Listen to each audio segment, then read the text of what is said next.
fuck about it. Wait, let me go fast forward. I am the nigga, Young Galt. this high ass nigga.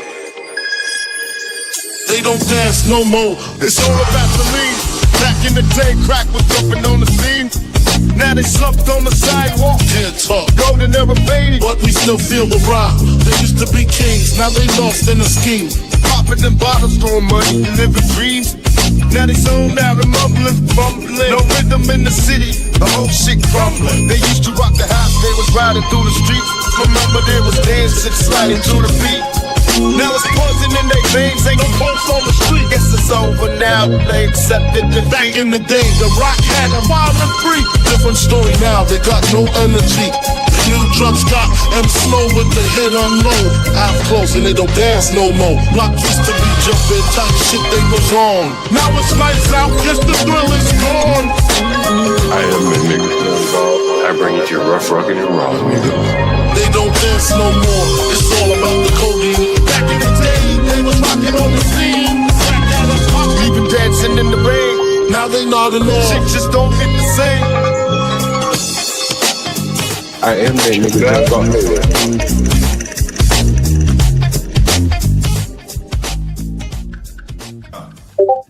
Hi, you the urban landlord. This is a ridiculous phone call. You have to hear it. This is a black tenant.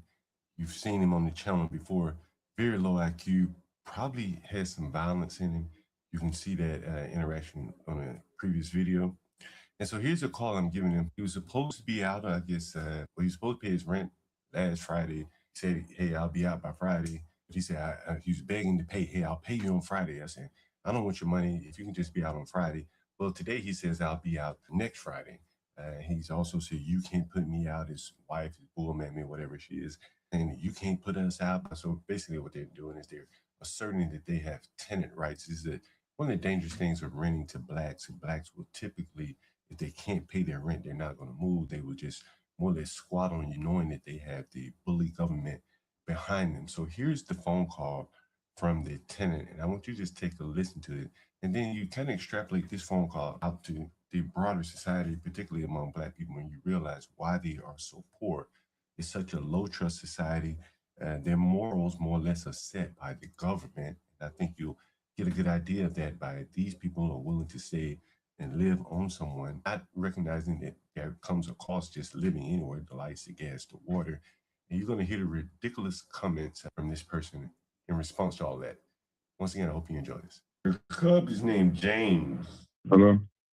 Hey, what's up, James? How's it going? What's up?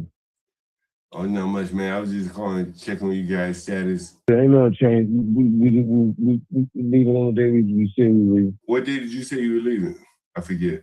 The 14th. You said it, we texted you. You said I didn't text you. I didn't respond back the 14th. But you said if you're going to leave out on the 14th. So that's, what, 5 days from now? And so what happened to all that money you said you had that you were going to pay me on Friday? Man, I don't got time for leaving. We're moving Friday. You said you ain't want no money. So you just going to live for free for the last week or so, and the next week you're going to live off of me for the last, I clean up in there, you just going to live off of me? Have me clean up where? Shit. That place clean up where? Well, the lights stay on. Let's say I don't clean up, but the lights stay on. You shitting and pissing in there. You take shits, you take pisses, right? We don't leave it. We don't use the kitchen. They on us. Somebody else upstairs doing. When last time? Let me ask you this question: when last time you took a shower in there? When last time you took a shit? Who's the owners? Are you the owner of the house? Nah, but when last time you took a shit or a shower? All right, we've been cash strapping you though. We've been paying you. We've been paying you. I'm asking you: when last time you took a shit or a shower in there? Like at least a week. You ain't took a shower or shit in a week? At least a week. Because I like what you said last time, so I ain't take one in a week. So you just stopped taking shits in the house? Because I'm leaving Friday, so I ain't made use of the bathroom. You don't piss in nothing in the bathroom? Nope, none of that. Nope. How about lights? Do y'all turn the lights on? Nope, we don't touch the lights because it's so hot down here. It's real hot down here. No circulation of air, nothing. How about TV? So, do y'all have the TV on? No, we don't use the TV either. So y'all just sitting down there in a hot-ass room? Yep. Waiting on Friday so we can leave. All right. So Friday you gonna leave? Yep. All right. I give you a call back if I have any other questions. All right. You said what? I give you a call back if I have anything else to say, but as long as you have by All right. Friday, I guess it's understood. You just heard it from the black's own mouth. He said, I don't shit down here, boss. I don't shit. I don't piss. I don't cut no lights. I don't live in a primitive condition. Because who believes that? Blacks. This is the mindset of blacks that the Izzies, the Hamps, they want to act like this is just a minority of the black population. But I don't give a damn what it is. At this point, no one wants to take a chance on these type of blacks. Bad's a good, sir. Batu, Yeah. we're trying to my bad. understand you. What did John Galt say that is true? That you guys get judged based.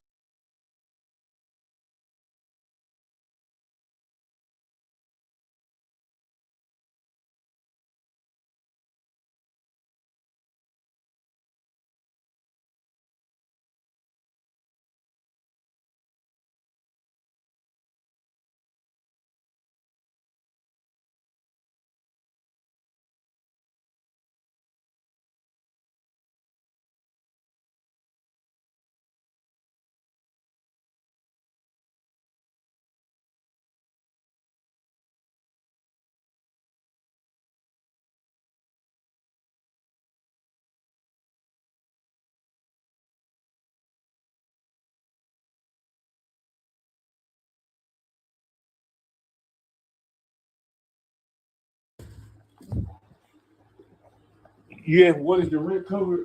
Shit. Hell. I can't believe you answered that question. Yeah, You think I'm curious. with shit. Like, you asked me to fix the door, right? That's covered by the rent. Yes. So the stuff Hey. that gets damaged is covered by the rent. Well, okay, yeah, that too. Like, do you know who fixed the shower door? Do you know who broke the shower door? No, I don't. Okay, see, I that, already told you. right, that's what I'm saying. See, that's covered by rent too, because I can't point the finger at anybody and say, fix that shower door. So it's covering everybody's rent, right? You see what I'm saying? You don't pay enough rent to pay for that shower door on your own, right? That shower door is basically a whole month's rent that you would pay. You ain't gotta have the installation. And only go with utility. Come around fixing shit. But I've been for like the last couple of months. What you think? What do you think? The utilities? I'm talking about the door. You said the rent covers was more expensive, right? What, the door? Yeah. It got it put up, right? But y'all ain't paying no rent to put another door back up. Matter of fact, if I can't even find out who did it, why the hell would I put another door back up?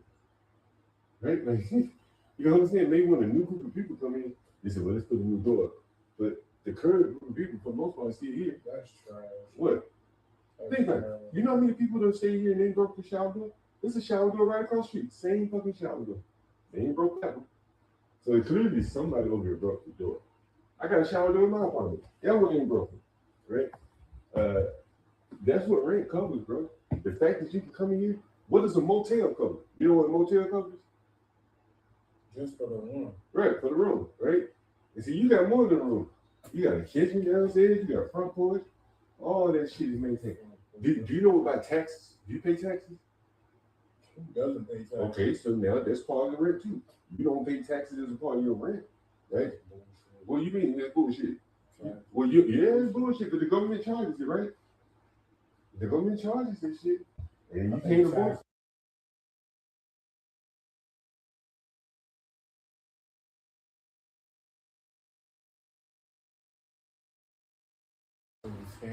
No, she ain't. Join the club, my friend. But I can't do shit about it. You know what I mean? I can't make them stop taxing people. And they're not gonna stop taxing. So, that's what rent covers, man. The convenience of not having to deal with all that bullshit. Dealing with DC government. If you walk right in here, it's furnished. The furniture wasn't free, right? If you had to rent some furniture, what would that cost? You wouldn't rent some furniture. I'm gonna be honest, I wouldn't even care about not having a room that has stuff in it. I prefer it that way. Well, but okay, even if you rent that ain't gonna be free, right? Because somebody still gotta pay for the utilities, the light, the gas, the water, the taxes. They never go away, they keep going up. What about the mortgage?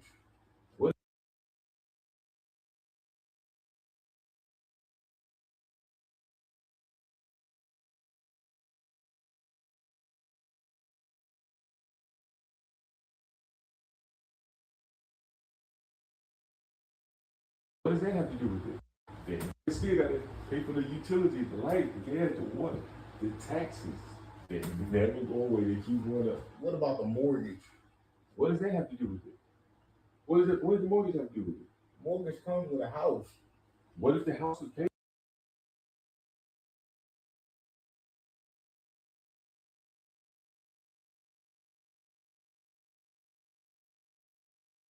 Off. It still doesn't matter. Your rent, it has nothing to do with the mortgage, right? That's crazy. What do you mean? It's crazy. Well, some people who are homeowners, they'll have somebody move in and they'll use the rent that they're giving them to cover the mortgage. Okay. While they use their job to cover the utilities or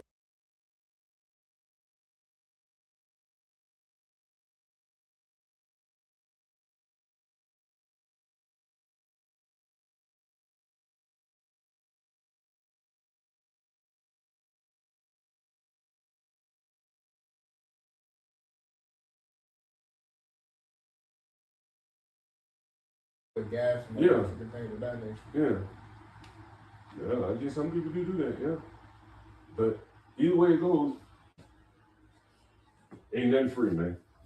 If somebody offered you a place to stay for free, you should be looking at them with a skeptical eye, man. Wait a minute, what? What did you have to do for me? You got any kids? No. Okay, this would be a good learning lesson. If you ever had children, how old are you? 30. If you ever had children, one of the first lessons you're going to learn, tell them it ain't nothing free. If some man comes up to you, offer you something for free, it's probably a catch. Ain't nothing free, man. There's just no way to manufacture something for free.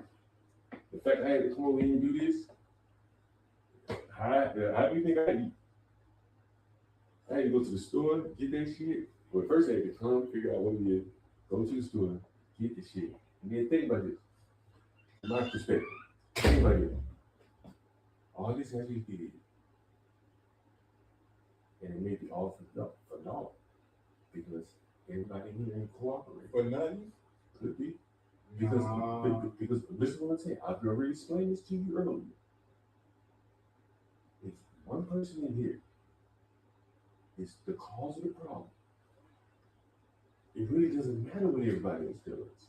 Do you understand that? Do you understand what I'm saying to you? Not really, because that's not necessarily true. Okay.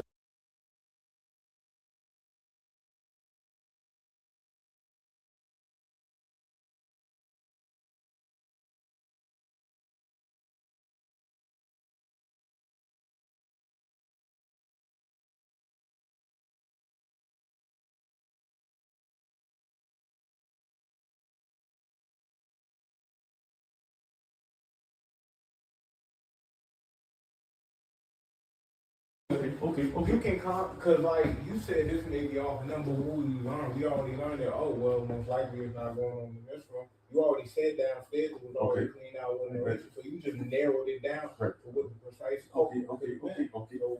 Okay. So now that we got that clear, and there's one person that said, I don't want to work with you. I don't give a fuck about the rats. I ain't gonna cooperate. Oh, doesn't matter who it was, but the fact that there's at least with one. that age to the problem. Look, the fact that there's at least one person, because I'm here, right? You see me here.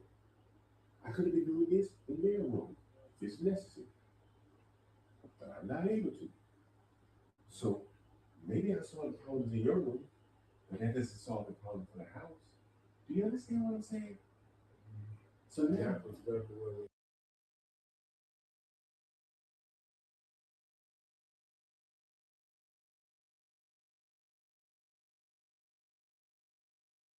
again, he had no idea what is included in rent. I have another conversation with him.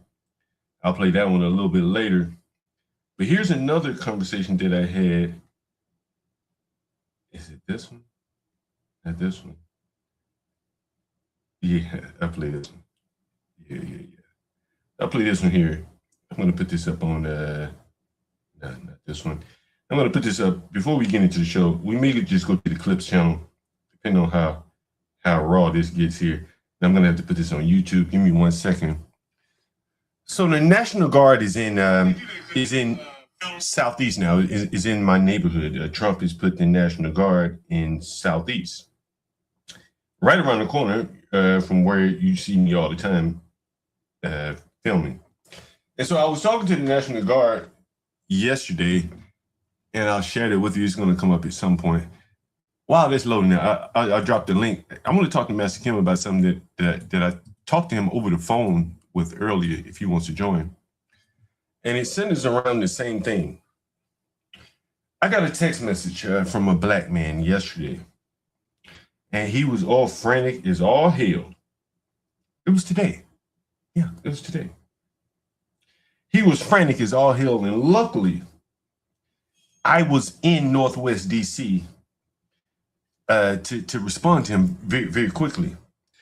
And I'm going to get into this, and he's been on the channel. I'm sure his phone call has been on the channel. And here is the Twitter message that he sent me.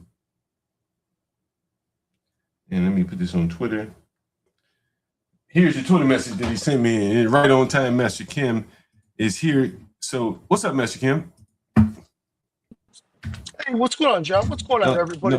Great show. Master Kim, you know, I talked to you earlier today, and I said, man, I had to talk with a young black man. He was 28. I told you about this, right? Yeah, And, so you're restreaming that. That's the man sitting on the red couch. You're restreaming? no, well, that's the one that didn't understand rent. Oh, he said, man. He said, but what about the mortgage? He said, yeah, I don't pay utilities. You don't charge me utilities. So what are you talking about utilities? I said, I rolled them all up in the cost of your rent. Yeah, what? What about the mortgage? And he did not understand that you can't just live somewhere for free. He said, but isn't the house paid off? You know, like as if you could live there for, it was truly amazing. It's a 30-year-old man who did not understand more or less the components of rent. There's taxes, there's utilities, clearly there's supply and demand. All of that factors into the price. You understand these things, right, Mr. Kim? The black man did not understand that. That was the one I was playing earlier. Now, he's a security guard, so we shouldn't expect too much of him, though we probably should expect him to understand that. Is that fair? He should understand what comprises rent. It should be kind of intuitive. Would you say that's fair? Yeah, John, can I squeeze in a comment real quick? Yeah. So about this guy here and then the other guy from the other show and just all these guys, and I'm going to be respectful as I can, but the best term I can come up with is empty adolescent men. They're empty. They got nothing upstairs. They got no cash in their pocket. They got no conscience. They're empty at all angles. Just empty. No common sense. No nothing. Don't understand. You know, as Pastor Manning would say, the way of the world. But this is dealing with the basics, and by living in Section 8 housing with Big Mama, there's a lot of lessons that they just don't learn, so they're literally oblivious. So the point is, and the guy is empty on wanting to save face, you know, with you. He just it is what it is. Could care less, doesn't care that he's lived for free. So a question I have for you, John, and you don't have to answer at this moment, have any of these guys ever came to you and turned things around to save face, so they bowed out, they either paid you back, or when they got to their aunt's house, they paid you some of the rent that has anyone ever done that? Okay. Never. So they just keep on stepping and never even think of you. Yeah, it's very much a lack of conscience. You know, there's something missing, honestly, because these people do this over and over and over again until they end up in the shelter. We've seen this over and over again. The Nishas, the Johnny Boys, they ultimately end up in shelters when they burn every bridge. And it's got to be some component of IQ there, because anyone with any intelligence would not let the world just crash down on them like this. It's been very mind-blowing, to be quite honest with you, Mexican.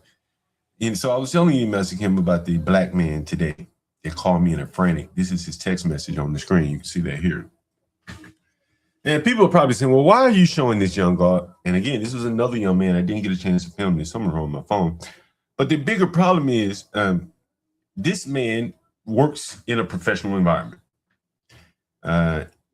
He mentioned Salesforce. For those of you that work in a professional environment, Salesforce is like a customer relationship management software, CRM. It helps companies manage their customers. I don't know what he does with Salesforce. He could be, you know, admin, you know, adding users or whatever, or he could be developing, whatever. So anyway, he sends me this text message. You can see it on the screen, and he was very, very much in a panic. He must have called me 3 or 4 times. I wasn't able to answer the phone. So he kept calling over and over, and he sent me this text message. Answer the phone. I cannot get in my room. The keypad is not work. So luckily, I'm across the street, and I go across the street, and I say, you know, to assist the guy. And at that point, he was already going into the room. He had gotten the keypad to work. Maybe the keypad was delayed. Maybe he hit it with his thumbnail instead of his, the fingerprint. And so it didn't alert the keypad, and he freaked out. He was 15 minutes. He had a meeting starting in 15 minutes. And the amount of aggression and panic that he exhibited, I couldn't help but wonder, how in the hell is he going to comport himself in a meeting? And that's what I called you about, Mr. Kim. And John, you know, on a previous stream, we'd mentioned about giving some of these guys estrogen and like, what else? Estrogen and catnip or whatever it takes to like lower their testosterone so that they can focus. As silly as that sounds, yeah, we need to, you know, is it neutered where you cut the nutsack or all that shit needs to be done for the sake of their whole family, by the way, right? So that the man can be level-headed enough and emasculated enough so he can think straight. I mean, versus aggression, and almost be like Asian. I guess he'll be Asian actually. Well, but how much of this was him probably being out of position?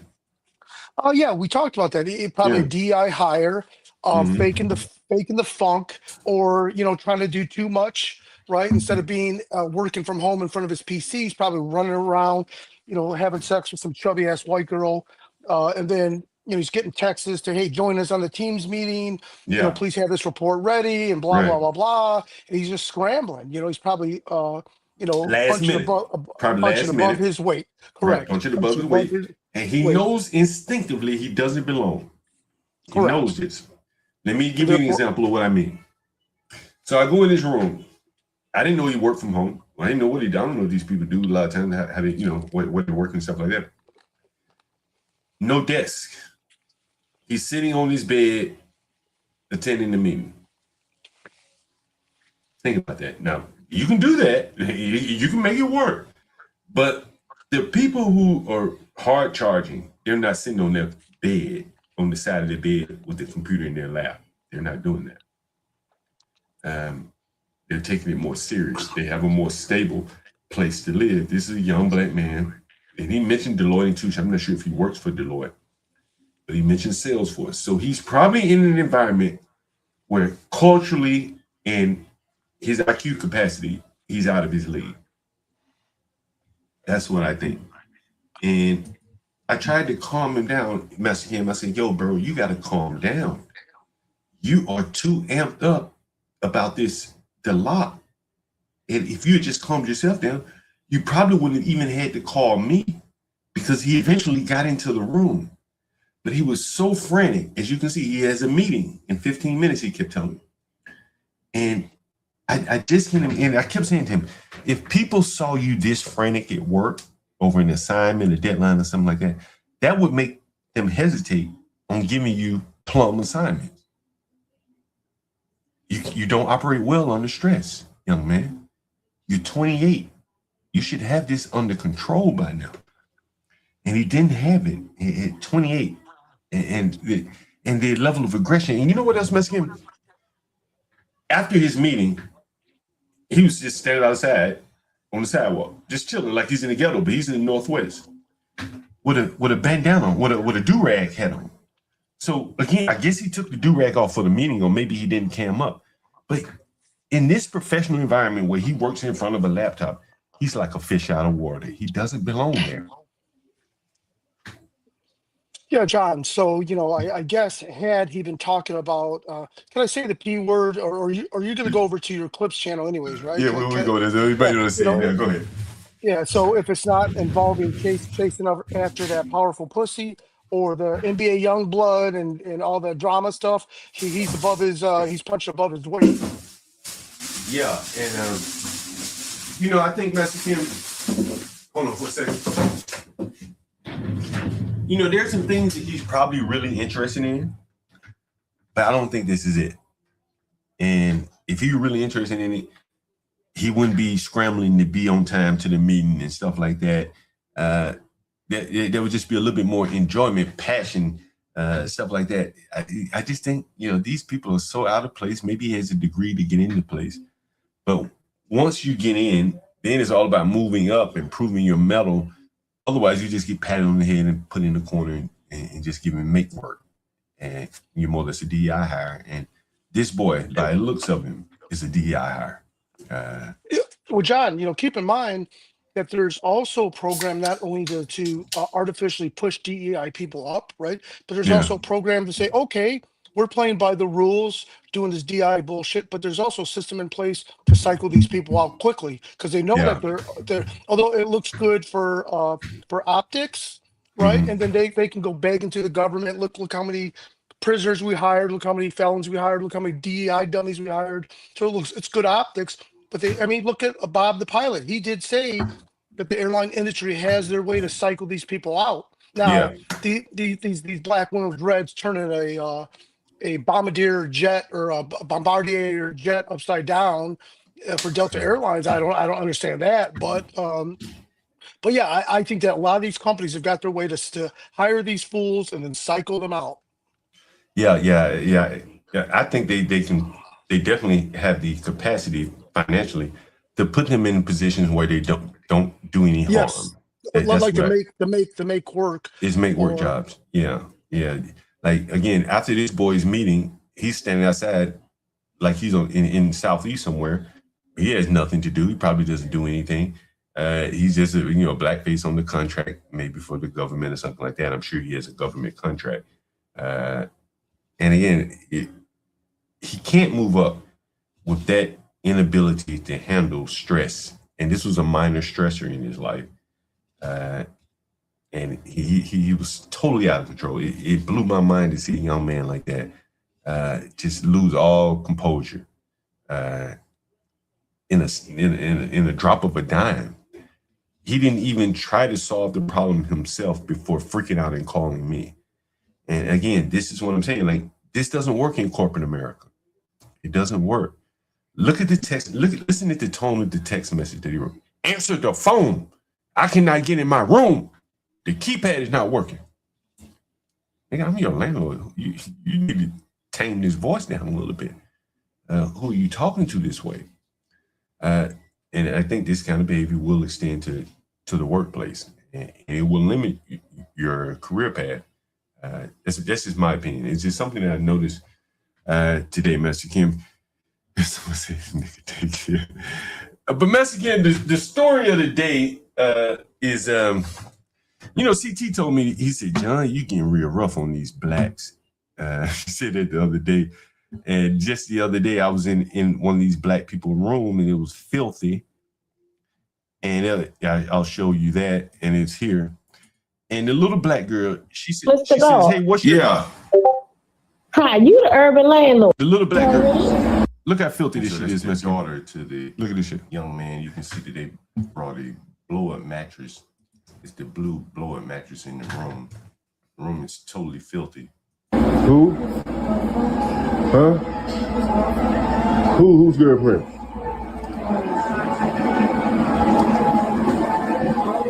You who? And so I'm asking her, who are you? The young girl that opened the door. I'm like, who the hell are you? I didn't rent this room to you and your daughter and some other guy. And you look at how unattractive this woman is. In the middle of the day, it's 4 p.m. or so, maybe even later. She's in the bed in the middle of the day, 4 or 5 o'clock, give or take. In the bed, in the middle of the day, the child is running free, doing nothing. Really? Yeah. So who took these batteries that just locked? You don't know? It was like that when you got here. Yeah? You sure? So it wasn't you, it didn't have to be him. So it just, was it her? Okay, so it wasn't you. So it had to be him then. Why don't you give him a call right now? Give him a call right now. And you can see how filthy the room is. And so here's the lady, Mexican. Again, I'm in Northwest today, and the black was supposed to move out today. Look at this.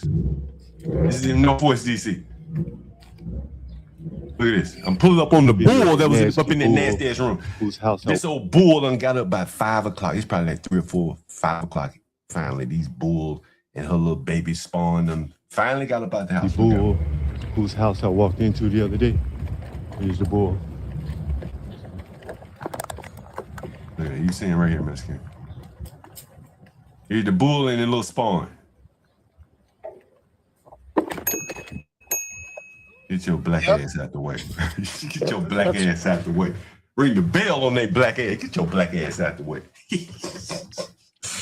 But anyway, Mexican, CT said, he said, John, you can a little rough, man. He said, seems like you're getting a little rougher than normal. And that probably is the case, Mexican, because these blacks are utterly despicable, which brings me to the title of the story today, this black that you heard, James and whatever the lady's name is, in the basement.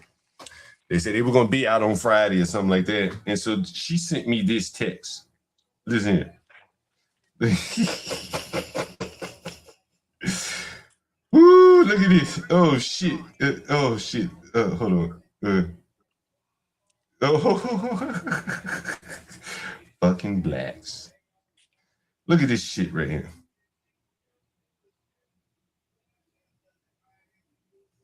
Look at this shit. Hold on. All right, here it is.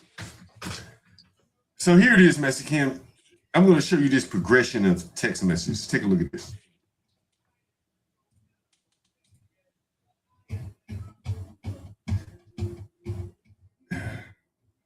So on Thursday, she said, you don't remember what you said? We will be leaving by the 14th. Friday, you don't like it? Call the police. You see that? Yes. Now again, this is Thursday, which would have been that would have been the 6th, correct? They didn't pay rent for this week, which would have been the 2nd through the 8th. So they didn't pay rent for that week. Their rent was due on Friday. They didn't pay it. They also they didn't pay it on the 7th. So that's 2 weeks of rent now, right? Today is the 10th. They still have not paid rent. They're still there. They said, we're going to leave on the 14th now, which is 2 weeks without rent, correct? Yes. I think their rent was $425 or something a week. It's $850, give or take, right? So they said, you don't like it, nigga? Call the police. And no thoughts about it. Think about the morals, the lack of morals in these blacks. You don't like it, nigga? I'm going to steal from you. If you don't like it, call the police. Huh? That's what she told me. I'm about to steal $400 from you. If you don't like it, call the police. She know what the police are going to do. She going to know the police are going to come there and say, well, there's nothing we can do. This is a landlord-tenant issue. And so she said she knows that there is no consequence to her stealing. So she said, nigga, call the police. Do what you got to do. Right? Is that not understood by what you're reading there? Oh yeah, absolutely, John. And again, all the listeners, and I'll just squeeze this in real quick. This is mixed with all the Twitter postings, all the Instagram postings, all the stuff on the news of people just getting extra retarded. It's making a good amount of the population not say they don't want to be around blacks, but it's just making them cautious. You know, I live in a middle class, wealthy black neighborhood. All my neighborhoods are hype. You know, but I see this little girl with dreadlocks on a little scooter riding down the street. And the first thing that go to my mind is like that Korean lady that got killed in the liquor store in Menace to Society. Or I don't want no problem. I feel sorry for your mother. Yeah. So, sorry, John. But no, I'm just asking, like, how would a white person or Korean person feel if you got this type of text message? Like, what would be your thoughts? Well, almost insulting because you're down. You understand pragmatically that the law doesn't help. So by that person saying, if you don't like it, call the police, it already hits quicker because you know that these people are just dirty like that. You know, that they're going to not only steal your money and just be so disrespectful about it. And then now it's a timing thing. You need to quickly get them out of there so to make sure nothing's damaged, so you can get that that room back into your inventory. You know what I mean? Could you Horrible, imagine? absolutely Could you horrible. imagine a Korean saying this? Absolutely not. Absolutely not. The Korean saying this to you. Hey man, I'm gonna steal 400 from you, 800 actually. And if you don't like it, you call the police because I know they're not gonna do anything to me. Yeah. Yeah. This is what I'm saying. Like the government laws and policies have more or less shaped blacks in a very negative way now. We're seeing it. Their morals now are being set by what the government allows them to do. See this? Call the police. I know I'm stealing, but the police ain't gonna do a damn thing about it. They're on my side. This is where the blacks' mindset is shaped right here. The lack of morals. No other group of people would respond like this in the numbers that the blacks do it in these inner cities. It's like par for the course. Listen what the other black man saying. What is rent? Why do I have to pay rent? How much is the mortgage on this house? If you ain't got no mortgage, why do I need to pay rent? That's more or less what he was getting at. So John, when the guy said that, I took it as a dummy trying to step up his game and try to sound inquisitive or relatively smart. And he just sounded like a dummy, like not realizing what does mortgage have to do with rent. And I mean, Yeah. What does it have to do with it? What does the landlord have to do with it? You don't need to know who the landlord is to pay your rent. You don't know the landlord of a big ass building. You just know the shell corporation that sits in front of you and collects your checks. But with blacks, it's like, I've been here a month. I've been a month here. I've been paying rent for a month. I done something now. Because their lives are so up and down. John, can I squeeze in a comment real quick? And I know it was mentioned probably about 3 streams ago but I think Be Brave misunderstood why you don't say, hey, I'm the landlord. And it's done in business for negotiating, because if they think you're the owner, they think that you can just drop the rents and stuff by acting as a middleman. You eliminate all this finagling and negotiating and the amount. And they might try to rob you. They might try to rob you. That's exactly correct. Right. So it's a negotiating tactic, and it's also safety in business, just to look like a buster that's affiliated with the business. And so here's the rest of the text message from the blacks who asked me to call the police. Look, so I locked their black ass out. And so they said, nope, our stuff downstairs. And you locked us out. So they call me. See, now they want to call me. When they don't have their rent money, they don't want to call. But when they locked out, that's when they want to call. They say, don't worry, police will call. Now they want to call the police. See? I never ever intended on calling the police on their black ass. They thought I was going to call the police for what? What am I going to call the police for? And get the government involved, knowing that the government is on these blacks' side. Think about that. You know, John, there's a term I used, and it's called like white guy accounting, right? Like for example, like how Donald Trump filed bankruptcy, and I'm not a Trump hater, by the way, but the white guy accounting. Oh, John, well, you can just put those losses in the loss column and write those off on your taxes, and all that is fine and dandy. But in the real world, this is real money being taken away from you and your family. In the real world, this is, I mean, you know, at your macro level, this is small potatoes, and I know that, but you know, no one can really do white guy accounting. Thievery is thievery. I mean, you know, what they're saying is, and my finance is a little off, or a little, but what I would say is they're looking at like balance sheet, and then you're looking at income statement or cash flow statement. Yes. Right? You see what I'm saying? That is correct. That's so when kind I of say, right.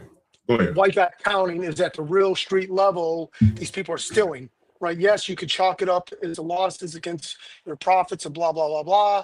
But in the real world, that shit don't mean nothing, because we're all real people. We got people to answer to. We got loved ones. And these people are just absolutely stealing. Now, you're very professional and you've got a lot of liquidity, so you're able to chalk it up to that asset needs to be freed up so it can be cleaned up and get the next person in there. And then that's and people, majority of people would not be able to do your job. They couldn't stomach it. They can't stomach what you're doing. Not only the money lost, but the insult and disrespect at time and a looming danger, but you handle it quite well. Yeah, because this black is dangerous. Like, I don't know if you saw him, but he's very dangerous. He's a big man, large. He's very low IQ. He's dark skinned. He has violence in him. Trust me on that. And so, you know, back to this balance sheet, income statement, cash flow. This is very important because if you have a lot of money, tax credits matter to you. All right, it matters. If you have money, then you can play the tax credit game. Right? Oh, this is a write-off. But if you don't have a lot of money, if you're not rich, write-offs don't mean anything to you. Is that you get where I'm going with this message? Yep. Yeah, if you make 60,000, huh? And what you said was what I was trying to do, but you did it in a much better way. When I say white guy accounting, means when you're wealthy, all that write-off shit means something. But when you're average, hardworking people, it don't mean shit. They're stealing from you. Yeah, that was exactly what I was trying to get at. I did a poor job. It hits the cash flow, right? It hits the cash flow, and the tax credits that I may or may not get at the end of the year. I got to get through the year to get that. Elon Musk, he can float losses. Giant, the grocery store around the corner from me that loses $500,000 a year in losses, they get all kind of government grants and credits and all this kind of stuff for operating in the ghetto. They can afford to take a $500,000 loss. I can't afford those kind of losses. At the end of the year, the tax credits just aren't worth it. That's how it works. The utility bill comes every month. There's no tax deduction for me for my utility that's going to make it worth it for someone that's leaving their air conditioner, and all the other appliances on all day long, 24/7. They don't care about the utilities. It has to be priced in to reflect that. So here's this black that's locked out. And I guess maybe we should get this black a call and see how irate she gets. Not about her not paying me money. She's not going to be sad at all about that. She has no morals. They only have morals set by the government. And I'm going to prove it to you by calling this black and let you hear it all. You're going to hear this, what is the word? This entitled black. She's deserving of something that she did not pay for. And so now you have to ask yourself, where did she get this entitlement from? She don't demand it from T-Mobile. She knows she got to pay that T-Mobile bill or the phone goes off. She doesn't demand it from the grocery store when her food stamps are run out. She goes to the grocery store, and if she ain't got it, she knows she got to steal it or pay for it. So where do these blacks get this entitlement from as it relates to housing? Does anyone know? My theory, my thoughts is they get it from the government. All of their morals are set by the government. If you tell the blacks they can steal $1,000, they go steal 1,000. They'll take a calculator into the store and calculate how much they're stealing based upon what the government allows them to do. This is what I believe. Look at the blacks that stole my bikes. Look at all the behavior of the blacks. These people do not have any morals. CT called me today. He said, man, and it's on his public. So Leonard, what's that boy named? Ivan was talking about how drug dealers are heralded in the black community because they open up car washes and stuff like that. So again, their morals are way off base. And so we're gonna call this black, Master Kim. You want to hear this, Master Kim? Oh yeah, hey John, didn't on a stream a couple streams ago you mentioned that the dope boys days are numbered because of pharmaceutical drugs and fentanyl, so they're not making as much money these days. Oh man, hey bro, I was thinking about that this morning. I was thinking about that this morning, Master Kim. And I got so much dope on the channel. You just mentioned something, I just come with this or that. And the dope boys are having to drive Uber part-time now. That's true. The only thing is any dope boys. Hey, let me see if I got this up here. If it's loaded yet. Yeah. Listen to this. Listen to this. Why do they do that? Because it's a federal land? Yes, sir. So damn, so you can only really just go around this little part? Pretty much. I think the main reason they put us out here is Yeah, pretty much a lot of the overdoses out here. yeah. You heard that? You heard that? Yeah, it's crazy. I play it again for the people that did not hear it. This is right across from the liquor store at Malcolm X and Martin Luther King Jr. Avenue. Trump has deployed the National Guard, but the black in charge of DC government, they do not want the National Guard to curb crime. So you hear the National Guard man say what? Why do they do that? Because it's a federal land. Yes, sir. So damn, so you can only really just go around this little part. Pretty much. I think the main reason they put us out here is Yeah, pretty much a lot of the overdoses out here. yeah. That's the main thing Oh, the we're drug countering. overdoses. Yes, sir. Oh, I video them motherfuckers all the time. Yeah, that's the main thing we're countering. So you come out here with the to resuscitate these drug addicts, son of bitches. God damn. God damn. Shit, y'all let these motherfuckers have their last breath. I'm a landlord to these some of the stupidest motherfuckers. I've been landlord over here 30 years.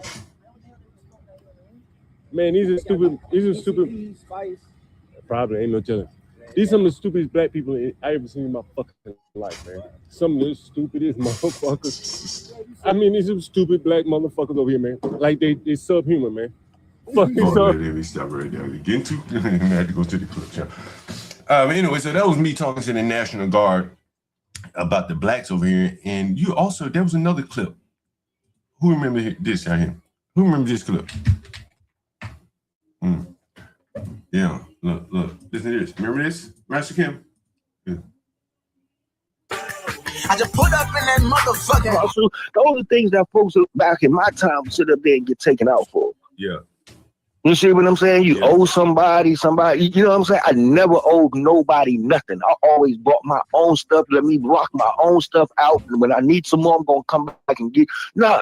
You see what I'm, that's how we go. These little youngsters, they just out here. They have no, see wrong. Crack is still out there, but there's no money to be made in crack no more. Yeah. You don't see nobody smoke crack these days. All your crackheads, these niggas that sat up here and got rehabilitated because I knew some government workers that spent bread. Yeah. They're not doing that no more. They're not doing that anymore.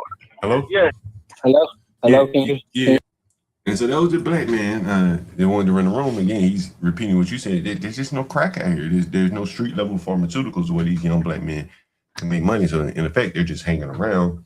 And so now they got the National Guard out here resuscitating these blacks when they overdose. And I'm showing you how many of these blacks have overdosed out here on the streets. Anyway, I guess it's time to call these black, get the drama started. I know the people want the drama. People want the drama, Master Kim. You think we should call it now, Master Kim? Oh yeah. Just after supper time. Now they're drinking half a bottle of Boone's Farm, so they're ready for a call from you. Now you heard her husband say that he don't use any utilities. They don't watch TV. They don't cut any lights on. No fans. Nothing. He says we just living down here in the dark.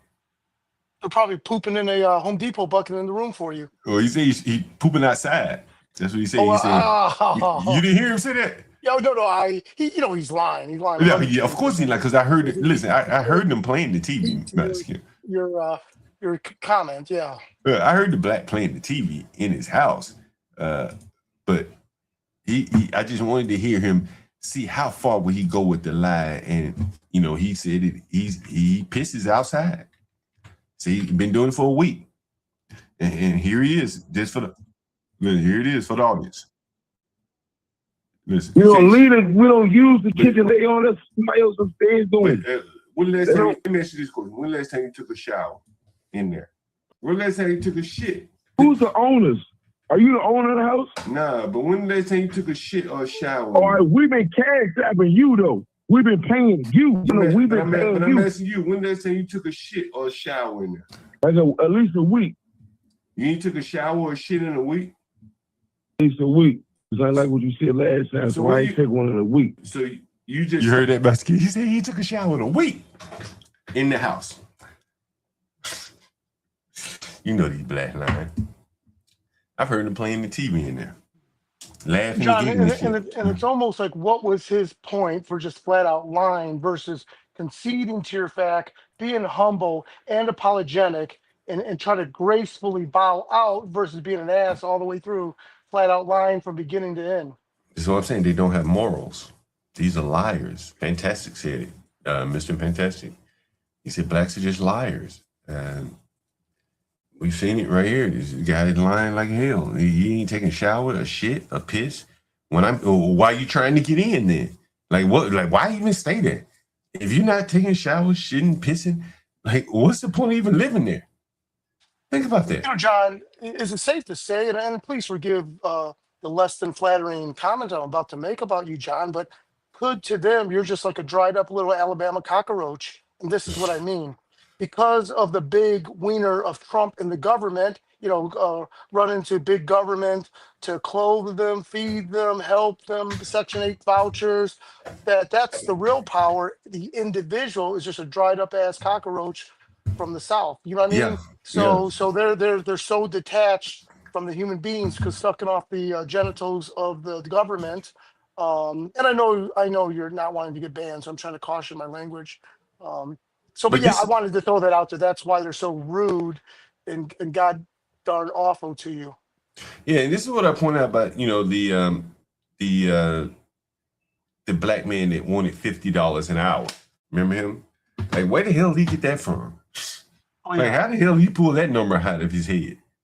That's the equivalent of damn near $100,000 a year. If you made consistently $50 or $60 a year, you'd be right at about $100,000 a year. And here's a lowly black with mental issues thinking that he's deserving of $100,000 a year. Who told him that? Now, John, there are instances of in reverse of a white guy that would say, I want $50 an hour. And after he shakes off the buzz and the alcohol and gets a clean set of clothes and shaves a little bit, he said, I could pull wire from a 220 panel. He's got, aside from being a shaky drunk off pop-off vodka or 5 o'clock vodka, which is $13.95 a half gallon, they've got some skill set to demand that $50 an hour specific, like a trade related thing. Or I can pull your engine block apart and change this lifters and blah, blah, blah, blah, blah. They got something versus the arbitrary, I want $50 an hour and have no concept of business. And what does it take? How many of what do you have to rent or sell to get a net $50 to pay your bills? You know what I mean? Yeah, and then I got to micromanage him. Especially in your neighborhood where peas about $12. You know what I mean? So yeah. And then I got to micromanage this guy down to the most simplest of tasks. He's not worth $50. He's nowhere near worth that kind of money. But somewhere someone has told him he's worth that kind of money, and this is where he sets the market for himself. There's no buyers though. He just has an artificially high price where there are no buyers. His minimum wage should be his going wage should be about $9 an hour. To be honest with you, you think about how many young black men, like the young black man that didn't even understand the concept of rent at 30 years old. What can he do? Well, he's right where he belongs. He's a security guard. Imagine him trying to work in an office where he had to think abstractly or something like that. It just would not work. He doesn't even understand basic concepts of life. And so that's what we're seeing in so many of these people. The guy that's lying, say he's shitting outside when in reality, we know he's not. But why doesn't he just go somewhere else? If he got to lie to that point, why not just go somewhere else? That's the lack of honor. Because remember, he's down there with a woman, and we saw the man crying on the stream. She was the bull in the relationship. She's the one that wrote me the text. Master Kim said, hey, you call the police and you don't like it. It wasn't him that wrote me that. That was her. And so this is the bull relationship, the bull dynamics, right? Don't worry, police will call. So I think it's probably a good time to give him a call. What do you think, Master Kim? Oh yeah, I would like to hear from him. Absolutely. What do you think they're going to say? Chat, what do you think they're going to say? I think communication is going to be hard because you can't get even a minimum amount of communication from him without him just being a jerk. So I think he's just going to continue being a jerk. And you're going to have to unfortunately be kind of sharp and crude right back to him because you need his ass out. You think they're going to call the police? Oh, you locked him out of the room, right? Yeah, locked him out of the house and the room. Oh yeah, let's hear it. They probably kicked the door open.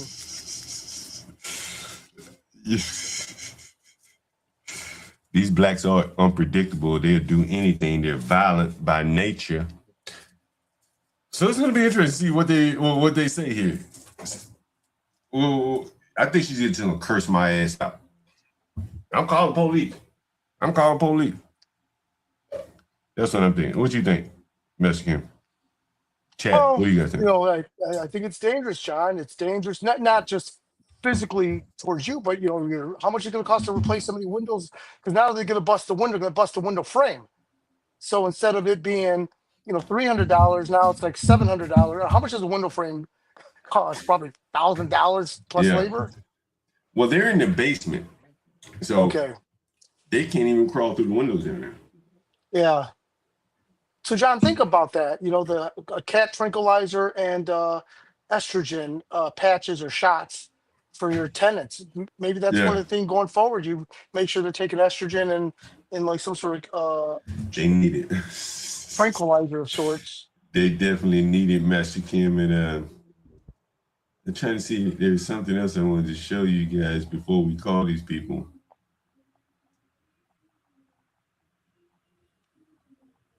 There was a guy asking about rent. I showed you the National Guard. I got so many other pictures. I should post them all on Twitter, but I'll do it in a minute.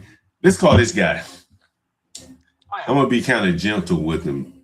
Start off with see how the blacks, how she take it. What do you think?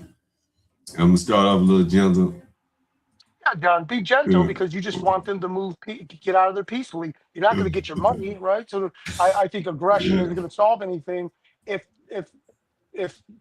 oh, you know what? Maybe I'm wrong because they're going to act a fool because you locked them out. So I guess you're going to have to respond to whatever mood they're in. Yeah. Now I'm gonna start off peaceful, and then we're gonna see what she takes it. I'm guessing she's gonna be aggressive right off the break, even though they owe me money. Think about this. This is blacks. They owe me money. I don't owe them a damn thing. And watch how they behave when they're in the wrong. This is Carmelo Anthony. This is Trayvon Martin. This is all the cases you've seen. Even when blacks are wrong, they blame others. They cannot accept responsibility. You're going to see it right here in this call. All right? You're going to see it. Guarantee you. So let's get into it. Should we just go to the clip channel? Because she's probably going to be screaming and cursing and shit. Let's go to the clip channel and see. Yeah, maybe we should go to the clip channel in case she starts cursing and all that kind of shit. What you think, Mexican? You can stay up here, Mexican. You don't have to go anywhere. But Yeah. Bring it over to the Clips channel. Yeah, I'm going to do a redirect. Give me a second, guys. I'm going to do the redirect to the Clips channel. I'll set that up. And then we'll call this lady. Let's see. How do I do that? Redirect. Hey, John, can I talk about some witchcraft voodoo shit? Yeah, go ahead. So my son moved into UGA in Georgia, and I had some DJ speakers, and some big-ass DJ speakers that put a big Monster energy drink logo on the center of each speaker, and I gave them to my son. He put it in his apartment, and my wife tore off the Monster energy drink stickers, and she says they're cursed or something like that, like it's a bad omen. I'm like, what the hell? And then I've got a business credit card that I've got a Monster energy drink sticker on it because it's a gray credit card, and I've got 3 credit cards that I don't want to accidentally not. So I want to signify my business credit card. So she peeled that sticker off that too. Ever since I took these Monster energy drink stickers happen, 3 things have happened. Excellent. My daughter got a letter about attending a walkthrough visit at Georgia Tech, which for all the dummies listening, Georgia Tech is Southern royalty. It's hard to get in. That's where faggot ass family's gay son goes to school. But my daughter just got an invite to Georgia Tech. That happened.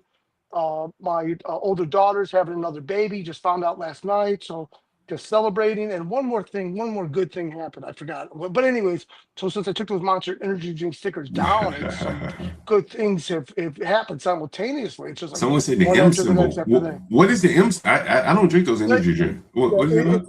It's a green M. I've yet to Google what it stands for, but my wife's a beautiful lady, and she for her to say that shit, I was like, okay, but yeah, three things happen back to back, just that are just blessed, absolutely. Or as my Korean mother, God blessing you, would say.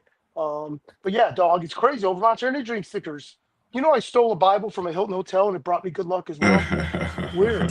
So, okay, I'm sorry, John. I'll unhijack your stream. Hold on, let's see. Damn, let's call these blacks. Let me see if hopefully I do this right. So we're gonna be on the Clip channel, because we don't know what this lady may say here. So we're going to the clips now. So I have a redirect. It should work. Hopefully it works. Join us on the Clip channel. We'll be there. Let's see. Yeah, this is it. I don't know. Maybe I better. Am I doing this right? We'll just stay here. I got to figure this out. Maybe I better test it before I do it. I don't want to end the whole stream. Anyway, so let's call this lady, see what she said.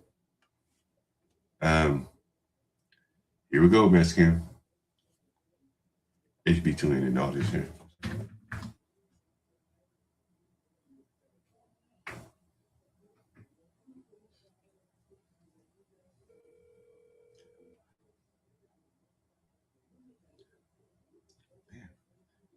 My Bluetooth? Hold on. Make sure my Bluetooth's on.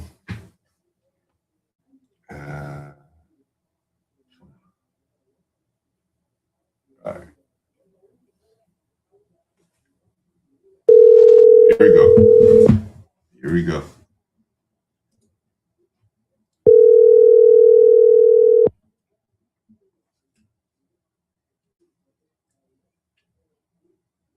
Yeah, hello? Hey, what's up? Oh, I thought this was your wife. Hold on 1 second. Give me 1 second. Hold on. God damn, I thought this was your wife. Hold on.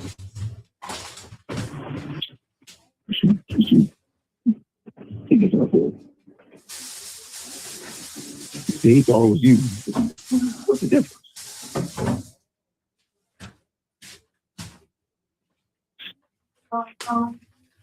Yeah. Hello?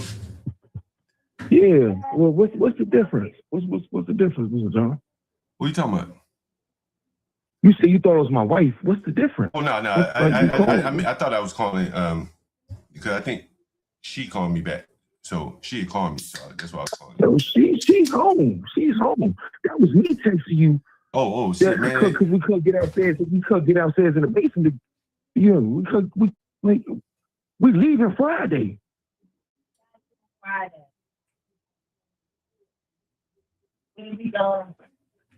But man, don't you know you owe me money though?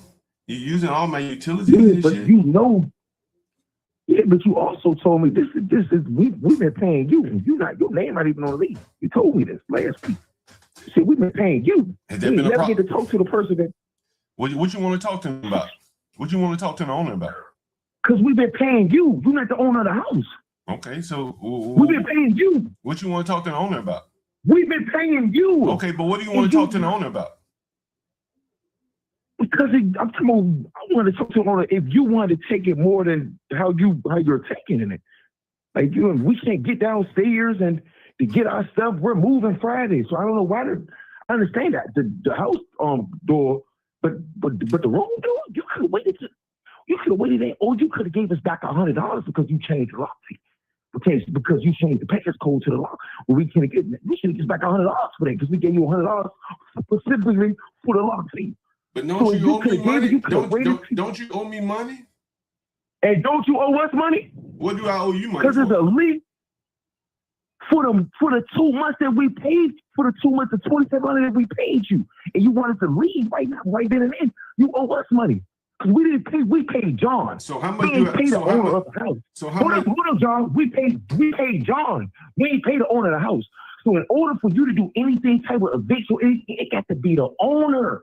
It can't be no nigga named John who's being house owner, who's being plate owner. You can't do nothing, John. You got to wait till we move on Friday. So all the little other stuff you doing, the little petty things, blocking the door, man, that's the stuff you would do. But you literally can't do nothing when it comes to putting us out or getting us removed. You got to wait till Friday. So why you can't just wait till Friday so we could peacefully move instead of bringing you more problems?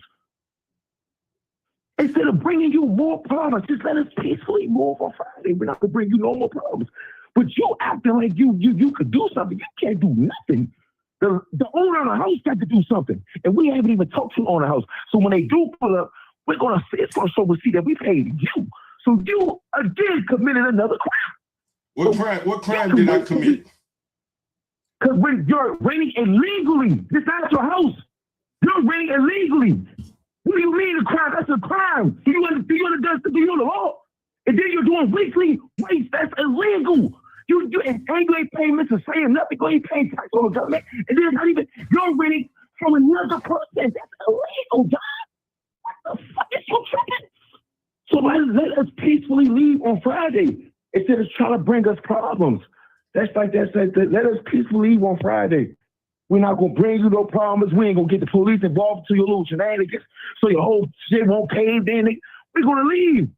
We're going to leave, and you can keep doing your little room rip. You can do whatever scam you got. We're gone. You think I scammed you? We don't owe you no money. You think I scammed you? Man, listen, man.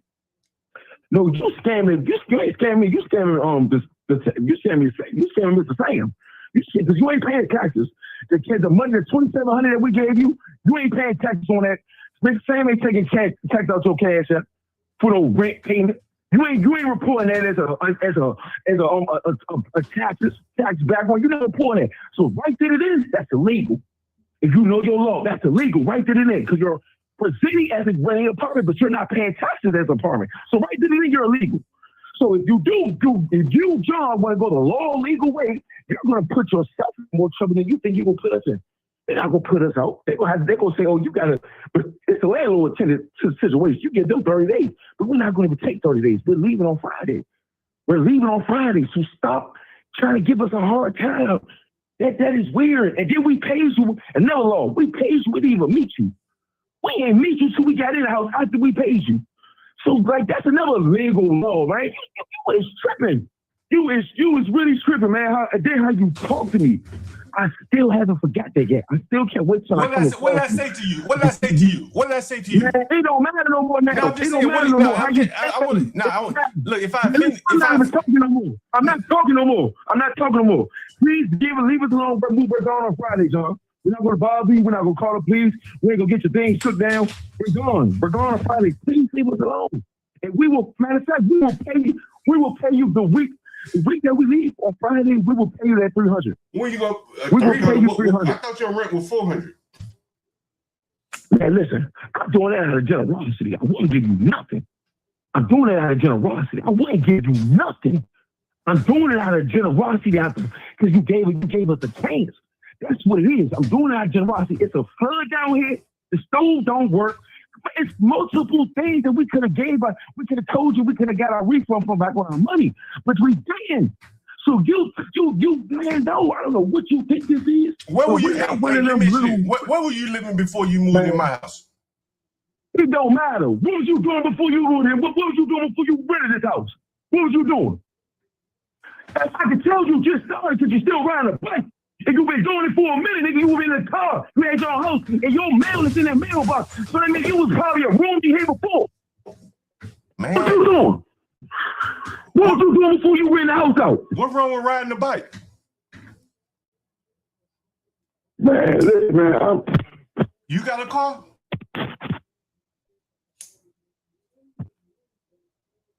What's wrong with riding the bike?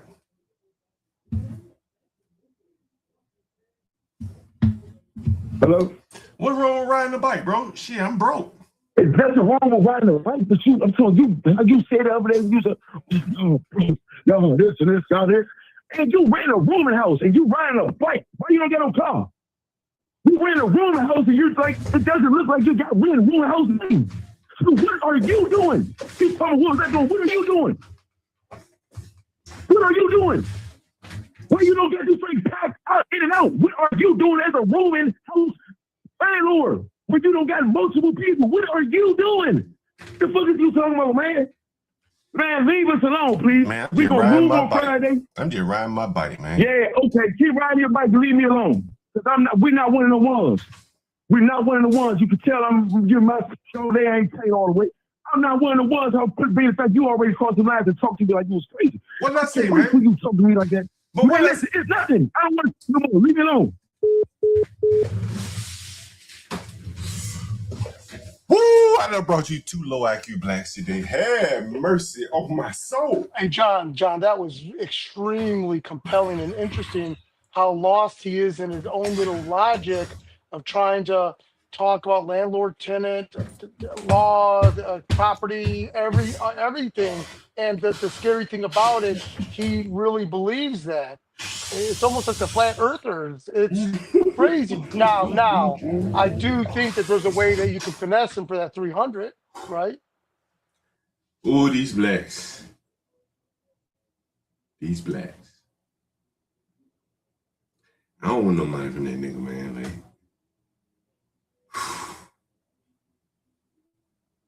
this is why I'm on medicine. What the hell's my medicine? Give me a minute, medicine. I take my fucking medicine. These blacks. Yeah, Oh, yeah. Mighty knows medicine can.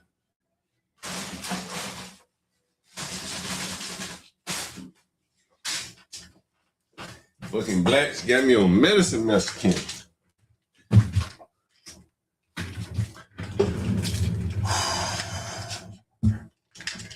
For the blacks, you say, not all. Boy, this is rough for them to look at here, Mexican. I've Now, just shown. John, it would be nice if you could play the first initial phone call and how excited they were to meet you. And thank God for the John Galt of the world.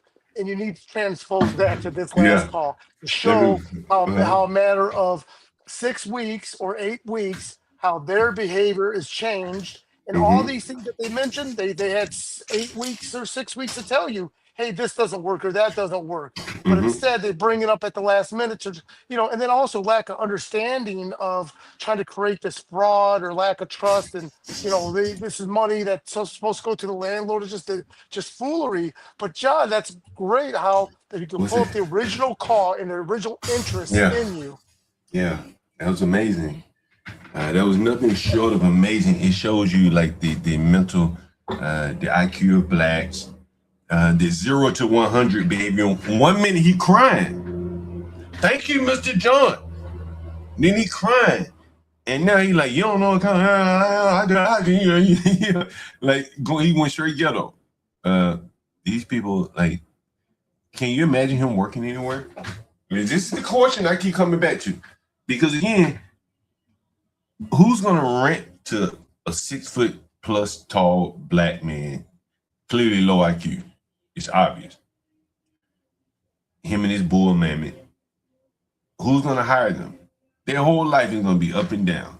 And that is why John, and I'm so sorry for interrupting you, and there is a delay, but John, also keep in mind, let's say that he physically doesn't do anything, right? But what about that 3 foot hole in the drywall in the hallway of him just moving shit out, banging stuff, dropping stuff, the damage. Well, you know what that was called? You know what that was called for Mexican? And this is again the low IQ nature of these blacks. The black upstairs is black upstairs. I think I have that call recorded. He was taking a shower and he has dreadlocks. And he kept taking a shower while the toilet was clogged. While the tub was clogged. And so he kept taking a shower in the dirty water. Go figure that. And so in doing so, he the water was overflowing out of the tub. So he was taking a shower in dirty water. You hear me? Taking a shower. His feet were standing in dirty water. And that's what he was taking a shower in. So the water was overflowing outside. We have stand-up showers. So the water was overflowing onto the floor in the bathroom. And then it was leaking downstairs. So that's why, and I asked the black, I said, didn't you know the toilet was stopped up? The shower was stopped up?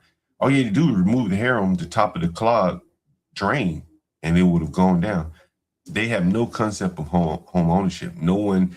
They've lived in Section 8 and places like that where they just call the maintenance man for everything. So they learn how to do nothing. That is the downside of having the government as your landlord. You can call them to do everything, but you learn how to do nothing at the same time. And so that's kind of what you're seeing. And this was a black guy who works. You know, the one upstairs, not this guy. These are some amazing people, Master man. Again, I don't know where they fit here in society, to be honest with you. Like, who would hire that guy? If you listen to that call, would you hire him? Oh no, just how he came up with all these crazy reasons of accusing you of fraud and the complete upside down world, and zero grateful for everything you've done. It doesn't make any sense. And but just like you said, these people are going to end up eventually homeless because they're going to burn every single bridge. Well, who would rent to these people other than someone like me? Like, who would rent to these people? That's a legitimate question. I can't. Would anyone in the chat, would you rent to these people? You've seen them crying, the range of emotions in a 40-plus-year-old man. You have to ask yourself, where does he fit? Who would accept him into their ecosystem? Employment, housing. Would you let him live in your basement? That's a legitimate question. And people aren't trying to figure out who's who these days. That's in my opinion. And that black John, right there. Just having a family and having like your teenage son or cop an attitude, and just how uncomfortable that alone makes the family dynamics, let alone a stranger that could physically try to overpower you or whatnot, and disrespectful and catch a case. Well, not to mention, no one's even mentioned how he's damaging and harming your relationship with the other tenants there as well, because they're probably talking shit and loud. And today, Master Kim, it was interesting. I had a day of interaction with blacks all along the spectrum. This is the low IQ black, clearly. And you heard the middle IQ black, middle tier black, the one who was the security guard one, where he's in his room. This is the same black that they said he was late on his rent once because he wanted to decorate his room, buy some furniture for his room. It's the same black. And so here is another text message that I received from another black person, and I'm going to fill in the blanks for you as we go here. I put this on Twitter. Give me 1 second. So I had a young black lady. She called me last night. And this is in the same house where the low IQ black was, the security guard. And she said, there's mice in the house. I said, okay. Let me come up and look and see if there are any gaps, holes, whatever, and let me plug the holes. We have bait traps, stuff like that. I'll put those up. And so anyway, so she writes me this message and she says, and you've heard her on the channel. And it's this upside down logic that the blacks have. She says, on one hand, she says, my boyfriend lives in Baltimore, so I'm never in the room. And she has a room with a private bathroom, which is one of the more valuable rooms in Northwest DC. But she's complaining about mice. So I said to her, well, if you complain about mice, you're planning on leaving, you're never there, why not just give up the apartment? Give up the room. And I heard that one. And then she shut up, right? Right, yeah. Just move then. If you're unhappy, just move. And so then she writes me this text message. And I want you, I think I have it here. Let's see. Let's see. Let me see. This is it right here.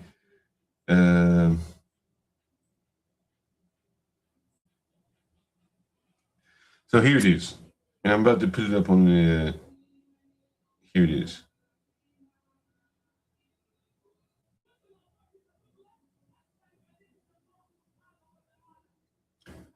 So listen to this. I want you to read this. I titled it "Black Girl Complaining." I put it on Twitter. All right. So here's a black girl complaining, and this is the one I said, well, you plan on moving anyway, just stop complaining. You're never there. As she says in one of her phone calls, I'm always in Baltimore. So I said, well, hey, just stay in Baltimore, give up the apartment. She's been living there about a year. She's paid, pretty much, on time for the most part. And so here's a text message from the black girl today. So she's complaining about mice in the house. So I go up and I do an inspection of the house, see where the mice are, and, how badly infested the house is with mice, so on and so forth. So she said, I actually woke up to use the bathroom and saw this. I texted her. She said, my issues aren't with David. David is the white guy that wanted to be a police officer at 60-something years old. He called into the channel. Anyway, but in order for me to move, especially in the city that's so expensive, I cannot do that.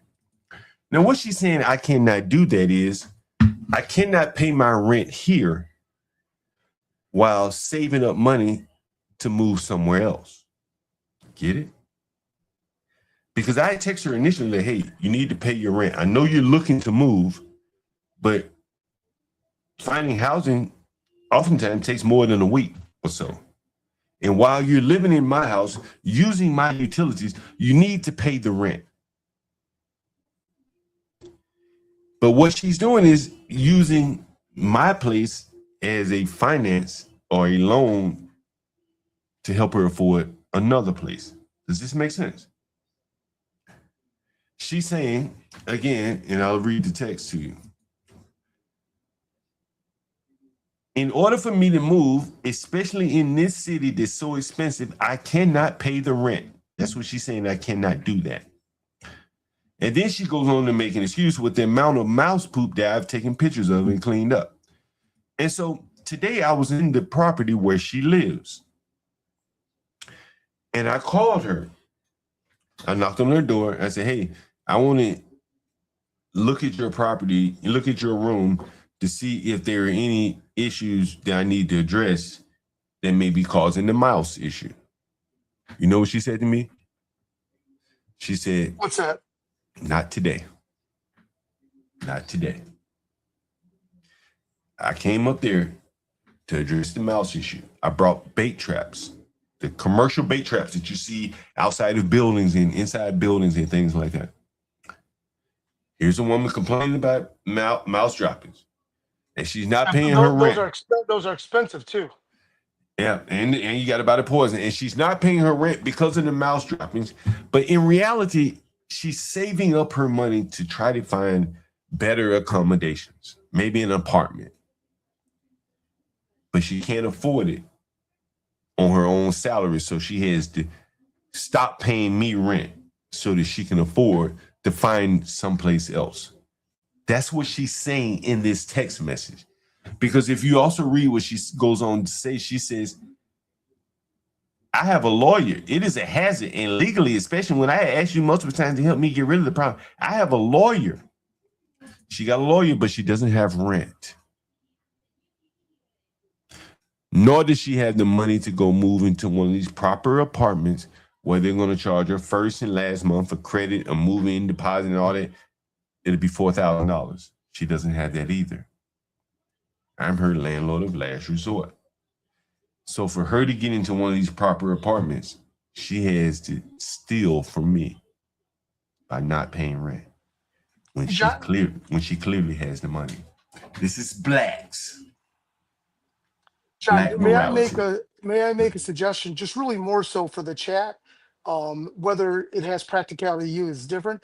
So there's something called a COG, C-O-G, novit, N-O-V-I-T judgment. Have you ever heard of such a thing? It's like a stipulated judgment. No. It's called a COG novit judgment. And let's say it's a one-page judgment that, let's say if a tenant is going more than 2 or 3 days or a week behind, you would have them sign this COG novit judgment, and it's like an advanced judgment, right? And if they don't pay you, which they're not going to pay you, at least you got this $1,000 COG novit judgment you can take down to the county to try to collect that tax time or something like that. Yeah. So it's a sneaky judgment.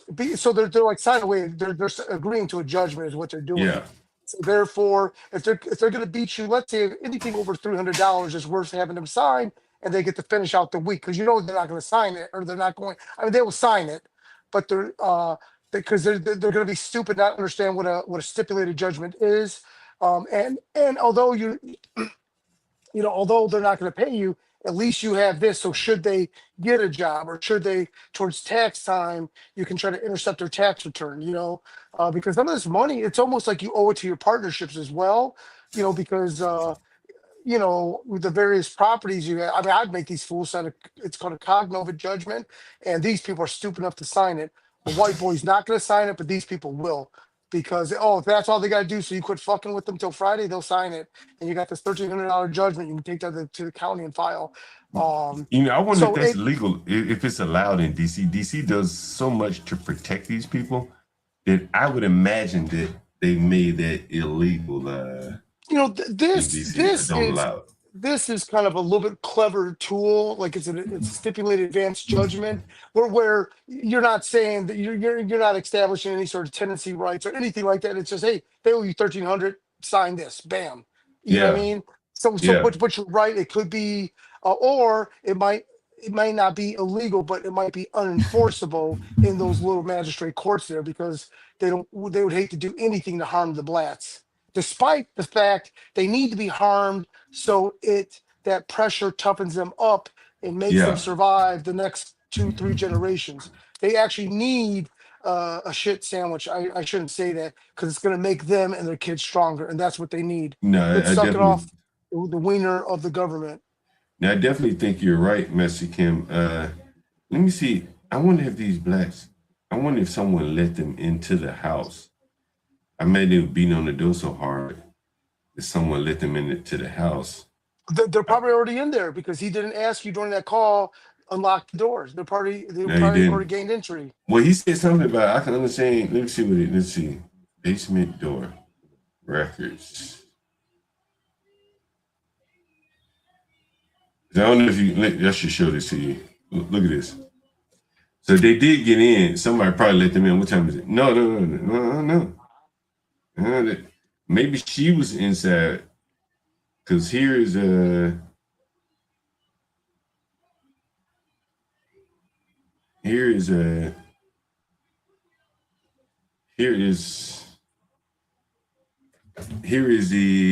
activity on the door.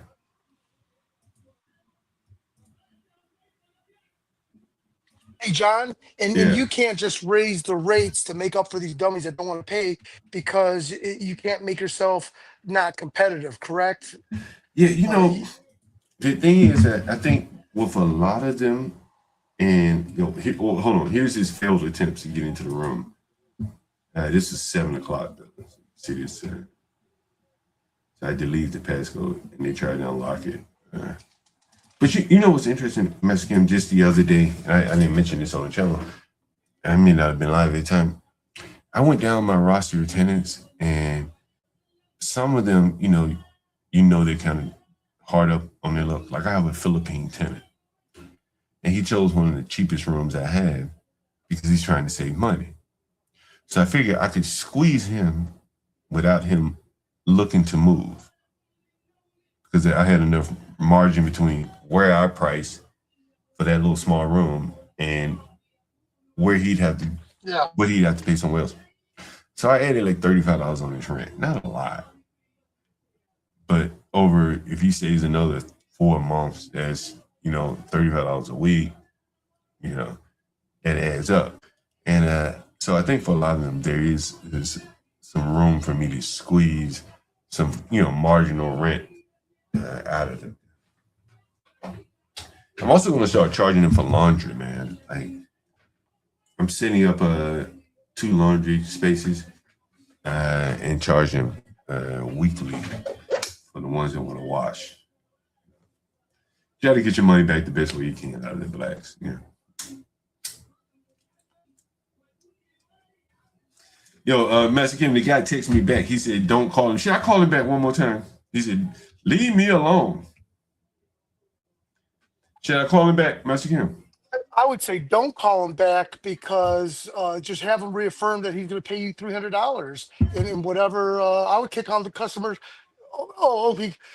There's no benefit of you being nice or mean to. No, let me articulate this a better way. There's no benefit of being on him. Now just be nicer to him, just to reaffirm he's out on Friday, going to have some money to you.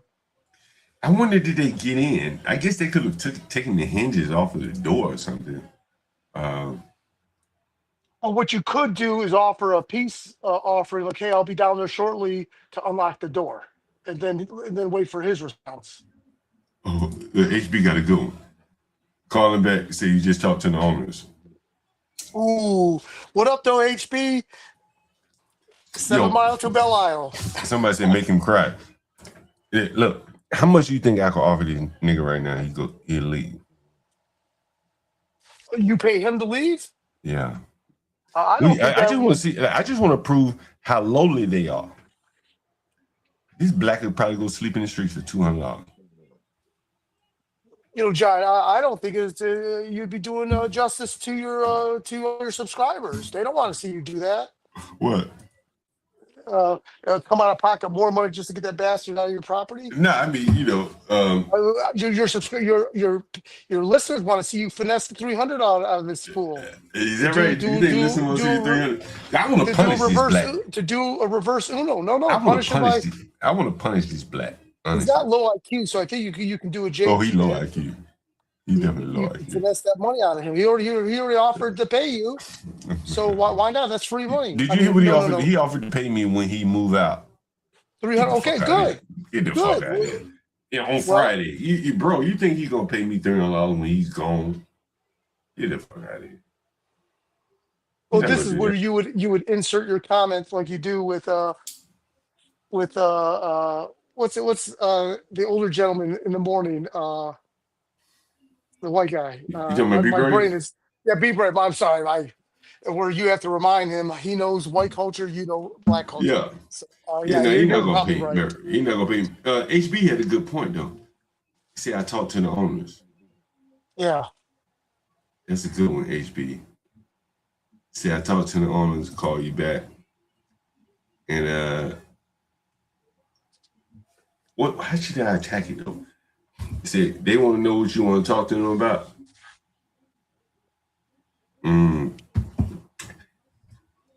How much money could they pay you to leave immediately? I want to find out if he got inside or not. I'm sure he did. Somebody probably let him inside. Let's call him back. Let's see if he answers. Oh, well, John, you are going to have to call him tomorrow to babysit and make the guy just reaffirm that they're leaving. You're almost going to have to call him every single day. So to touch bases with his ass, right? And that level of harassment is going to remind him he's got to leave, right? Yeah, damn, I need to call another black. Let's call him back.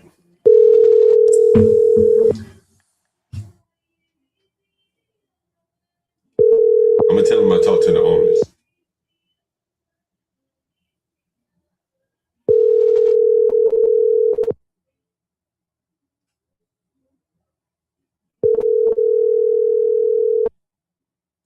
He may not answer the phone. Tell him to give me a call. The subscriber you are trying to reach is not available. Please leave your message after the tone. Tell him to give me a call. I talked to the owners.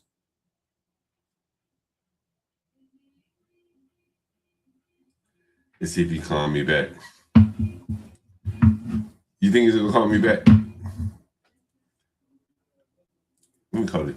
Remember the black that works in their restaurant, Mexican? John, I think he will call you back because, like a dummy, he's got the false sense that he's got the upper hand. So I think he will call you back and be rude. Yeah, you remember that black that worked at that black ass restaurant? The Awakening? Yes.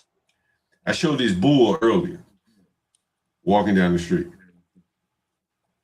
So he sent me a cash app or some Zelle, something today. Now he's supposed to be moving out today.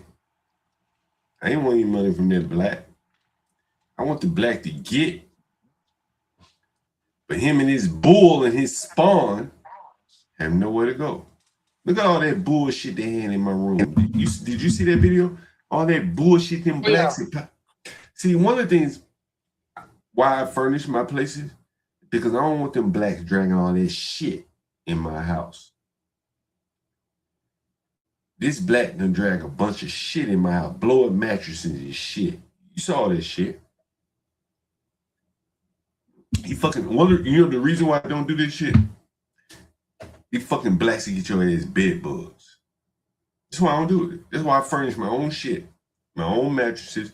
Don't bring none of that tattered ass mattresses that you've been dragging around from homeless shelter in your mama's house. Like I provide the mattresses for them, strictly for bed bugs. Like no cloth couches, everything vinyl or that pleather, whatever the hell they call it. Like nothing fabric where bed bugs can get into. These damn people are one step away from the streets half the time. Look, Nisha came from the shelter, remember? You fucking bed bugs in the shelter. So that's one of the reasons why I furnish the places if anyone's curious to know. But yeah, so the black and his bull, the bull and his spawn were walking down the street. I showed you that earlier. So this black, he think he can just send me whatever the hell amount of money he want to send me. So he sent me a partial payment. Most of it, $50 short, but nevertheless, let me call this black. I thought he was moving out. Ain't nobody gonna take this dumbass black working at a dumbass black ass soul food restaurant.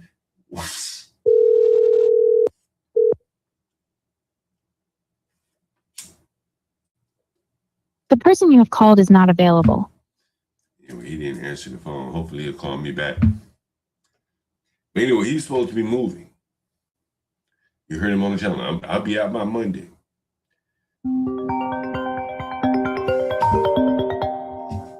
I said to the nigga, I saw your bull and your spawn walking down the street in my neighborhood. Why don't you take your black ass to Southeast? That bull belongs in Southeast. Hello? Yes, hello? Yeah, hey, how's it going? Hello?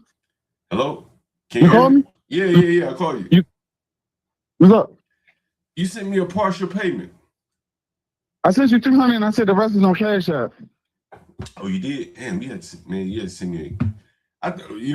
Look, man. I'll handle it in a few minutes. If you didn't see it, I'll handle it in a few minutes. I'll check it, but I'm working right now. But you got majority of it. Only thing that's left is $50, and I'll send it to you. If you didn't get it, I'll check it in a few minutes. I'm looking right now. I ain't get it. Yeah, all right. Well, yeah, I'll check on it. You need to be talking. What do you mean? Hey, look. Look at that. He's black. It's the black with the bull. Working in a ghetto ass, stupid ass, black ass soul food restaurant.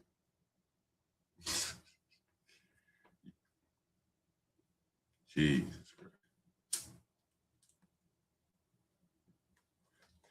Anyway, I think I've proven my case here. I got a couple things I probably could cover, but here. What do you think about all this so far, Master Karen?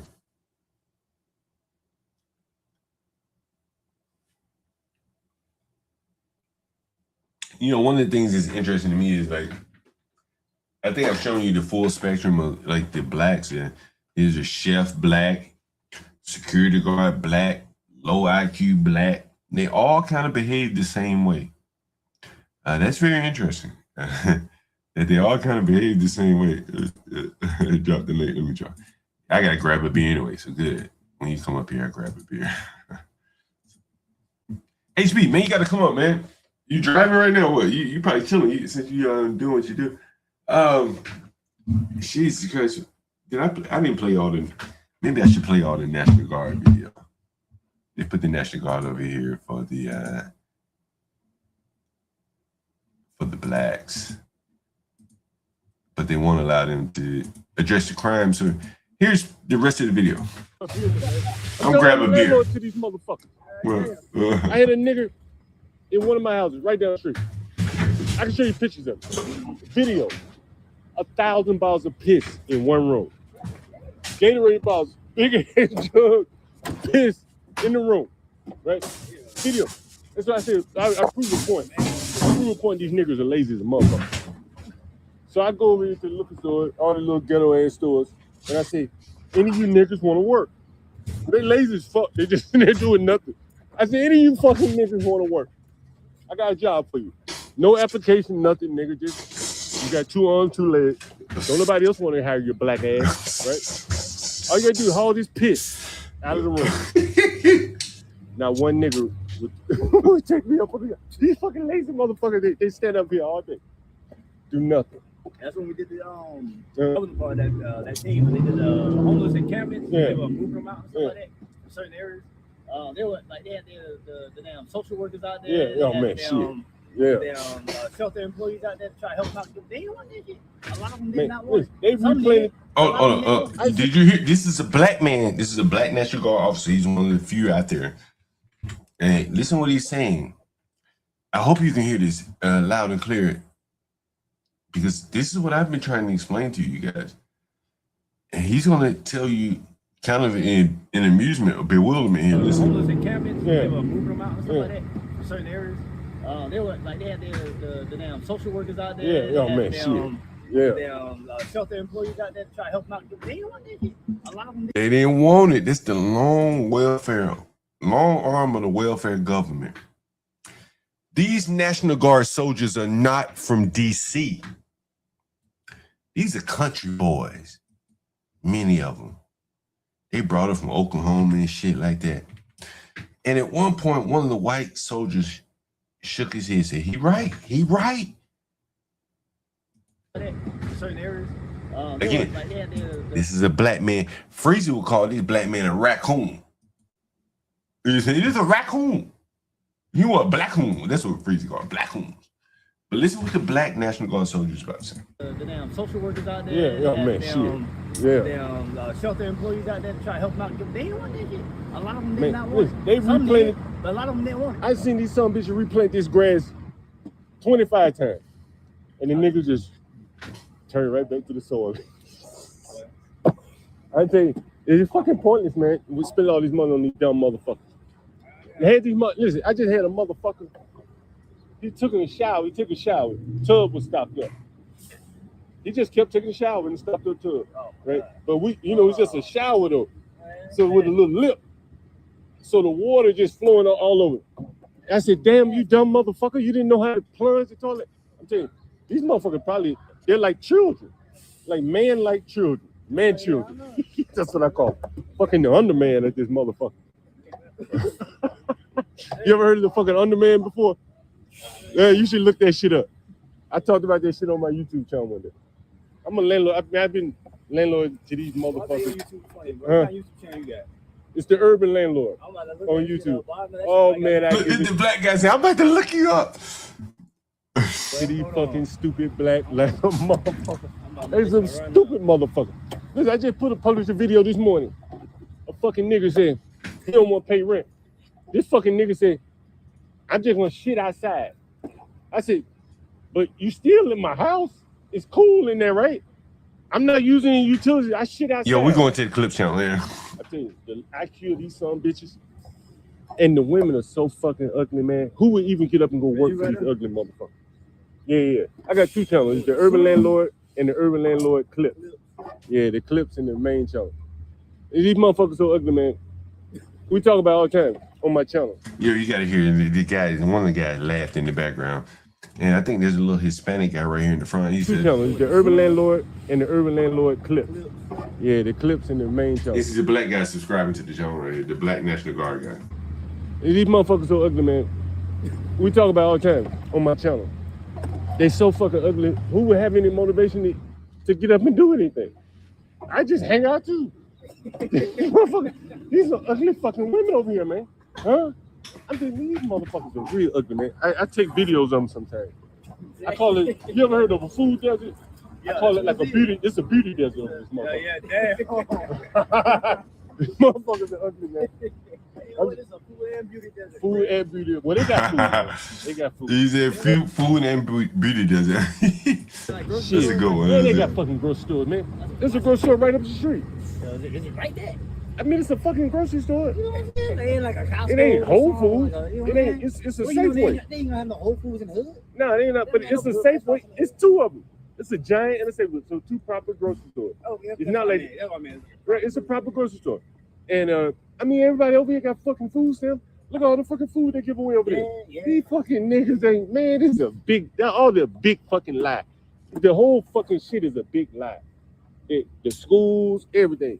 You can't have shit around these fucking niggas. Listen, I done had 3 or 4 fucking bikes stolen off my back porch, man. I mean, brazen fucking nigger ass criminals, man. And you can't shoot them. You can't even confront them niggas.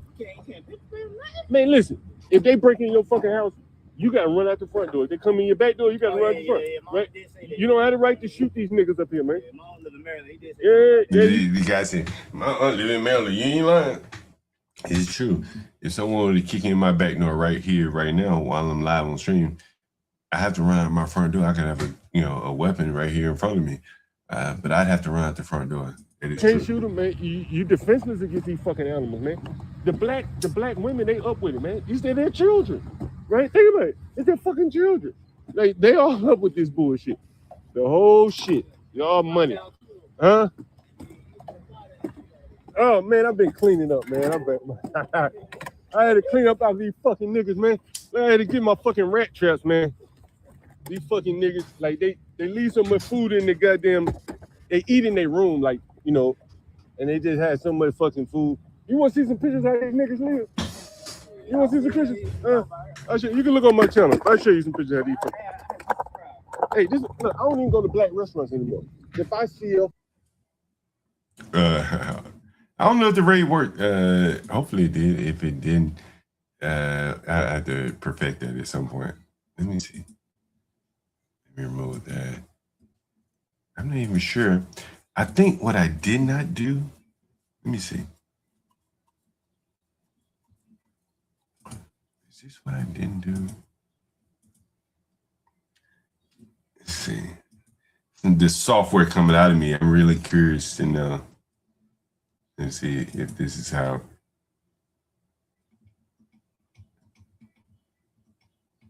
Let's see. Let's see if the raid worked.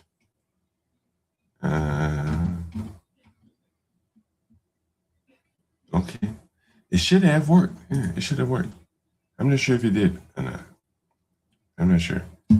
We got Vanta in the audience. Vanta, I saw you on a. Did I see someone say Vanta? No. Yeah, Vanta's out of sorts. You know, I saw Vanta on DJ. Damn, let me add myself. I saw Vanta on DJ Witch Doctor panel, and he's kind of like a fish out of water over there. I think that audience was not necessarily his audience. There is something. Yo, Latino, what's up? You want to hit the panel? I had some of interest to you, that may be of interest to you. Someone put someone in the back chat. Oh, all right, yeah, cool. All right, let's see. Where was it? Okay, it's videos. This is something that's so interesting. And I think this is you've heard me talk a lot about Angry Man on the channel and the problems with the whole black conservatism type thing. What's up, Latina? Here is something very interesting. What's going on? Here's something very interesting from Angry Man. A back and forth between Angry Man and Sharon Bracey. And you know what's interesting about Sharon Bracey is damn, I hope this uploaded. If it didn't upload, I'm gonna be pissed. Okay, it did upload. You know what's interesting about Sharon Bracey, bro? What, that hairline? Nah. Sharon Bracey ain't is like what you see him on YouTube or how he projects himself on YouTube. I was listening to him the other day. He rebuilt a motorcycle. Would you have thought Sharon Bracey rebuilt a motorcycle? I wouldn't have thought that. Wow. But he has. He's done it. Huh? Go ahead. I mean, that's good for him. I mean, I'm not I mean, I'm not surprised. That's not tough to do, but yeah, I wouldn't see him as the type. Right. I've never done it. You know what I'm saying? So, and someone like him, I wouldn't have imagined that he would have done that. That's my thoughts about that. Give me 1 second. Hold on.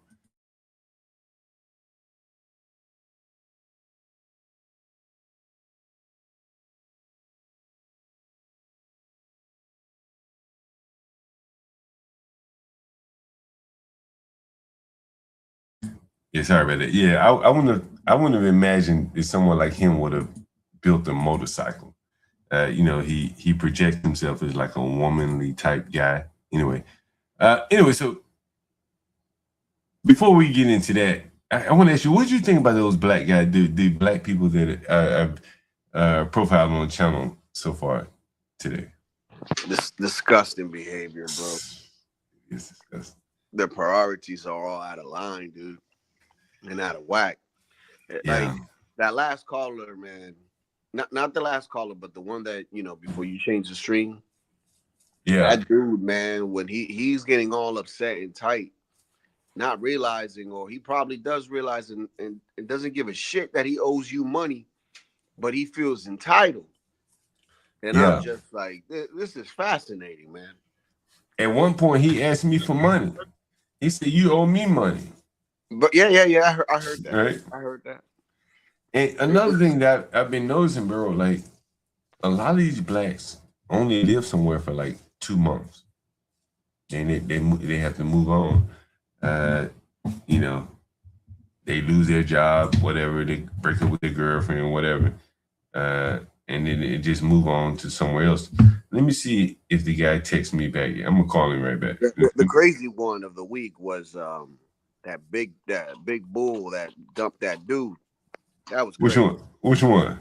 You said the dude had a white chick, and she was fat as hell. The mom was calling and telling you that she's like, yeah, she left him because he ain't got no job or nothing.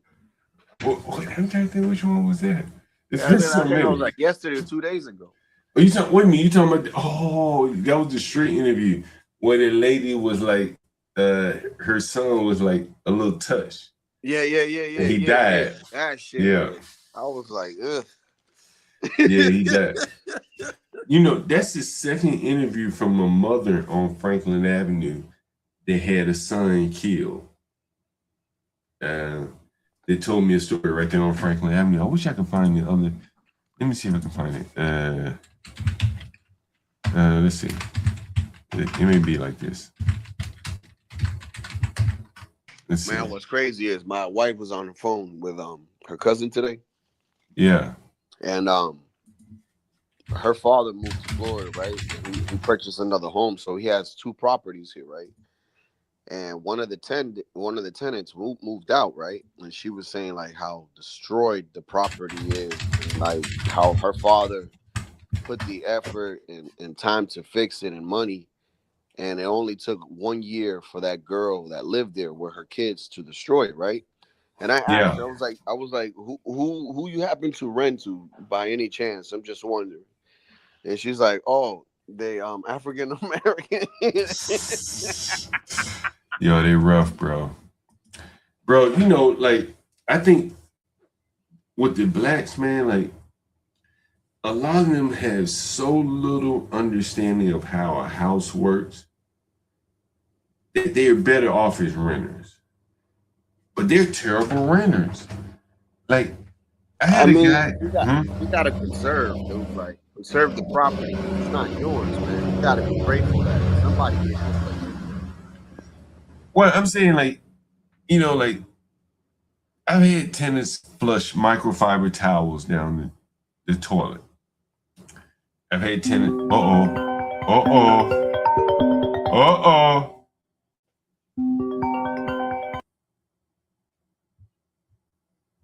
Yeah, what's up, man? Hello? Hello? Yeah. I talked to the owners, man. Okay. And look, they say they give you $200, you know, if you'd be willing to leave immediately. You said they what? They'd be willing to give you $200 if you'd be willing to leave immediately. Nah, because if we're gonna tell the owners is willing to give us $200, give us back our $2,700 that we gave you. Because we ain't paid them nothing. We paid you. Tell them to pay us back what you paid us. And we gotta leave immediately. Immediately right now, we could give us enough that we can go buy a hotel like we was gonna do on Friday. If not, we're gonna move on. We're gonna leave on Friday. Because we paid John $2,700. We ain't paid them. So what y'all give us some money so we can go get a hotel. So wait a minute. So let me get this clear. So I know what to tell them. So you need some money to go book a hotel. Is that right? The hotel fee that we get on Friday was the $545 for a week. If they not giving us no way, Wait a minute, hold on. The hotel charge $545 a week. Yeah, but it's a whole hotel though. It's a whole kitchen in there. It's a whole kitchen and everything. Not like this. So don't even try to I'm just asking. You know, shit. So anyway. So once again, they can't give us the fee for because we paid you, John. So that means you stole from us. So if any police is involved, because they want to give us $200, be there. Because we got receipts that we paid you $2,700. So you won't have to come up with that $2,700 if they want us to move out their house. Because we paid you $20 in their house. We ain't paid them. Okay, so what you want me?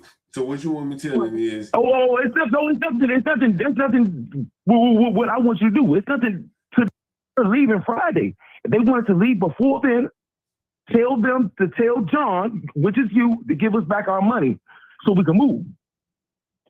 So we're not about to move for no $200. How we gonna move with $200 right now? The Uber, we're gonna have to pay for an Uber. What? No, we're not doing all that. We're moving Friday with our money. Oh, so you can get our money that we paid John, because that's a law. That means you robbed us on some real stuff. That means you stole from us. You robbed us. So that's a charge right there, John. Just to let you know, that's a charge because you're not the owner of the house. You should. This is a rent this house in your name and making your tenants pay you and not pay them. And now you're saying them are willing to give us $200. Why? So that means that's a free $200 from them. So that means you took their tenants' money. You took their tenants' money. Because we don't even know if that money that we paid you went to them in any kind of way. In any kind of way, because you barely gave us receipts for your money that we gave you. So, no, we're not moving for no $200. Give us back. I tell them to tell John to give us back our $2,700, and then we gonna move. Or at least half of our $2,700. We'll move right now. This instant, we'll start packing our stuff up.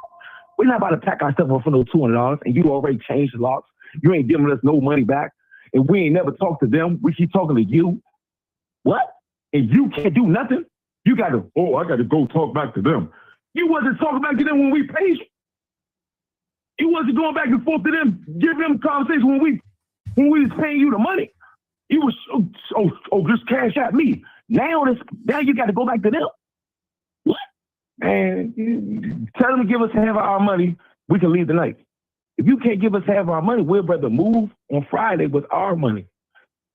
With our money. And until then, what can you do? Like, what can you do if you're not about to give us back our money?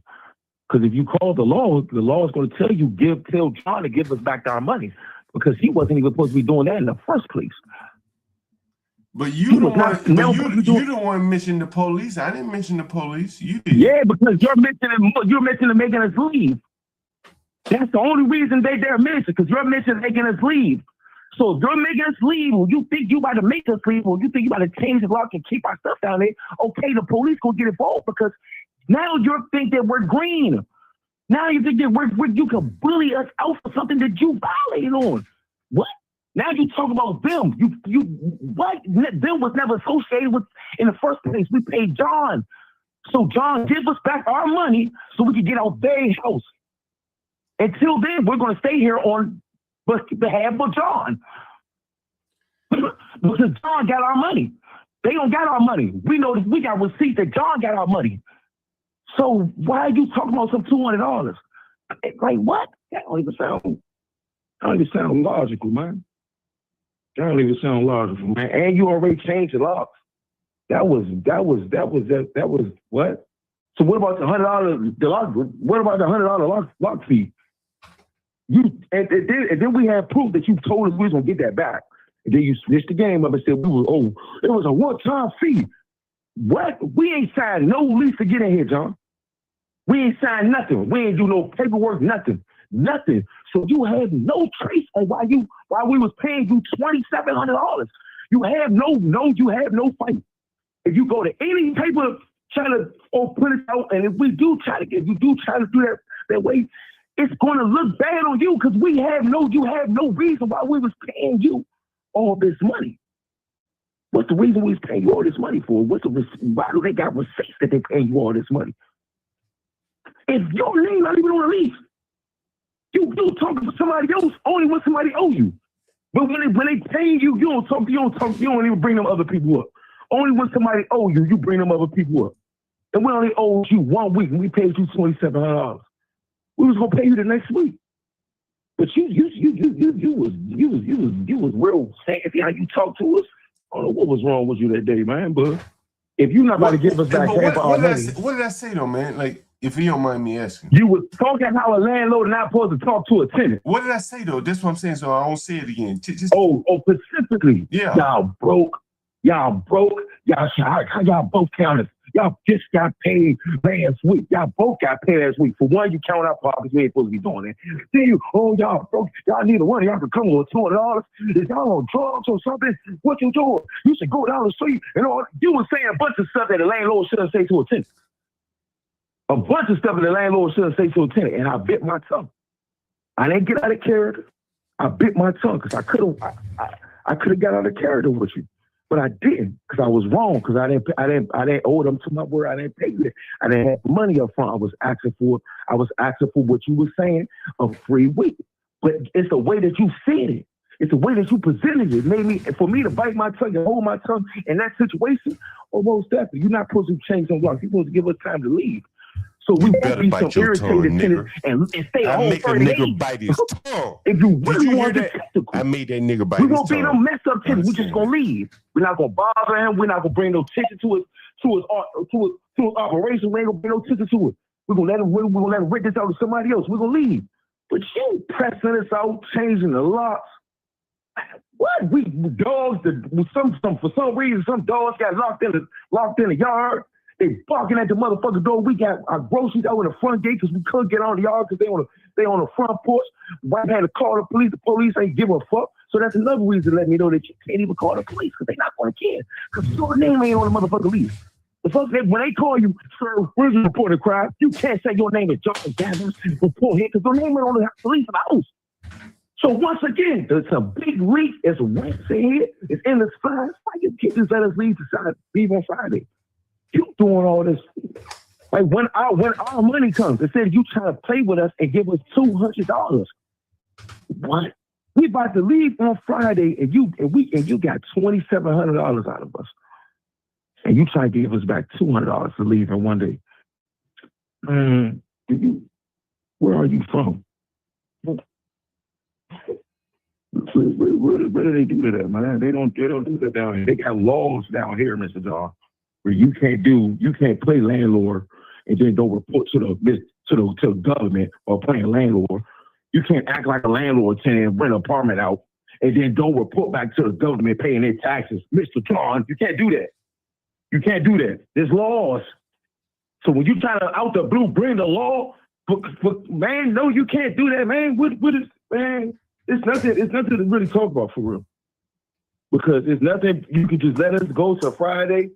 But the more and more you restricting us from leaving on Friday, we're gonna make it hard for you. We're gonna call the health inspectors. We're gonna call whoever we need to call to get this house shut down if you want to put this out right there. Because there's multiple things that could get this house shut down, being the fact you're listing it as a Roman house. It's things in here that you not put that's a health hazard.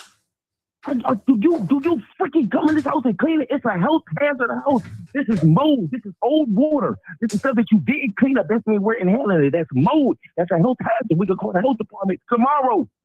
And get your whole little operation shut down. Now you ain't make no more money. Instead of just letting us leave on Friday. You doing the most. You doing the most. Calling us old. They want to talk to them. If you could talk to them, that means they could verbally talk out their mouth.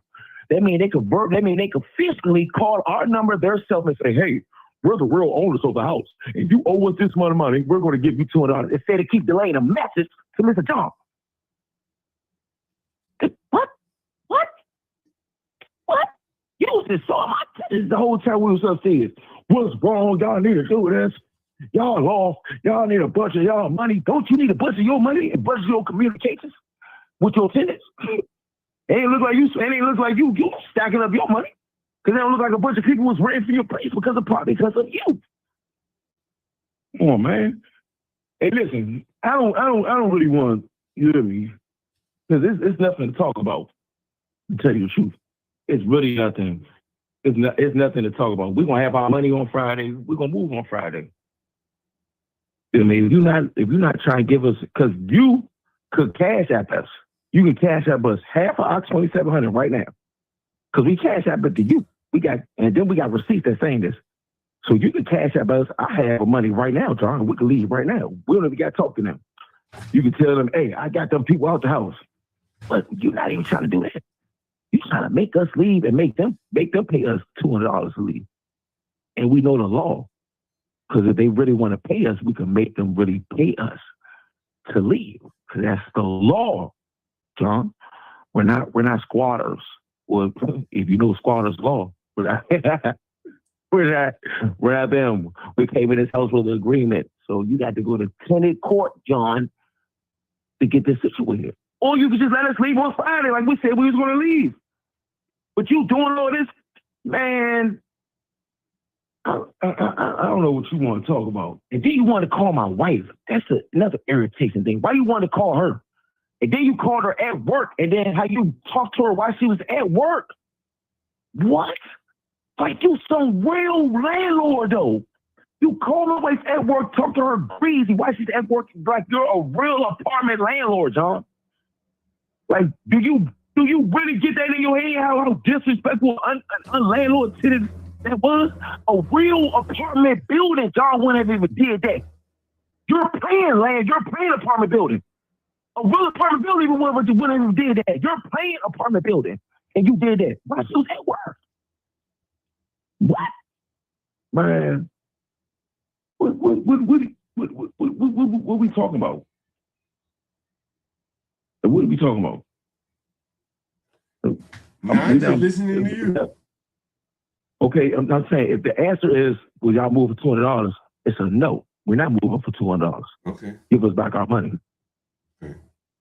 Or give us half our money and we can move. But until then, we got 4 more days. That's it. Right, that's all we asking for. Right, I'm gonna call you right back and see what they say, right? No. I'm trying to enjoy my night. What's the call us back for? Why they can't call us? What's stopping them from calling us, John?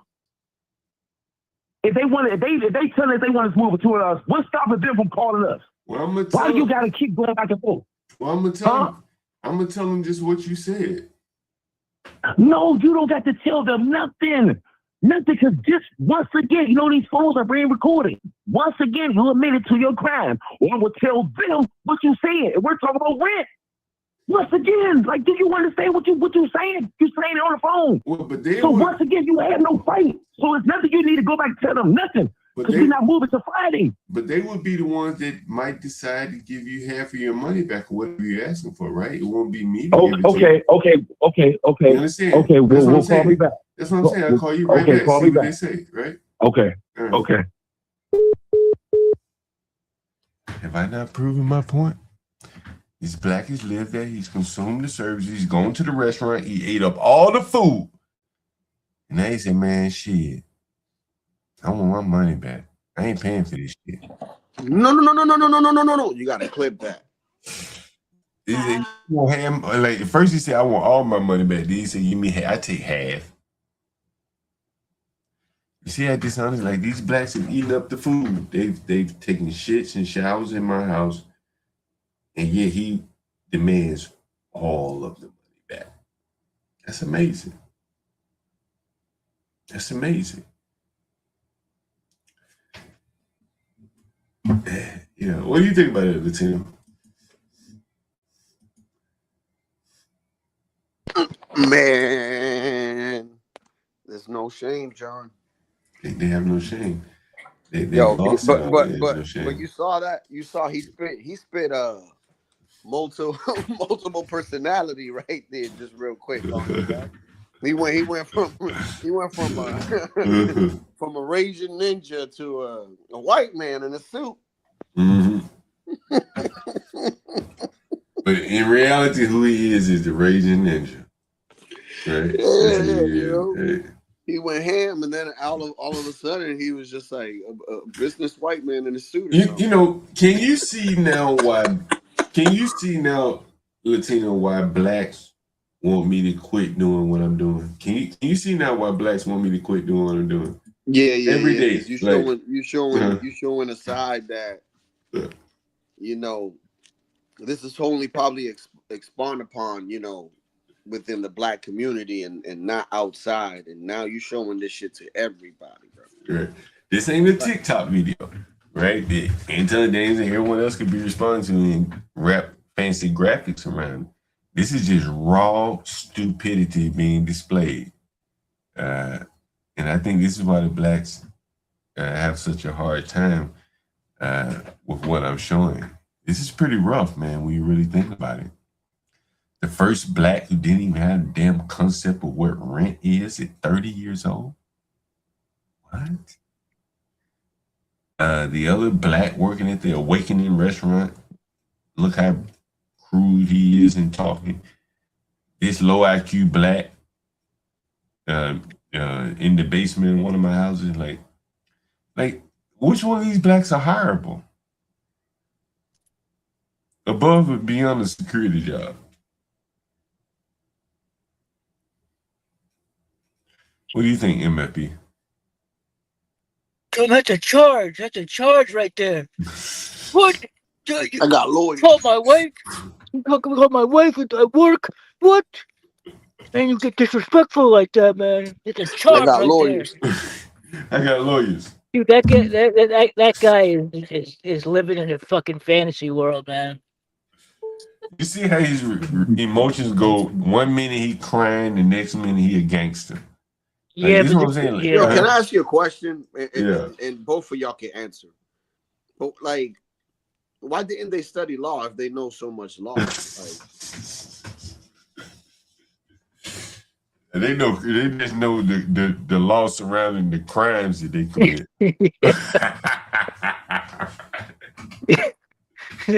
They just know the law about, regarding the shit they get themselves into.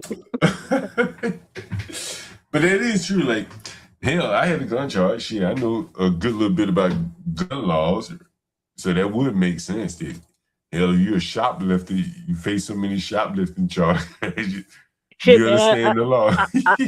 I know the DUI laws in Massachusetts like better than almost all the lawyers, man. Right. So that could be where it comes from.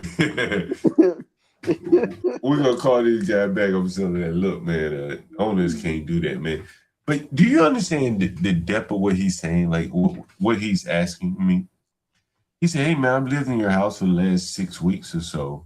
I need you to give me that money back. And I want all the money back. Even though I haven't paid you for the last 2 weeks. I haven't paid you for the last 2 weeks either." Right? So he wants all the money back plus 2 free weeks in rent. This is really amazing that and his low IQ could not even fathom what he was asking. That's crazy work though. Like, now, I always think that you want that money Just back. they build. Did you see him? He was like his energy was building off of what he said. The more he talked and the more you didn't respond, the more like convinced he got that he was right. And like he started to get, and he was getting amped up. Yeah, yeah, yeah. Like, and I think that's why they get so intimidated by whites, because like if a white guy, if a white guy had said it, interrupted him and said like, no, no, no, no, like you're the one who's guilty or something, he would have lost that energy real quick. Yeah, he might have beasted on you in public because he's a big black guy. It would have been like that Boondocks episode. Yeah, Wait, might be like, man, these people are real dumb, man. Like today was, you know, I don't know, MFB, if you heard about the black man who supposedly has a smart ERD job. I don't know. I don't think I did. So I get this text message from a black, and he was freaking out. And I'll show you the text. Here, let's see what it text. It's right here. This black was freaking out, man. I mean, like, I would have thought the world was about to end. And so here's the text that he sent me. Look. Answer the phone. I cannot get in my room. The keypad is not working. You know, sometimes these keypads can be a little sensitive. If you touch it with your nail as opposed to your finger, it may not come on. Yeah. It could be a little delay, whatever. So I'm across the street talking to this low IQ black security guard, and here's another low IQ black having a problem with the smart locks. The locks were smarter than him.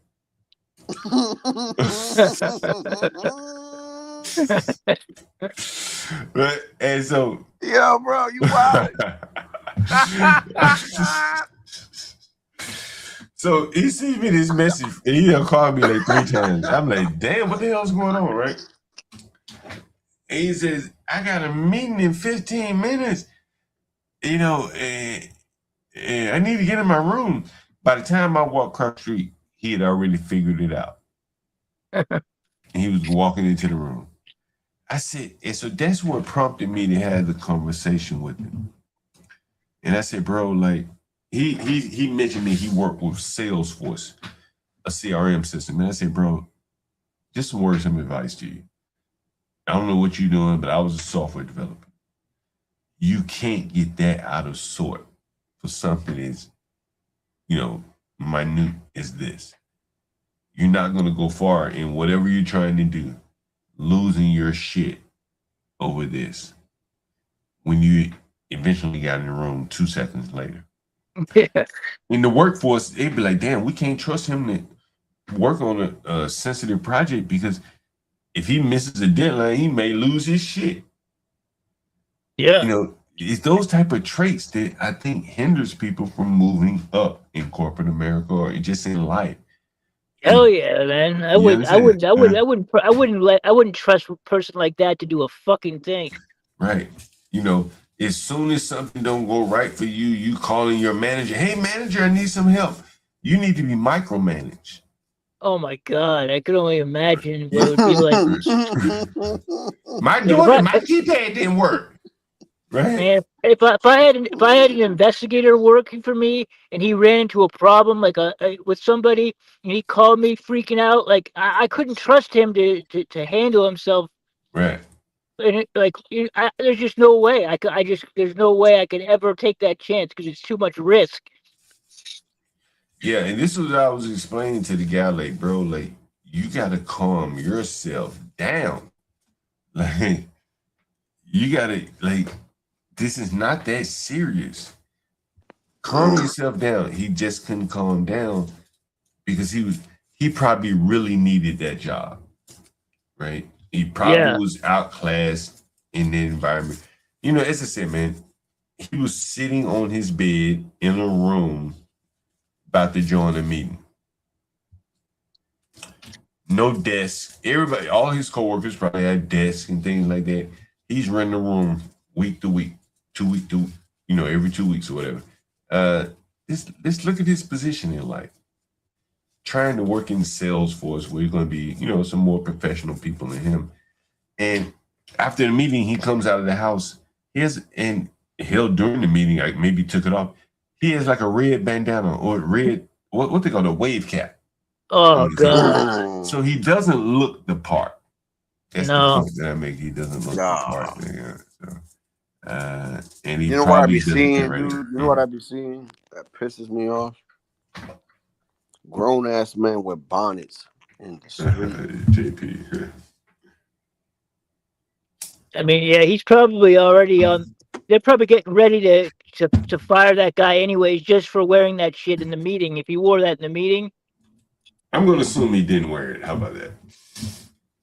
yeah, I assuming mean, he took it off, right? hopefully he took it off. Hopefully he took it off. Here's you know, I was talking about anger man and you know what I think anger man's problem is, stuff like that. And so here's a video. We can react to it. Tell me what you guys think. It's a fucking fly in here. Shit. Anyway, here's the video. And what they're talking about is Jasmine Crockett. I found this interesting. They're back and forth about this. And Anchorman is supposed to be the conservative.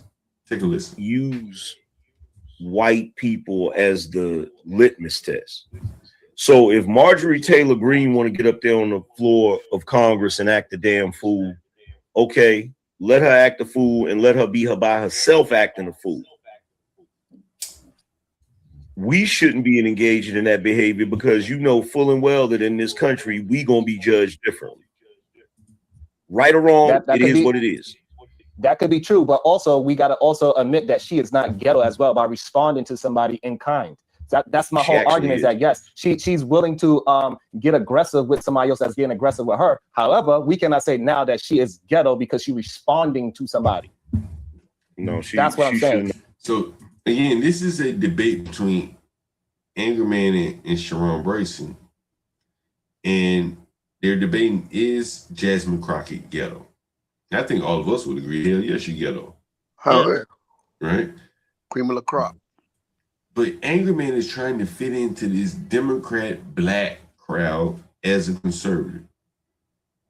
And look at what he has to go up against. They can't even agree that Jasmine Crockett is ghetto as hell. And this is what I mean, that we cannot act as if she's a bad representation of black folks because she responded in kind to somebody that was being disrespectful. You be disrespectful to somebody, the other person is going to be disrespectful back. So therefore, she is not ghetto or ratchet. She is somebody that we should be like, hey, I don't agree with that moment or whatever. If she had 5 moments, if we don't agree with those 5 moments. Also, though, we cannot allow people to try to act as if she's representing black folks in a ghetto way. She is. She's horrible representation because black women and black men in Congress and in politics in the 80s and 90s never behaved like that. Not once. They never behaved like that. They never functioned like that. That's a fact. Sit here and try to pretend like with that. They didn't. I disagree with that. Name one. Because Malcolm, he was very aggressive. That's Malcolm. He's not in politics. He called people names all the time. We have plenty. We have plenty. We have plenty of our scholars from back in the days that spoke very aggressively and talked down on the opposition and different people and called them out their names in a very aggressive way. We didn't call them ghetto and ratchet. We shouldn't do that today. Sharon, that's a shitty comparison. They had to, like, it was different, bro. Like, it's so different. No, but Marcus, in the moment when she's responded to somebody, she had to act that way in the moment. You know what I find interesting here, the reason why I'm playing this video is it should be like universally accepted. Jasmine Crockett's kind of ghetto as hell. Angerman is having a hard time articulating that point. Sharon Bracey is probably more intelligent than Angerman. You listen to Sharon Bracey, he has a lot of practical experience, construction, as I said, rebuilding a bicycle. Family was in the street game. Dad was shot. Like, he's not that soft looking guy that you see on his channel. Like, there is some level, some complexity to him, to be honest with you. And Angerman, who wants to be this leading black conservative, you know, he can't compete with a Democrat like Sharon in the intellectual debate. This is what I find interesting, and the reason why I find it interesting because I played a clip a while back where Angerman said I should be a millionaire, and I said, well, from what? On what basis? And if you look at how he's not acquitting himself very well with Sharon, you see why he's not a millionaire. as a Republican thought leader. You can see that. Anyway, what do you think about that? Yeah, I mean, I think he's weak. I mean, in my opinion, Sharon sounds like he's really, really low IQ. I mean, that's just my personal opinion. Man, I'm gonna tell you this. Like, I've heard Sharon on other panels. I can't really watch his panel, but Sharon talked about rebuilding a motorcycle. The blacks didn't believe him, but he started getting into the detail of it. I'm like, he knows what he's talking about. He's talked about street business, selling drugs and shit like that. His family was involved. His dad was shot. That's a lot of street cred that even someone like Angerman does not have. Think about that. Yeah, yeah, but at the same time, though, his logic that he was just displaying there, saying that you know the Malcolm X. conclusions he was drawing were just inaccurate. Like they sounded very, very like a low IQ take on it, like not really taking Yeah, into because consideration it's anything absurd. else. Like, Well, you have like to just saying, remember, Jasmine Crockett's. I don't think these people are debating the truth. They're like debating to win. Yeah, It I doesn't matter get about that. the truth. You know what I mean? I get that, but it's just asinine statement to say that Well, Jasmine Crockett and try to compare her with Malcolm when Malcolm X was an activist. Yeah, that was really dumb. Yeah, That that was really was dumb. very low IQ. well, but none of the blacks could articulate it and refute, that statement. So watch how Sharon Bracey again gets to like stampede through these low IQ blacks. Again, Angry Man with 1 million subscribers should be, who's the conservative thought leader on the other side who would have obliterated Sharon? He's not that guy. Yeah, yeah. Is it look how he struggles with Sharon, who probably is fairly intelligent relative to Angry Man. Listen.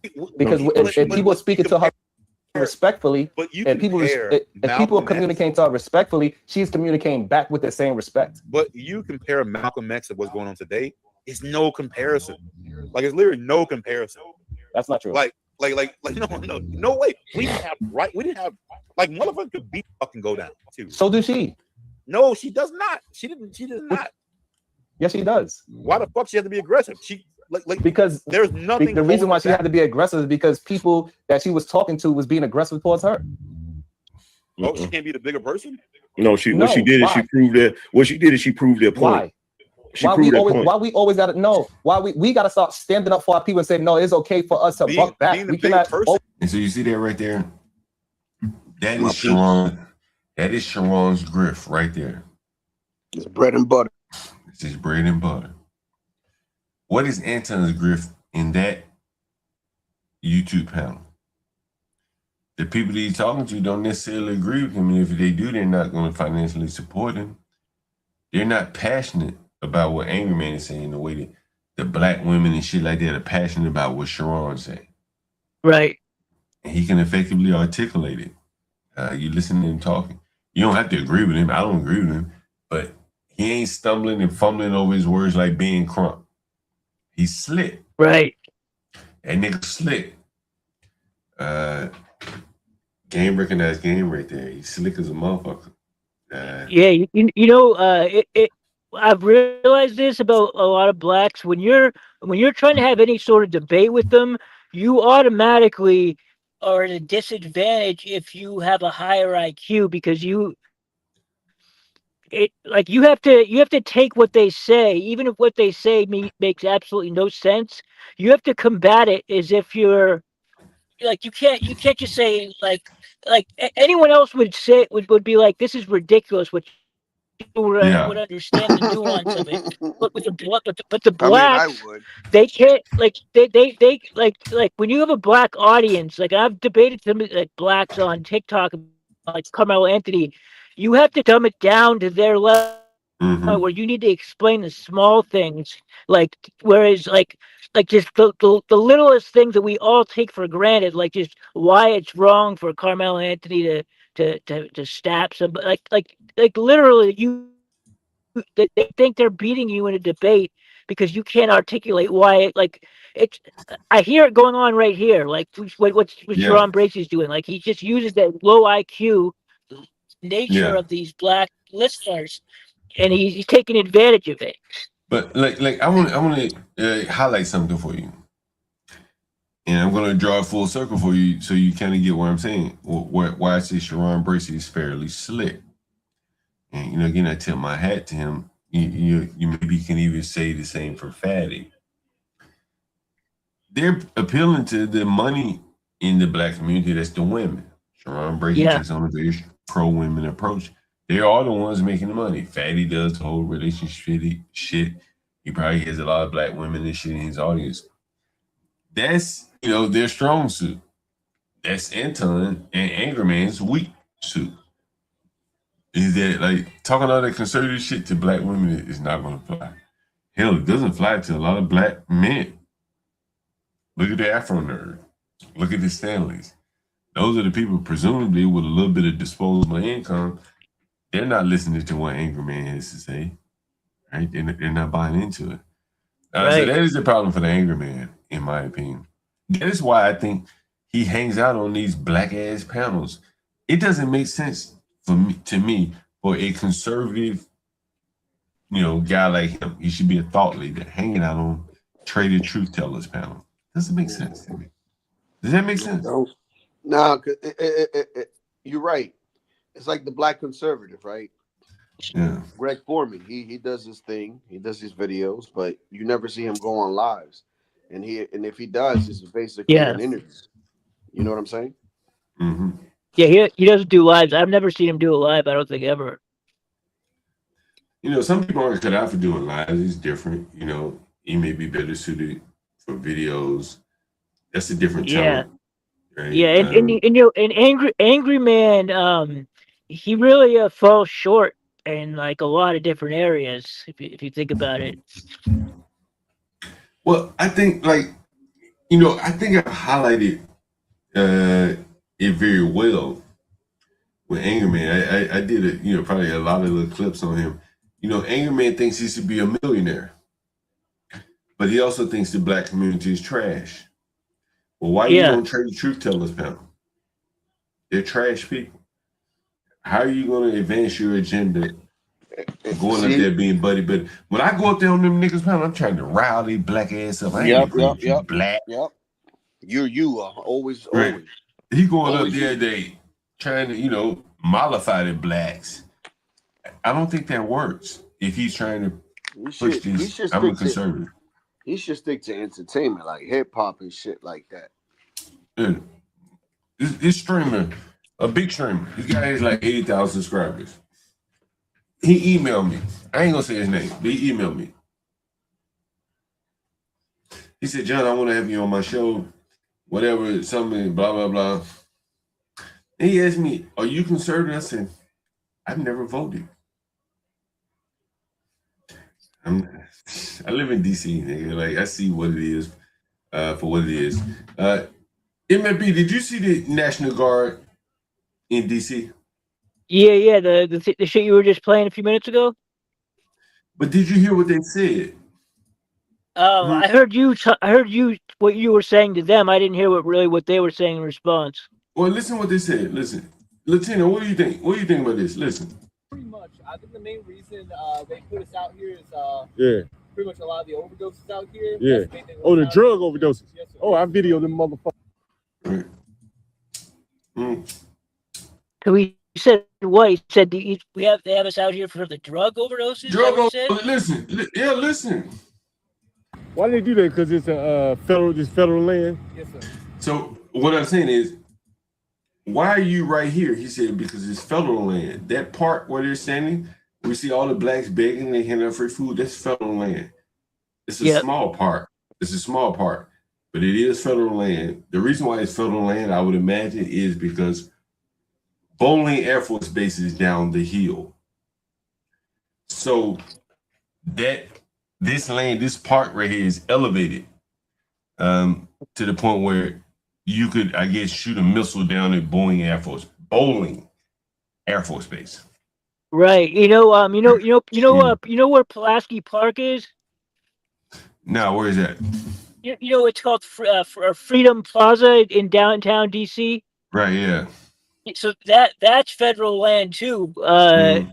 Because I used to skateboard back in the day when I was in college, and the park police, you know, the park police in DC, Yeah. you know, because Yeah. they used to they were the ones who would come in and fuck with us, you know, because it was federal land or something like that. Yeah, yeah. Like, so this is Trump's response to, I guess, the overdoses you heard the National Guardman say, right? What did he say? So damn, so you can only really just go around this little park? Pretty much. I think the main reason they put us out here is Yeah. pretty much a lot of the overdoses out here. Yeah. That's the main thing Oh, the we're drug overdoses. Yes, sir. Oh, I video them motherfuckers all the time. Yeah, that's the main thing we're countering. So you come out here with the to resuscitate these drug addicts, son, bitches? Yes, sir. God damn. Who got dope like that? You know, you gotta be honest. Is anyone else on YouTube? This is just my regular day to day, bro. Is that what that guy? Is that what he said? He said he's there. What? You want to hear it again? Did he say we resuscitate these guys? Listen, this is what they there for. How many damn overdose drug addicts I've shown you where they got the DC EMTs out there and be brave, like, look at them dreadlocks on their EMT. No, no. So now this is where they all pass out at. This is the intersection of Martin Luther King and Malcolm X. It should all be coming together for you guys now. Yeah. This is it. This is it right across the street from the liquor store. Right? Are you getting it now? For the people in the back of the classroom, a little slow in the uptake. Are you getting it now? DC government never sent police out here to police this shit. They're okay with it. They're okay with it, bro. They know they can't do anything about it. So Trump said, well, I'm going to send the people at least out here to resuscitate the blacks that John Galt is showing on his channel with their asses out. How many of them are showing with their asses out?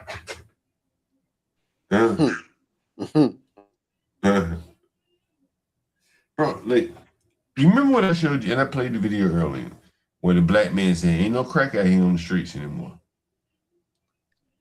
Who do you think saw that first? I used to rent to the little punk ass crack dealers, the nickel and dimes. They're not around anymore. They're gone. That's it. So now they got the National Guard out here to resuscitate the people who are taking pharmaceutical drugs, which, and I've also shown you this as well. What is that family down in North Carolina? The drug family. The drug family? Which one are you talking about? The ones that sold the Purdue Pharma?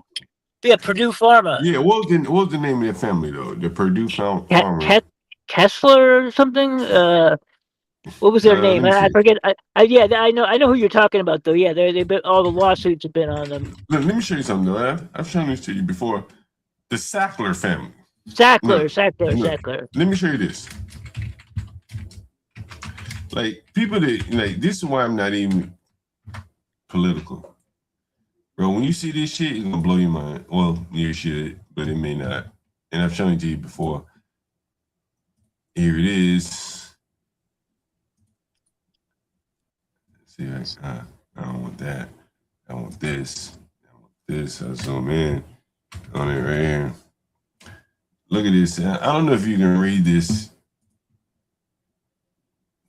This is the Sackler Museum of Natural History or something. Yeah. Right? This is right downtown DC, right around the corner from the White House. Yeah, it's crazy, man. This was after they settled, what, $10 billion for addicting people to Oxycodone? Oxycontin, yeah. Right? And here they have a museum in their name. That's crazy. Yeah, that's just like they're just flaunting it. They're flaunting it. You know what I'm saying? Get it? Shit, I was a victim of that. Oxycontin was the shit that I got started on, man. I got started on Oxycontin back 2005. Right. That's what I'm saying. And so here is, the people that talk the politics, Republican, Democrat. Like, look at this shit. This should tell you that it's all bullshit. Yeah, it's all bullshit. Right? Like, listen, look at this shit. Look at this shit. Like, I was riding downtown one day and I saw this shit. I said, I can't fucking believe. Look at this. The Arthur M. Sackler Gallery. Can you see this? Yeah. It's an art Meanwhile, museum that's crazy. of the Smithsonian, and this is federal property, ladies and gentlemen. Focusing on Asian. And he's responsible for the deaths of of more people than, you know, I mean, damn near a whole generation almost. Yeah, and no one points a finger at him. And that is, again, why the National Guard are here. What did the National Guard say? Why did they do that? Because overdoses. So damn, so you can only really go around this little part? Pretty much. I think the main reason they put us out here is pretty much a lot of the overdoses out. Bro, you don't believe this shit, bro. If I tell you this. Interesting. See this? It connects all the way back because the OxyContin is what created that. OxyContin created the fentanyl. The fentanyl crisis was created by the people who made OxyContin. If it was never an OxyContin, there would never be fentanyl. That's correct. Right now. That's correct. That is correct. And I want you to look at this. Look at this. Look at this. Man. It's probably a video. I'm sure there's a video. Let's see. Anyway, so I'm going to find a video. Hold on one second. To bring it all together for you. And here is, let's see. Trying to find the clip for you. I'll show you what I'm searching for. Look. Injection sites, DC, right? Safe injection sites. Oh shit! Are you serious? Nigga. They have them in DC now? Look, this is the incoming mayor. See what it Oh says? my god. Let me see that. Hold on, let me see. Now, what do you think they're gonna be? What do you think they're gonna be? Safe injection site for drug use. Holy shit! So they're really gonna have them? It's like this, like that. That's so she's supporting that shit. Man, The incoming mayor. This is the incoming mayor. that's basically like they're turning the methadone clinics into heroin clinics. That is correct. And they have the National Guard there to resuscitate them. To resuscitate them. And you know what? You know what? They're gonna have in those safe injection sites. They're gonna have it packed with Narcan and everything that you need. So they're gonna have people there whose jobs are to just bring people back to life when they do too much heroin and fentanyl. That is correct. And so you see why, now. Again, this is Democrats. You know, this is Democrats know all of this. This is a Democrat-run city. This is a black mayor, female, who's pushing for drug injection sites in the ghetto, right near John Galt. Jesus Christ! It is amazing. Oh my God, man! You know how dangerous that is, man, to have that. I mean, that's a whole different, like that is literally, you're legalizing drugs. Like you're not just legalizing weed, you're legalizing shooting up heroin now. Yeah, that's right. And that's what she wants. She wants safe injection sites. The community though, Amsterdam. Well, but Amsterdam, most of the people are not going there for rough drugs. Right? They're not going there for rough drugs. You know, the thing is, and you can see this is started out in San Francisco. I think the difference is, honestly, and you probably are a very good example of that, is that you're white. You overcame that shit.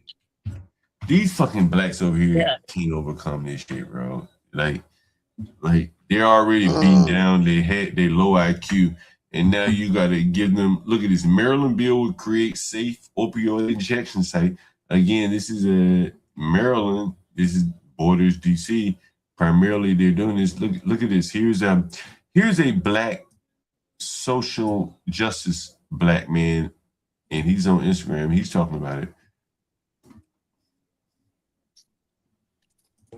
Across the street right there is where they had. Are we losing? And y'all know, across the street right there is where they had the meth center. Ran by people from Texas who didn't give a damn about our community. We have these beautiful businesses here now, by the way. And we had to fight for over 10 years dealing with people coming and leaving this spot, getting shot because the drug dealers came, sold drugs to them, people fighting, shooting, everything. All right, just like this happened over the other day on Minnesota Avenue where they shot through the windows of the DGS government building. And they want to do something similar to this, but even worse, because the people are going to be going inside to inject, instead of meth, they're going to be injecting themselves with heroin and other things of that nature, right? So we finally get this cleaned up to some degree, and now they want to put it in our community. So Tommy Wells, who's Janice, Tommy Wells is a white liberal man. He can't go against these blacks. If they want drug injection centers, he got to go along with it. Campaign manager says that he supports it. He lives in Capitol Hill. My question is, will Capitol Hill, that's white area. you put it in your community? Will you put one of these centers in Capitol Hill? And what's the next council member who will step forward and say they want it in their community? I need somebody to respond right now, because I know we used to have to fight to help children get to Ketchum Middle School. People out here nodding, doing all type of things every day. I know we had to fight to keep businesses going. Go ask Enlightenment, okay? Employees will not even come to work. People are defecating, leaving here, defecating outside of the businesses. All right? All this stuff was happening right here on MLK. It was happening right there on North Capitol Street. It was happening right there in Deanwood, where they fought it from coming back, right? My buddy Philippe owns a property in Deanwood. You probably heard him call in. He's an AI guy. He works for Claude or some shit like that. And man, he refuses to rent his Northwest properties to blacks. Outright refuses. He don't give a damn. And he told me, he was on the channel. He said the government offered him 100% of his rent in Columbia Heights. You know where Columbia Heights is, MFB. He said, no, I will not take it. And he ended up renting it to a white person instead. The interesting thing about that is where a lot of Howard students want to live. They want to live in Columbia Heights because it is close to Howard. I'm not sure if you, well, you know that. MFB. Columbia Heights is close to Howard, but Columbia Heights has been taken over by the Hispanics. They run businesses there, and the white people who feel comfortable living around the Hispanics in Columbia Heights. So if you go to Columbia Heights, you're going to see a lot of businesses. Here's something interesting, MFB. I've been telling you guys all along. What did I say about Howard? Does anyone remember what I said about Howard? You said a lot. You said Howard. I said Howard is nothing but a real estate play. Yeah. Today I rode up Georgia Avenue. They're doing a lot of construction, and I guarantee you that the students, they're not building whatever they're about to build that the Latinos were doing the demo on will not be built for Howard students. So if you look at this headline, it says Howard University offer retirement packages. And basically what's going on here is that Howard is looking to lay off some of their employees. Howard University offers retirement packages to 600 plus employees amid financial planning push. Now, this is a school that, they go on to talk about, let's see if there's a video. Let me find a video of it. Because what they're talking about is, Trump changed a lot of the financial aid. Yeah. Are you familiar with that? No, Latino? not particularly. And so in changing a lot of the financial aid, Oh, so it changed a lot. Yo, well, you may remember this, MFB. You remember refund checks Yeah. Yeah. back in college? Yep. Those are days of long. Those are days of long past. There are no more refund checks the way that they Yeah. were, We which more or less finance so we students. talked about this. We talked about this. Right, right. And this is what I'm saying. And we used to all the know grants and stuff. Right. Trump is Yeah. curtailed a lot of this. And so you'll see that here, Howard University is responding to that.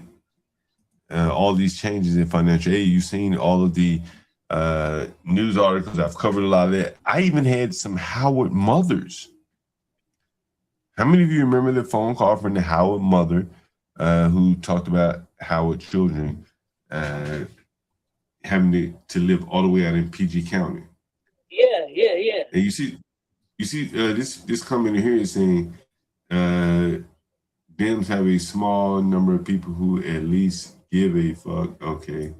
But then he also says he took financial aid that was targeted particularly to underprivileged communities. Fair enough. He limited the amount of plus loans and stuff like that as well. It has a big effect on universities like Howard. Listen. Right. Now offering at least 600 faculty and staff separation packages. A university spokesperson insists the employee voluntary retirement incentive plan and program is not unique to Howard. Our Tisha Lewis joins us tonight with an update on this story. Tisha. Well, Sharon, Howard says the decision to offer the voluntary retirement incentive program is, quote, part of its responsibility to plan thoughtfully for the university's long-term financial sustainability and continued academic excellence. We're told the program is targeting eligible faculty with significant years of service to Howard. Those faculty and staff are being offered the opportunity to consider retirement with additional financial support and additional benefits. A Howard University spokesperson says 16% of the school's employees are eligible, going on to say Howard has previously offered voluntary retirement incentive programs back in 2009 to 2010 and 2013 to 2017. The school also says the goal of this early out program is to focus on Howard's workforce planning efforts, including assessing organizational structure and making strategic investments. Enough about this. Anyway, here's what I found interesting. I was riding up the street from Howard today, right on Georgia Avenue, which is the main artery for Howard. And I saw all this construction being done by Hispanics, and I couldn't help but think this.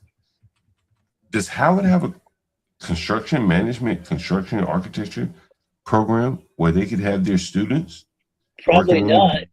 Probably not. Right. And so here's this. This is interesting. Howard University does not have a standalone nationally ranked legacy degree program specifically for construction management. Instead, the College of Engineering and Architecture offers interdisciplinary coursework and a minor in construction. Now, what's interesting about this is that if you were Tuskegee or Alabama State or something like that, there's not much construction going on. But if you're at Howard, there's $1 billion worth of construction that's probably happened in or around Howard's campus in the last 3 years, 5 years. At least. And so how did they not take advantage of that by providing a pathway for their students? This is what I'm saying. They're out of the box thinking. Yeah. They ended up with a school with 70-30 women, when all around them there was billions of dollars of development. How do you end up with 70-30 women? It doesn't make sense. Yeah, that's pretty poor planning, man. That's very bad. Right. That shows the lack of future time. What do you call it? Lack of being able Future to time orientation. Yeah. with future time orientation. They just don't have it. They can't even see it. Like like you said, there's millions and billions of dollars worth of projects and developments going on right there on their own campus. Right. They can't think of how to connect that to maybe. They see there's a source here for a lot of income, but we're not going to set people up for that. We're going to get a bunch of females and on a bunch of bullshit. It's going to lead them nowhere but into debt. Yeah. And have them major in sociology and all that kind of shit. Yeah, psychology. Right. Shit. And they'll be and basically Howard University is dwindling down, man. They're going to be. I mean, seems like they're hanging on, like they're kind of like they're hanging on by a thread. It seems like. Yeah, I think so. I think, as I say, like, it's a real estate play. As I was riding up the street from Howard today, it's like you see the construction going on. You can't help but think, like, what is the president doing most days? He's probably talking about all of the development around his campus. He's not talking about the academics. This is where I think a lot of, the people that, there's a lot of the economy built into grifting off of this. Yeah. Look at how many blacks we're sent with compulsory education all the way up until they're 18 years old, when in reality, most of them probably would be better served dropping out after about the 9th grade, Yeah. 7th grade, some of them. Yep. But there's so many jobs that would be lost if you did that. And now you're overeducating these blacks when now they're on the street corner begging for 50 cents while demanding $50 an hour. It's all upside down. Yeah. It's all Exactly. And you know what else? I wonder, they say that at some point AI is going to become so intelligent that it's going to be able to, it's going to take over. But I worry about some of these blacks. They're going to be overtaken by AI pretty quickly. Well, I think they won't be able to effectively harness AI the way that smart people will. Yeah. I was giving you an example of, I was looking into building, looking into like how AI, the agents are built. And so there is some logic into that. And if you're using AI, if you're not very intelligent and you're using AI, it can help you up until a point. But and Master Kim was telling me a story today. This is very interesting. I'm going to tell it because I'm sure Master Kim doesn't mind. And I want to say he used AI to come up with something at work. But in creating the charts, it looked at 2026 and it compared it to previous years, but 2026 is not complete. Yeah. Into 8 months of 2026. So if he hadn't had the knowledge and understanding to analyze what ChatGPT gave him back and said, wait a minute, this 2026 looks off, then he would have looked like an idiot. Yeah.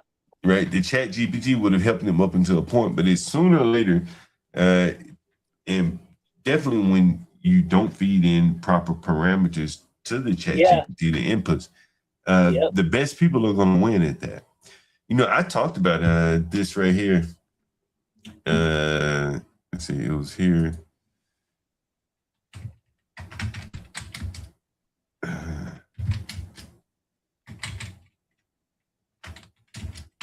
think it's here. And you can do something like this.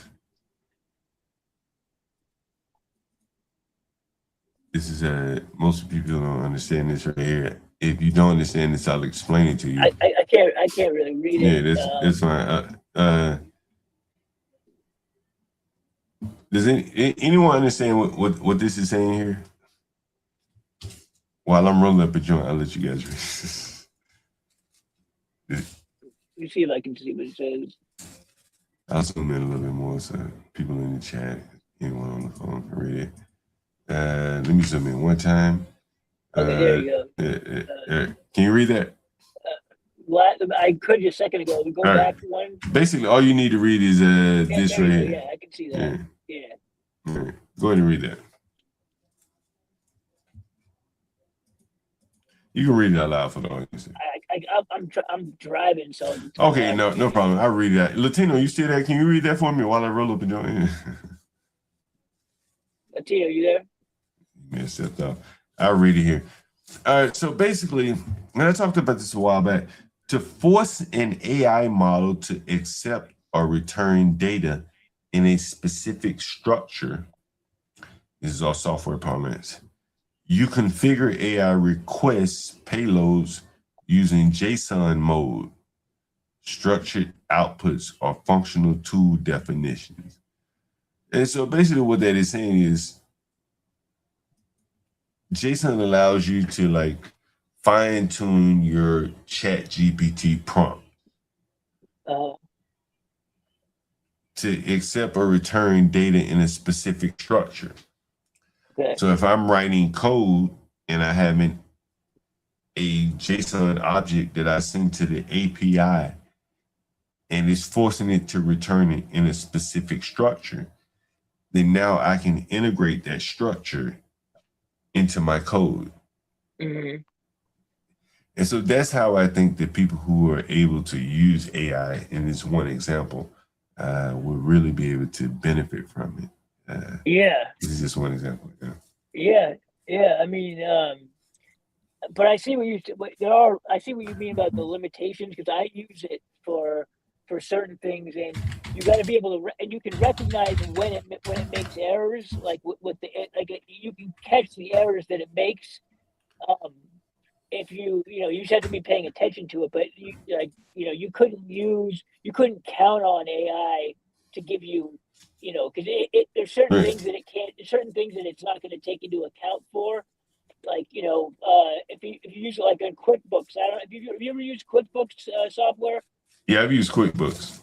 Yeah, see, so I use QuickBooks, and they have an AI program, and if you allow the AI program to manage your books, they'll fuck it up like pretty Yeah. badly if you could, because they can't differentiate a lot of certain things. Like they can't see, let's say you have all of your accounts attached to it, and you have you have all of your invoicing in there. So like all of your customer invoices, they can't differentiate when you take in a payment and when you deposit money, and from when you spend, like it jumbles things up. Like it can't differentiate. It thinks you're getting paid. It thinks it made you. Sometimes it thinks you made double what you got because you received a payment for $2,500 and you deposited $2,500. It doesn't realize that those are the same payment. That's the same payment. You know what I mean? The solution to that is this right here. This is what was shown on the previous screen. See this? Yeah. This is a JSON example. You could send this directly to ChatGPT. Most people would write out something. Hey, create me this that look like this, that got this and that. But people who are very skilled at ChatGPT or AI that are going to be creating AI for Home Depot and grocery stores and stuff like what you're talking about, they're probably going to be sending those prompts very specific, like in JSON. So like in that language, you mean like that type of language? Yeah, this is just a JSON. What is it? JSON is JavaScript structured object notation. So it understands that? It can understand that? Yeah, so there is let me show you something. Let's see. Let's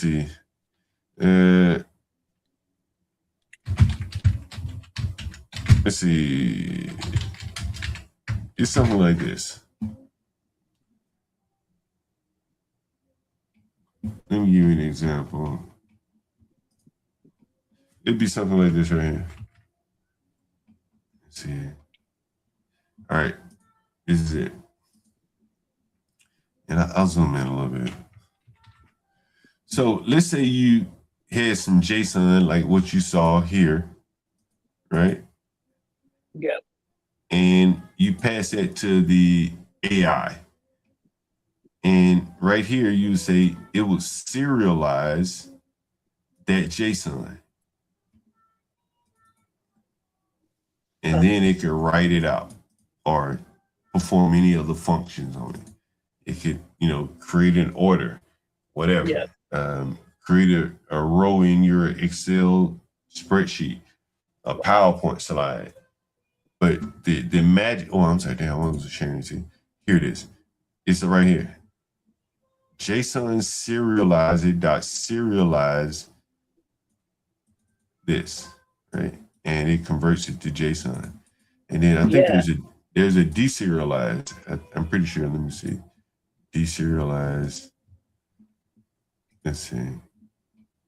There's a JSON deserialized as well. So basically it reads the JSON and here's right here. Yeah, that's pretty amazing. They can do that. Yeah. And so you send over some JSON because it's going to convert it into an object. And you'll see that right here. See it? Look, so it's saying basically, pass me a string of JSON like this, but like this, and I'm going to convert it into a user object. And the user object is a name and an age. String for the name, integer for the age. You see that here, name, age, 30, Alice. And so it converts this to an object. So back to what this was saying is JSON AI input parameters forces an AI model to accept or return data in a specific structure. Mm-hmm. This would be the structure. This is the structure. Right? Yeah, I was actually looking at there's people who write for one of the DJ software that I use. You can rate your own mappings for your different DJ equipment you have. So if you want to map, for example, let's say you want to have a certain button on your mixer, you want to change it from what it normally does, and you want it to control let's say you want to control the crossfader. Yeah. You can input your own. You can use the language that they give you. Like they give you kind of like a glossary of different like terms and how to. And you can actually you can map it however you want, but you just have to know how to say it the right way. You need to how to like teach or tell it exactly what you want to do, and you have to say it the right way. So you have to say like, okay, the parameter between 0 and 100%. If this, then like that. Like if this, then you put like question mark will be, in order to tell like how to, let's say you want to, for example, you want to have one button control your effects, and you want to have a certain effect played halfway. Like you just want it like you want it played like not all the way, you just want it half the effect. You can do that just by writing the script, and you probably understand it very well. Like you could probably understand it pretty easily. See, I like when I'm trying to I can do basic shit on it, but I don't know how to do like the complex shit that the really like a lot of people know it really well. They can really they can remap a whole system like however you want it. Like you know what it is. Whatever you want. You know what it is? It's really you know what an index is? Yeah. I would imagine that it's probably like an index or something like that. Like the software behind it is like an index. That's kind of how like I guess that's how I would explain it. Like it would be like you have to. They're different. Trying to think how to best explain it. Like you have different options for depending on what type of equipment you're talking about. Whether it's a knob or it's a lever, or it could be a button you push. That all changes how like you would explain. You'd have the machine or the software interpret what you're doing. So say you wanna let's say okay, I have this beat playing right now. I want to cut it in half and have it on a loop. So you have to put in the parameters would be you'd have two different places in the song, two different like let's say you want 40 seconds and 48 seconds. Let's say that's your space. You want a loop.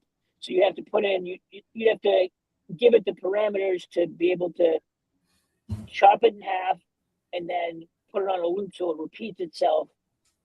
And you can do all of that just by pressing one button if you put the script in right.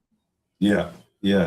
I know exactly what you mean. It's probably a bunch of there's I don't want to say what I'm thinking maybe because I'm not sure, but in OBS you can do a lot of that. It basically allows you to write SQL scripts. So it like puts an interface between you and the SQL scripts. So it's something like let's see, a SQL script. Let's see if there's an example. So this kind of like plays on. I don't know if you heard what Izzy said about me the other day. Where Izzy said John Galt created his channel long before I did. And what he didn't realize is that, you know, companies like, you know, Facebook, Google, whatever, they create scripts and triggers and stuff like this. So if you go on LinkedIn or Facebook or something, they may create you a Snapchat account or whatever the hell it is. But that didn't mean you launched the Snapchat account at that point. It was just software that runs by, you know, the workflow, as they would call it. Yeah, workflow. Right. Yeah. And, you know, this is what I'm saying. Like, it should have been, you know, Izzy should have known, oh, damn, we're supposed to call that black bat. Oh, yeah. No, I'm going to tell you that owners can't do that. What do you think? So what was his thing? His thing was if he gets half his money back, half his money away, and if otherwise he's going to leave Friday and he doesn't want to hear anything else. It's just the only thing he'll accept is half his money. So he wants to get half the money that he paid. That he already owes money. He's already in the hole. Right. But he wants half it. Right. In return for that, he'll leave right now. Like, I mean, right. No, but did you hear where he said he was going? He said he was going to a hotel. Right. And you hear how much the motel is going to cost? He said it was $500, something like that. $540, I think. Okay, so that's per week, right? Right, and that's $140 more than I was charging. Yep. But he'd rather go there and burn the bridges there. It may work out for a couple of weeks. He was hoping that I would give him some money to allow him. So what he's done right now, he saved up his money to go to the hotel. It's more expensive. And the way he was able to save up was by not paying me. Yep. I've shown you 3 blacks now. I got to call another one. Let me call him. Let me call this black. Let's see.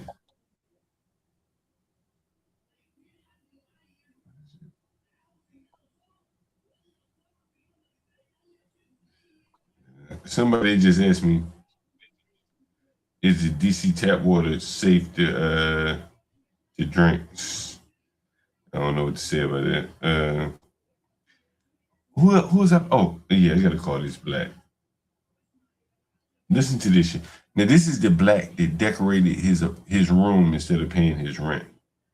Here it is. Let me call him.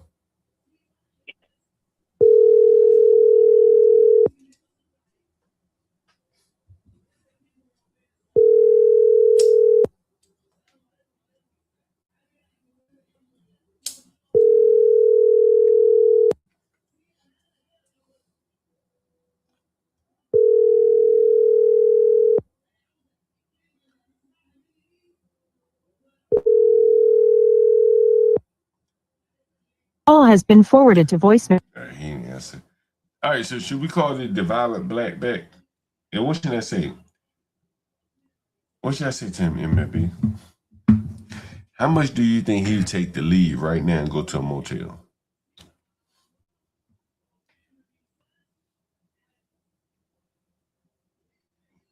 I'm curious to know. What do you think, audience? How much do you think he would take right now to leave and go to a motel? Motel 6 near you. Let me call it black. Anybody want to join the panel, by the way? You want to act like you're the landlord. Anybody want to join and act like they're the landlord to the black? Like I said, look, I got you on 3-way right here with the landlord. You can talk to him. He's on the phone.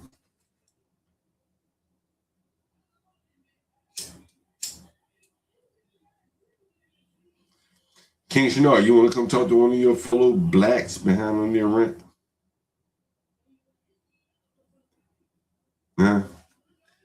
No takers, King Shenard. Let's see. This Black said text me. Let me tell him to call me when you get off.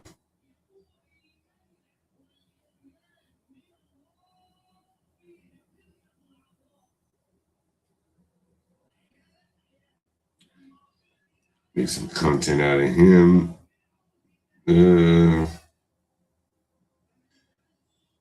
Oh, the Black. We gotta call it Black back. King Chanel, boy, you dance on the thin ice already. John, what he said? Would you allow for your viewers to pay a lucky tennis ring? It could be, yeah. We could, I thought about that. We had a guy do that the other day. A guy paid for Waynisha. He paid like $40 for Waynisha. He paid her rent for one night. She was interviewing the next day at Chipotle. I guess she didn't get the job because she just stayed the other night. But yeah, King Chanel, you want to come up and talk to the tenant? You want to come up? You can be the landlord for the night. You could be John Galt for the night. Yeah. What do you think, King Chanel? Before I, while I wait on King Chanel, I'm going to play a little bit of this. I saw this the other night.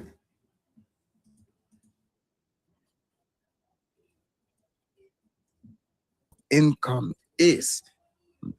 That's not a group of people, sir. Median household income. A husband and a wife. This guy is telling you that he doesn't know what that is. An Uber. That makes no sense, sir. That makes no sense. Yes, it makes sense, sir. Do you know what a median? Sir, y'all live 40. All right, so he drops the guy because the guy just pulled his cover. He doesn't know what median, household income is. He doesn't know what that is. So let's bring in the panel. Panel, welcome to the show, Kidola, Chukwu, and St. James. Hola. Oh, this ain't want to get too far in the panel. Oh, yes, Dennis. He was really cooking right The only here. issue they have is they hate that African blood in them. If you want to understand, if you want to see that how much, the FBA hate you, just mistakenly just say, oh, you look African, especially the females. Oh my goodness. It would seem like you insulted them. So this is why all this brouhaha, all the hating, because you see with Donald Trump's era now, Donald Trump doesn't play that, those little stupid games. If you notice, even this year, there was no all those silly made up stories about Black History Month. You see what I'm saying? I mean, you want to tell us you invented all this stuff, but now that invention is much easier, we're not seeing you invent anything. And you want us to buy this, right? But hey, this is America. Who cares? It's a free market. Don't tell me what you can invent, patting yourself on the back. Put it on the market. Ooh, Alfredamus hitting the Blacks hard right there. I didn't even think about that point. Inventions now are easier than ever. Why don't the Blacks create something? They created this country. They built everything. Hold on, give me a second. 3D printing and everything. Man, I gotta call this hear me? Black back. I think you trying to keep me from calling this Black back. I think you embarrassed by what. Yo, you took him for 2,700, right? For 8 weeks. How long has he lived over there? You just said 8 weeks. 8 weeks, right? For a room that only costs $800 a month. That's only worth that amount. 400 a week. Yeah, but you know that room is only worth $800 a month, right? Why did they agree to pay 400 a week? So you offered? Did it start from? Did they start paying bi-weekly or weekly? Weekly. That's all they could afford. Okay, so Why do you think you Blacks offer so them? broke and shit? Why do you think Blacks so broke and shit? Did you offer them? Did you offer them the monthly rate? They were too. No, we don't do monthly. Hey, let me ask you. Why do you think Blacks so broke and shit? Why do you think Blacks so broken? Yeah, but why do you think Blacks so broke and shit? you don't offer monthly rent to black folks. You don't do that, Right. right? You see, they can't do it. You see, they can't do it. Plus, I Nah, make nah. more money. I've seen you do it for white. I've seen you do it Look. for white. Hey, you think they would have paid me that much money in 8 weeks if I charged them about a month? Hell no. How do you know that? They dumb ass. I fleeced they dumb ass. Nigga, Of course I you charged did. them. Of course you did. Listen, bro. Listen, bro. I charged them $400 a week in the ghetto. If I rented them month to month, $1,500 a month. That's twice. They're paying twice. Boy, you ought to take this. The amount per month. You ought to take this and try it in Boston. Why don't you take it and try it in Boston? Hell no, yo, they do that shit all over Boston. I know a landlord that. Why you don't do it? I'm not even gonna tell you what happened to that landlord. Why you don't do it? Because I'm not a snake like you. I'm not greedy like you, bro. Money is not everything. It's not everything, bro. You don't hear me talk about money. You're greedy. Greedy. You think so? And I bet you got them a few times with that daily race shit, didn't Nah, you? they ain't do that shit. They should be paying daily right now, shouldn't it? They owe me 2 weeks rent. Huh? Yo, you a slimy ass dude, man. Slimy. Look, listen to this. Grimy ass. Listen, African booty scratcher. They said they call themselves that. In fact, that tells you when they were brought here from Africa, because they said they were calling themselves that before we even got here. So how do they know to call each other the African booty scratcher? So they are the foundational black booty scratchers of America. That's why they call each other that. Which is why you see the blacks would be upset about, even the Wakanda movie. But Wakanda is in Africa. The blacks do not have land here. The Wakanda movie was written by an Austrian Jewish man, Austrian guy. So the blacks are like, oh, how dare you, Africans, sold us into slavery. Well, sir, I wasn't there, but from what I read, from what I've read, it's possible that your grandfather stole chicken or yam from the village and he got caught and got sold into slavery. That was one of the punishments. We don't know this. All right, turn this tap dancing shit off, man. They themselves booty scratchers, African booty scratchers. They are the foundational booty scratchers. So next time they call you African booty scratcher, call them foundational booty scratchers. Ooh, that Afro-Double boy, he was killing him yesterday. He was killing him yesterday, you gotta admit. But yo, you using something as basic as housing. You know when a tenant moves in, they don't. It's hard. First of all, it's hard to find another. It's hard to find another place to move. Hey, right? Is housing like that dope? Housing And then like you dope. use that against them. Hey, is housing like dope? Can't you know? And then get them by those weekly daily rates. Hey, can't you know? Would you say housing is like dope? Nah. You're treating housing like you're selling drugs, bro. Nah. That's what I'm saying. Is housing? You know what you're doing is illegal too. You know what you're doing is illegal. Is it easy to me? Is it easier for me to find good weed or good housing? What do you think these blacks will have a easier time finding? Good weed, good cocaine, or whatever, or good housing? But yo, you would never do this to a white. You would never try this with the white, ever. You will never do it. Because some of these people, they don't know their rights.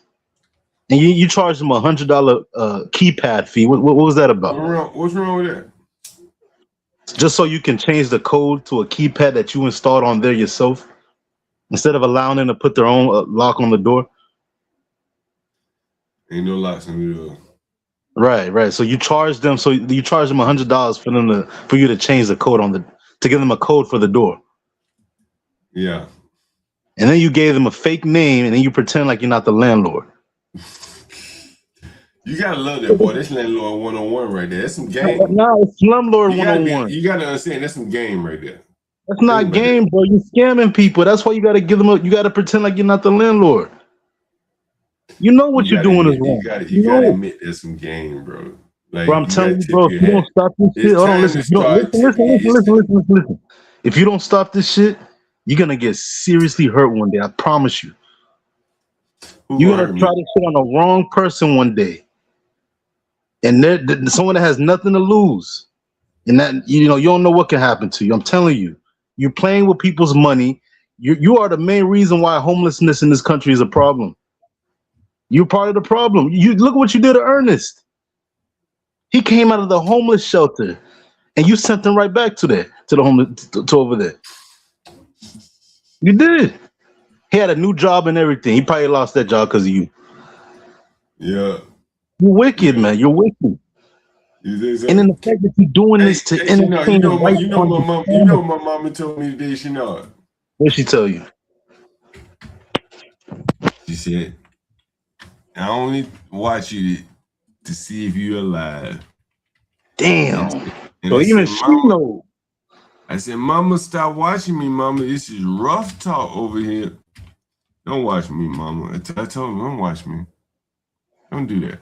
Don't do that to yourself. Yo, greed is gonna be your downfall, man. It's gonna be your downfall. What am I greedy about? What am I greedy about? Greedy, man. You're greedy. You think so? What am I And greedy the thing about? with greed is that you can't even greed cannot be contained. You can't contain greed. It just gets, you want more. You're never gonna stop. You think so? Till someone stops you. What do you think I'm greedy for?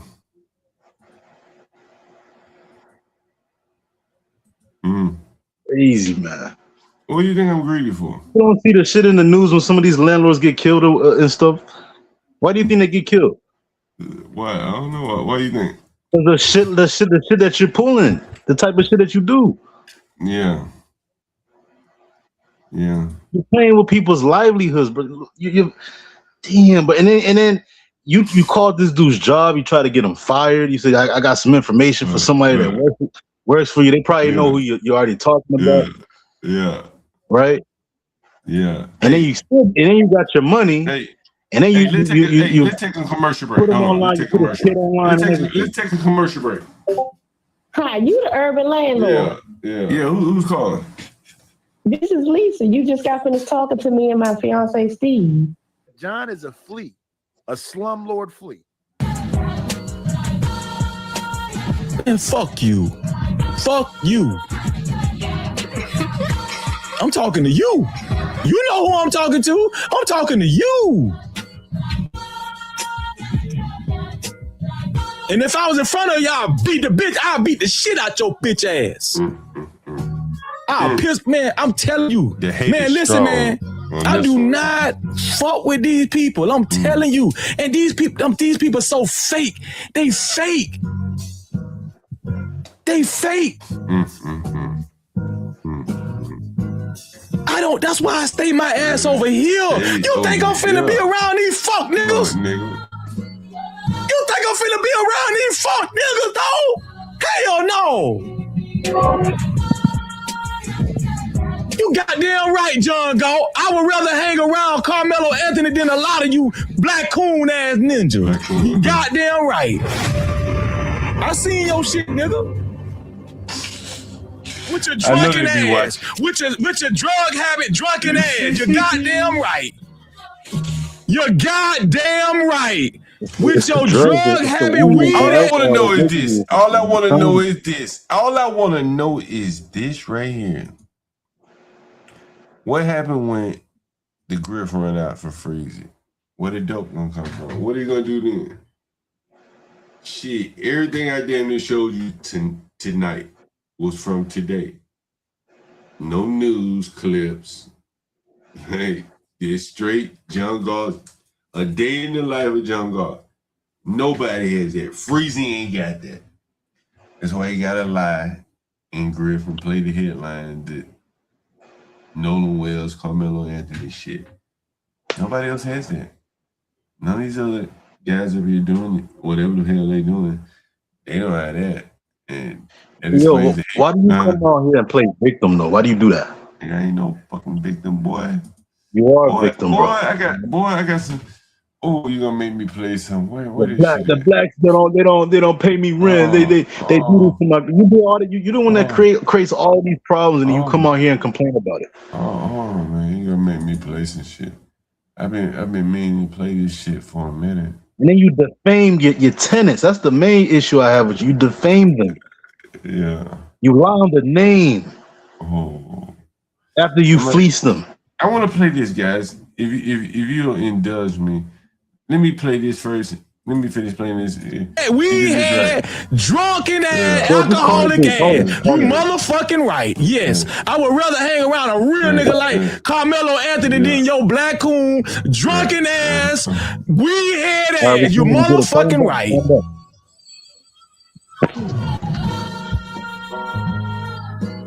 Y'all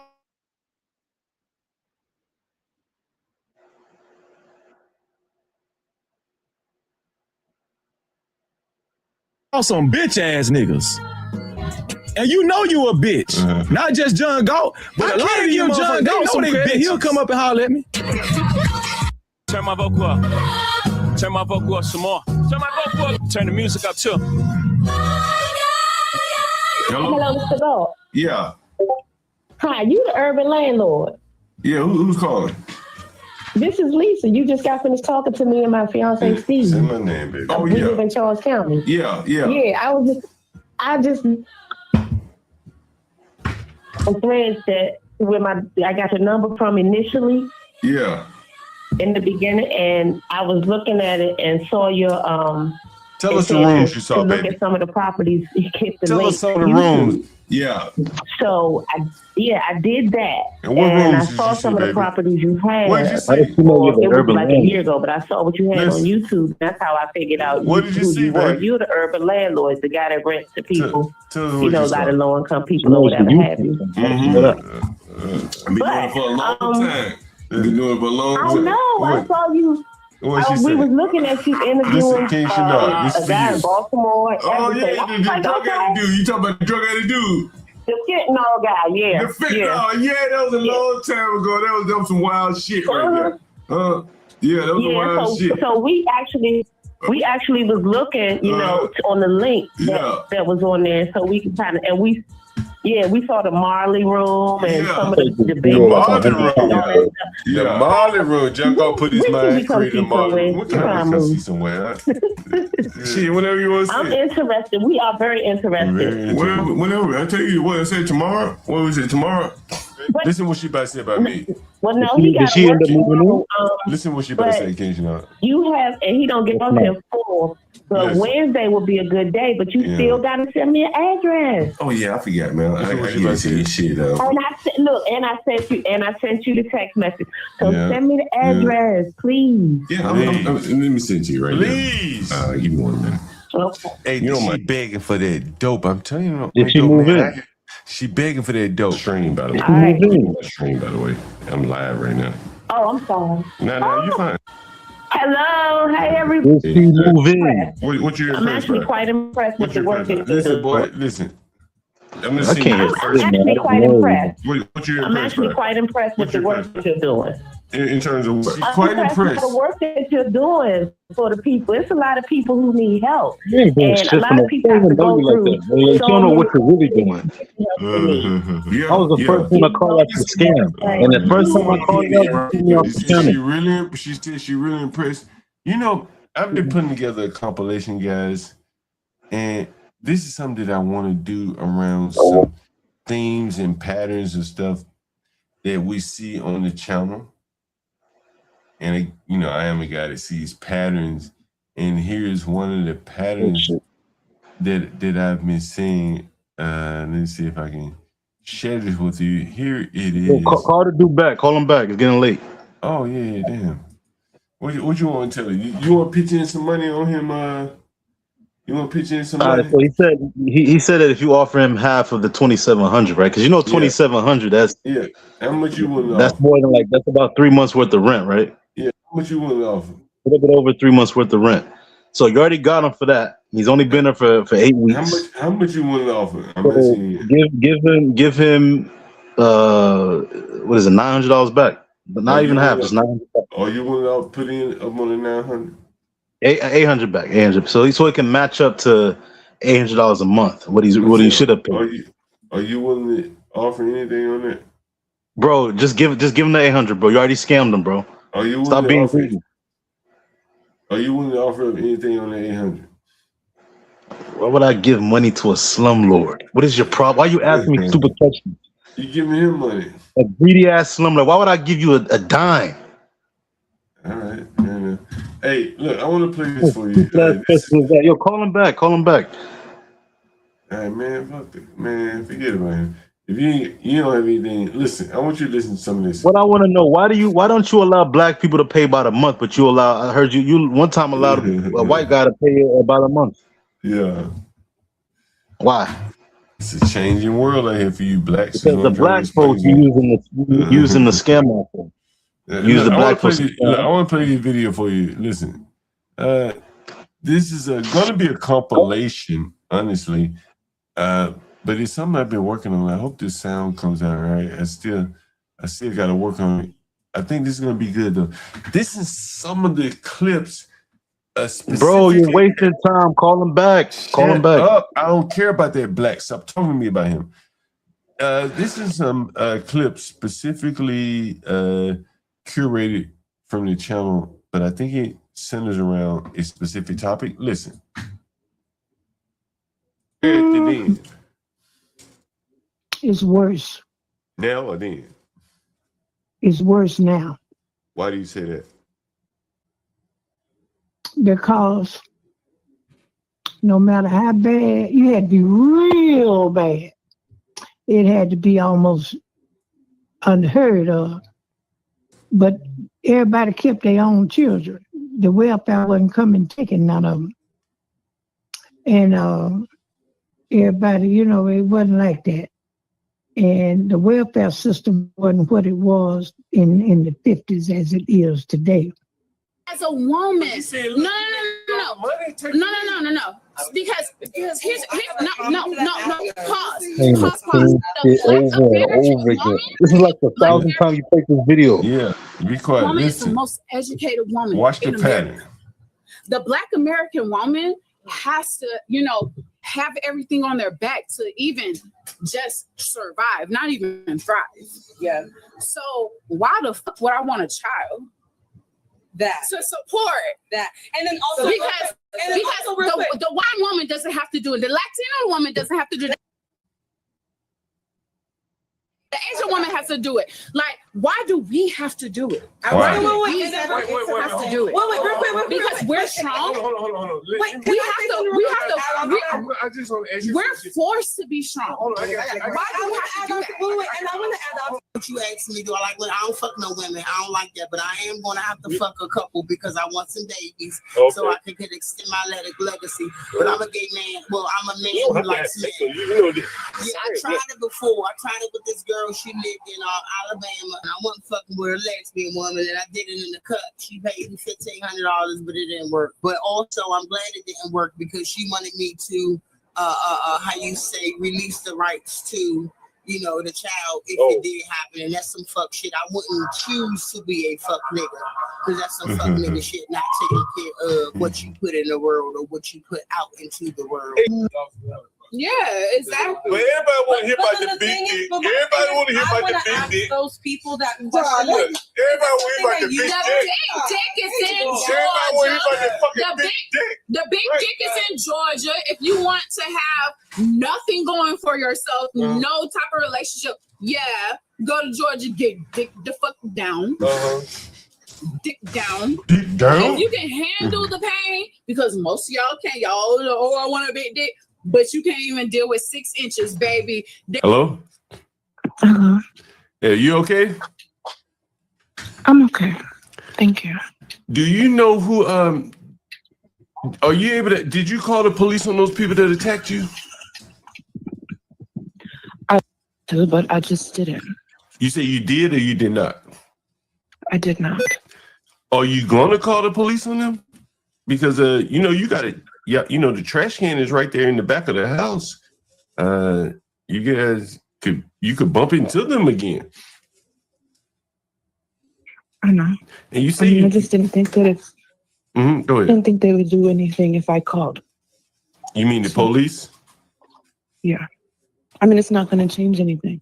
They still stay there, and they're still there, and they're not going to leave, and I'm not going to leave. I mean, nothing's going to happen. So I don't know. But I mean, they beat you up pretty good. They might arrest him if you could at least identify him. And then they might try to do something to me. I don't know. Do you know which ones they are?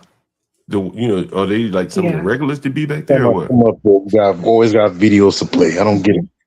The other ones before. Every time I come on the panel. Were there other women back there?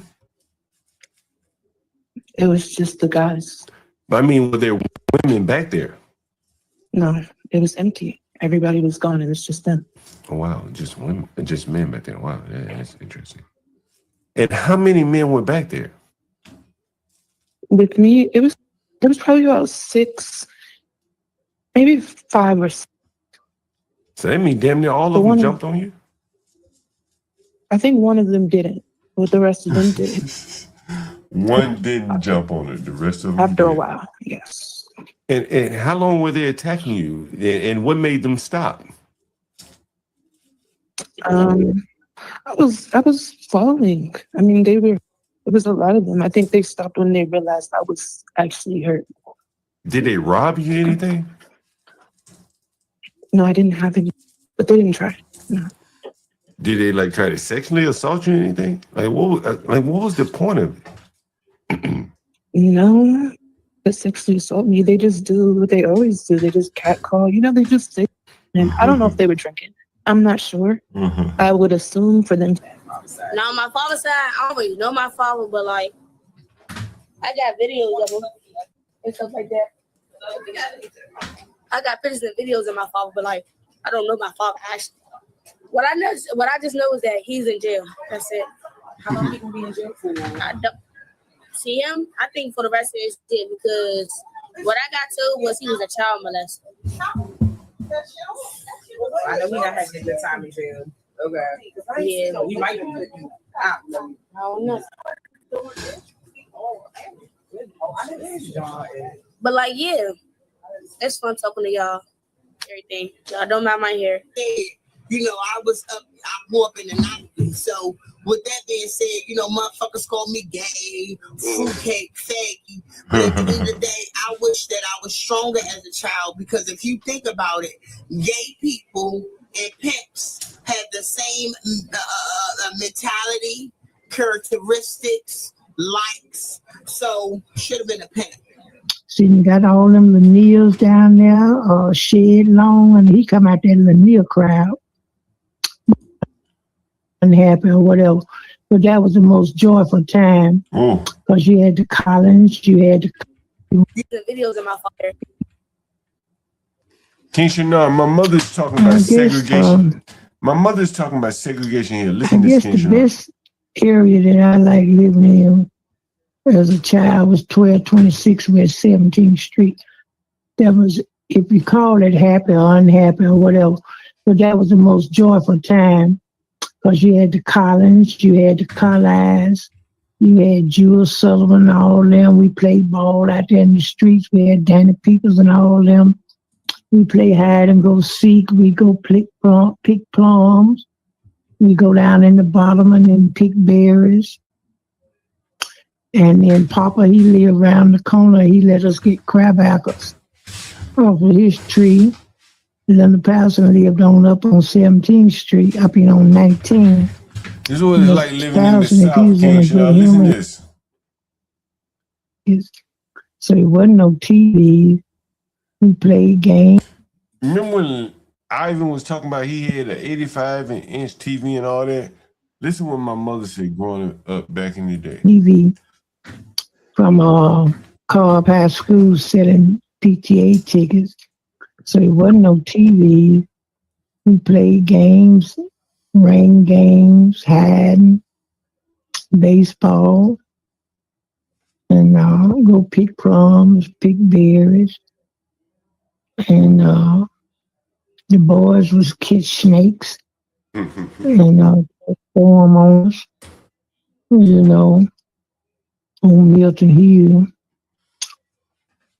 But it was fun time then. It wasn't nothing bad. No. You think it's different now?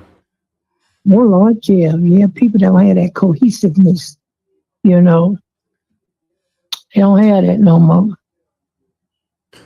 What do you think happened? I don't know.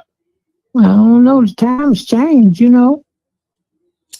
People start making more money, you know. How old is your mother? Getting better jobs, you know. My mother's 71. She grew up in segregated Alabama. And you heard what she just said there. People start making more money. Why was that a bad thing? I don't know. The times change, you know. People start making more money, you know. Women start getting better jobs, you know. Mac was working at the Anderson Steam Laundry. Mm-hmm. Then white folks start coming to town and hiring maids, you know, and they was already in town, but they got on their feet a little bit better and they could afford a maid. And then you get secondhand clothes, you know, better clothes. Their children might have clothes, or the woman, you know, the wives were small built and they blouse and pants and skirt might fit, or either Mac knew how to cut them off or sew them and make them fit you and everything. And it was just times changed. Yeah. Yeah. Yeah, times have changed quite a bit. Even over my lifetime. I've been living a long time now. Yeah, but I never was unhappy. I don't remember nowadays that I could say I was unhappy. Trish and them lived next door to us, and Diane, Miss Celia. Again, she's talking about in a segregated time, she never was unhappy. This is very interesting. Again, take that all in. Forget a children to people. And Celia gave Diane to Miss Marie. And Miss Marie worked up there at the Catholic school. So Diane didn't hardly play with us too much. Black people and, you know, and just started getting better job. Yeah. And then Reverend Rooms and them came along, did the civil rights sit-ins, and people showing up, got jobs, hired at kitchens and masons and everything, you know, got jobs down there in them stores. Because I remember I had never even put in a job for kitchens when they used to be right there on the corner of 10th and Nova. And they called me and told me I had a job at kitchens. And it was Reverend Rose that turned my name in. And I went to kitchens and worked for kitchens. See, they had to get, I guess them folks said, well, you want us to hire these black folks, give us some names. So he gave my name. I'm sure that's how I got in there. So I didn't know nothing about them, but I worked right there on 10th and Nova. That's where kitchens used to be. And then I left there and went to Martin's, you know, because they paid a little bit more, but I did that on my own. And so when did things start to change, you think? What, for the better or for the worse? For the worse. I'm gonna say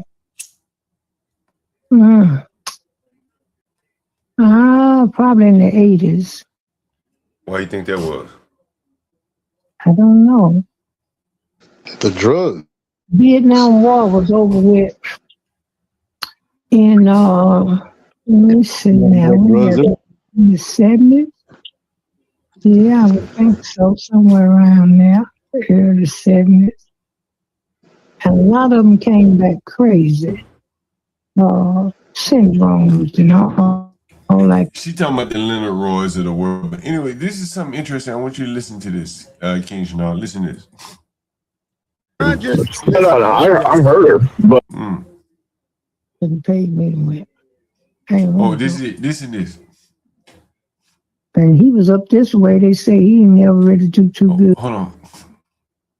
Wrong with him or that? No doctor wasn't gonna do that. Oh, Ain't that something? yeah, it was. Sure was. So it was mostly poor people going over there to fight. Wasn't no rich people going over there? I don't know. See,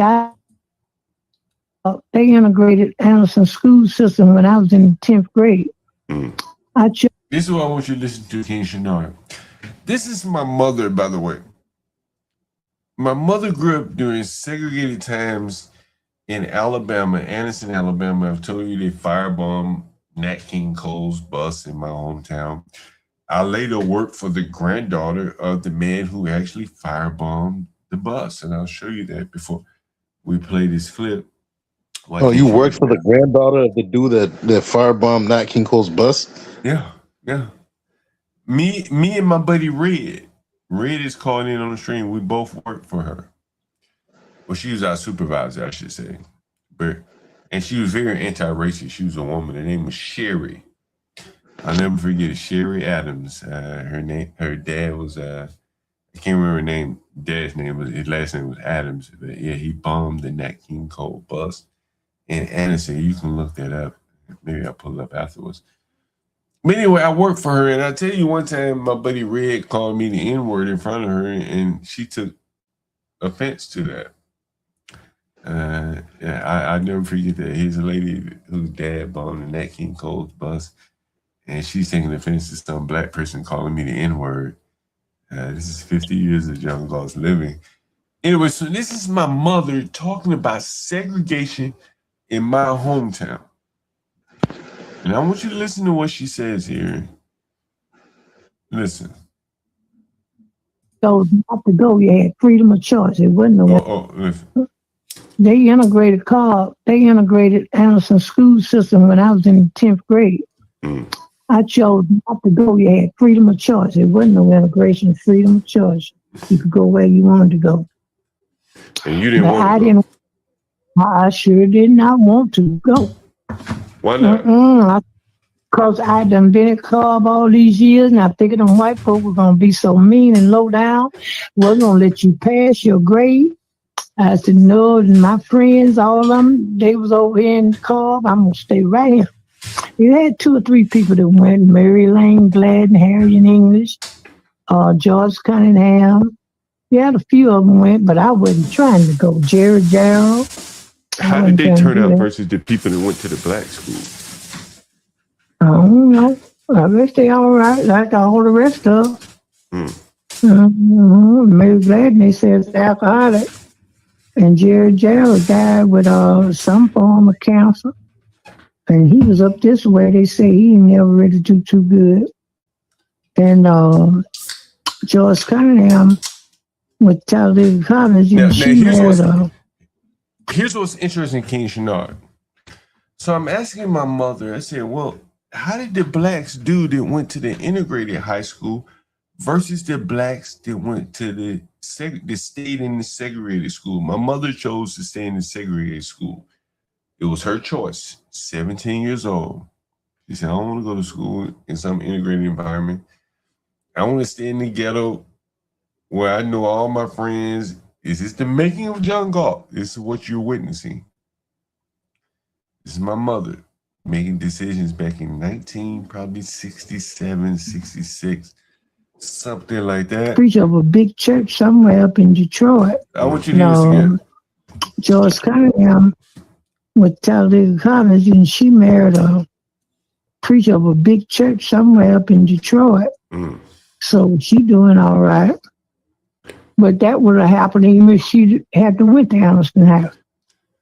Segregated school. And so my mother's saying that the blacks that went to the segregated schools, they went to black colleges and ended up marrying preachers and things like that.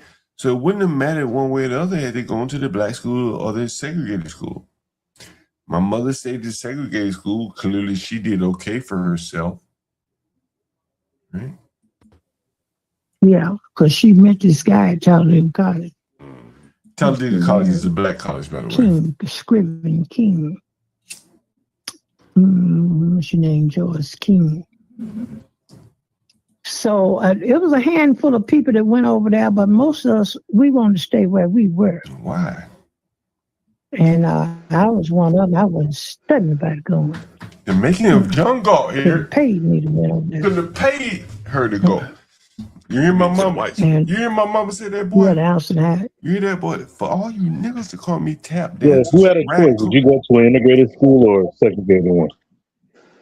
Boy, I've been around blacks. I went Like to if you were in her Tuskegee. I went to Tuskegee. That's a black ass school.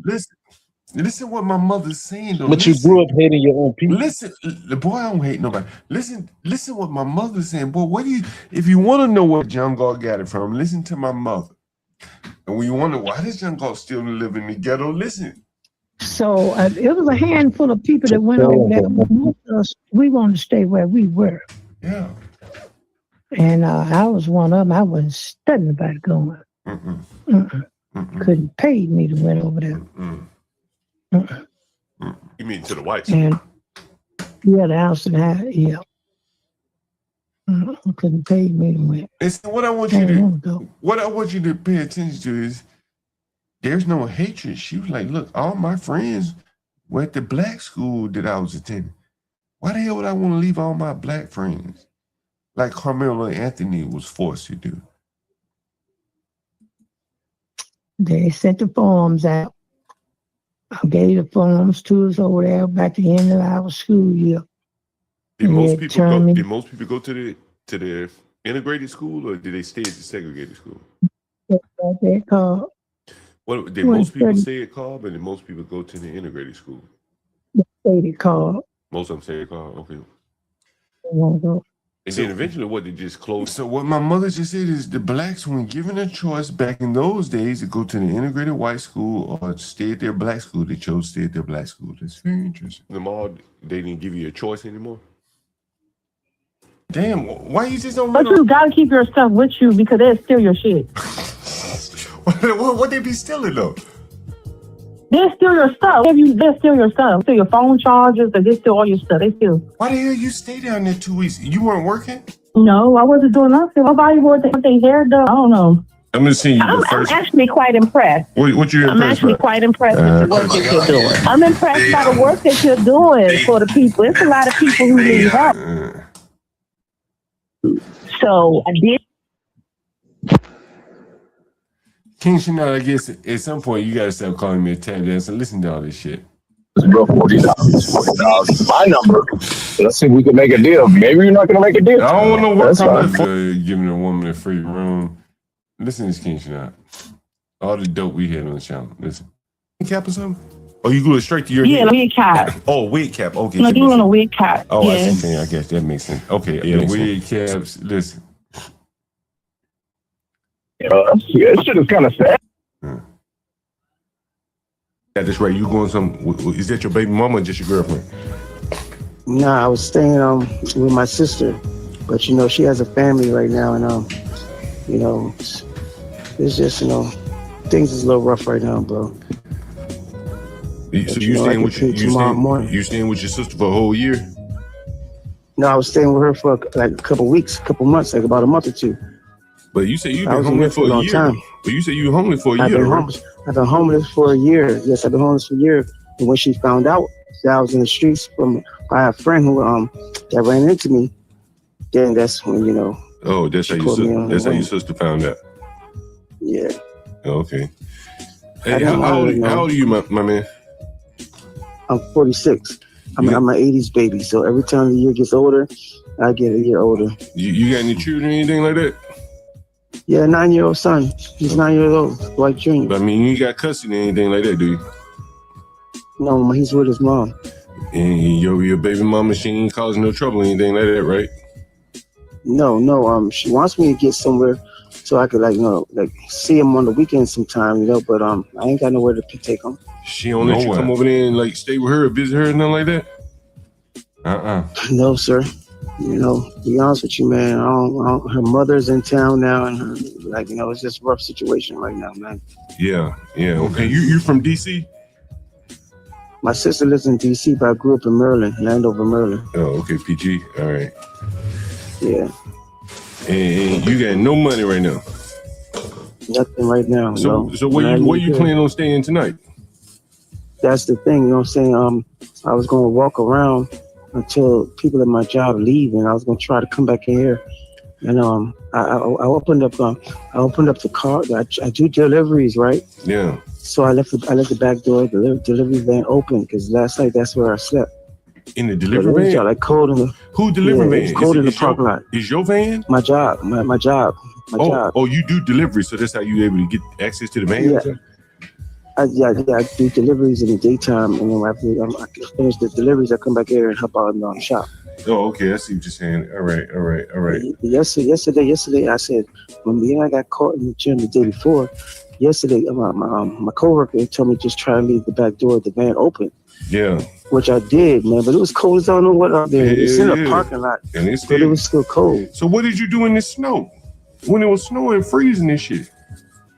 Man, when it was freezing like last year, man. I'm talking about just 2 weeks What was ago. I doing? 2 weeks ago. Shit. 2 weeks ago, I was still over at my sister's house. Oh, you said okay. I was still over there. All right, look, man. Look, I got a deal for you, man. Okay. I got a room with a twin bed. That's about all you need, ain't it? Yeah, just a bed, yeah. Twin bed, a TV and everything.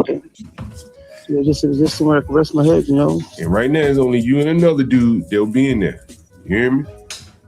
Okay. And what I can do, I can give you a good price on it. So you come back, you got your son, and you get on your feet a little bit, you get your footing, you move up to a full-size room with a full-size bed. If you get on your footing a little bit more. How much you talking about? Shit. I'm making you a deal, bro. How about this? Can you pay me $275 a week? Be honest with yourself. Why can't you give him 200 a week? Right? How much you want me to charge him? Right, so, but you had to pay every week. So would you want to pay every 2 weeks? No. You're trying to make a buck off of someone like that. Yes, I can. What's I can wrong give you with that that tomorrow, price, sir. As soon as I wake up, you can Listen, I go to the hold on, listen. Hold on, you about to say I something. get after taxes, it's like about $920. Here it goes. After taxes. Well, they'll leave you about $400 for the rest of the 2 weeks. Yeah, to say. You don't get food stamps or anything? You don't get food stamps or anything like that? I want them stamps and all. Man, I lost my wallet, man. My food stamp card was in there. Everything. But I had to re-certify or whatever. And I did it over the phone, so I don't know if it went through or not. Yeah. And being that I lost my card, and I don't know if I got my food for the 15th. Oh yeah. Yeah. How much do you usually get by food stamps? How much you usually get in food stamps? I was getting $290 every month. Yes. So if you can help me get my car back, and like if the certification went through, I could be able to get some food in the house. Yeah. That'd be good. All right, so look, tomorrow I'm off work. And I could go to you. You can take me to the bank or whatever, to the ATM, and I'll take the money out and give it to you. If I could just come over there tonight, because I really don't want to sleep in the van. You can't Zelle or anything? Can you Cash App or Zelle or anything? I got Cash App. Yeah, I got Cash App connected to my bank card. So I can just Cash App you as soon as I wake up. I want you to, I need you to wake up as soon as your cash. That'd be 400 a week. About 12 midnight. You're surprised at oh my goodness. I got Cash App, but I don't know which street it's on. Like, listen. Listen. Look, but what I need for you to, I want you to listen to this. Oh man, but you called me back. You know, you really called me back. Oh, that's it. That's it. God sent me. You called him back so we can make content out of it. Wait a minute, hold on. Here it is. And we're gonna make that happen, all right? Here it goes. Oh my goodness, man. You're a blessing, man. You're so much of a God sent, man. Because when I woke up this morning, that was the first thing I was doing, like going on Craigslist. Some people didn't call back, man, but you called me back. A blessing, man. You're so much of a God sent, man. Because can you? I'm gonna call you. You're so much of a blessing. We're gonna make that happen, all right? Oh my goodness, man. You're a blessing, man. You're so much of a God sent, man. Because when I woke up this morning, that was the first thing I was doing, like going on Craigslist. Some people didn't call back, man, but you called me back. I called him back. You know, you really called me back. He doesn't know he's speaking to a demon. He said, did you know the code word? You must not have read the ad correctly. I went back. He said, go back and read it. And he called me. The code word was told. So I had to tell him told, right? And then he said, we is too far from your job. You know what I'm saying? So, we're not going to accept you. We're not going to let you to get the room. So I was like, okay. Man, you called me up. You're a brother. You black, right? Yes, I am. You black? Hey, let me ask you. I would imagine, bro, you tell me if I'm wrong. It's probably pretty hard trying to find a place as a brother trying to work for white people. Is that right? It is. Why is that? Trying to turn his life around. Because number one is because of your background. Our background. Black people, they don't even rent to black people. Also. My life around. Tell me about your background. I don't do credit check, but just tell me about your background. Man, like when I was homeless, I was saying getting into fights, getting arrested, and like now I'm going through a program with the court. It's called mental health court. So every month I have a Zoom meeting with them, and I talk to my counselor. I have a counselor, and as long as I do that, right, my charge is gonna get dismissed. So it's like that's what I've been doing. Now I gotta ask you, what kind of charges you got? I was fighting, so it was assault charges. You ain't got no sex charges, nothing like that, right? No, sir, no. All right. But I thought they said I like to rent to sex offenders. All right. Okay. All right. Look. I'm taking the chance on you, bro. You know what I mean? I understand, sir. You'll get it first thing in the morning. Yeah. That's my word. It's a small room. You know what I mean? That dude still over there? I can't remember his exact condition, but he got a TV, he got a bed. You know what I mean? You get in there. Anytime, day or night, midnight, 2 a.m, don't matter. You can always call this number right here that you call me on. Okay, Mr. Right, Dillon. reach out to me. I'm gonna call Metro. Mm-hmm. I'm about to call Metro to find out how I get around there. Okay. Yeah, I'm about to send you the address now. But look, yes, I don't need no funny business now. When I call you in the morning, I need you to make that. Preferably you had that cash app. Preferably you had a cash app already sent to me before I even call you. All right, I got you, sir. No problem. But you guys send me. You guys send me the name on your cash app too. This is the number right here. This is the number right here. The number is the same as the cash app. Yeah.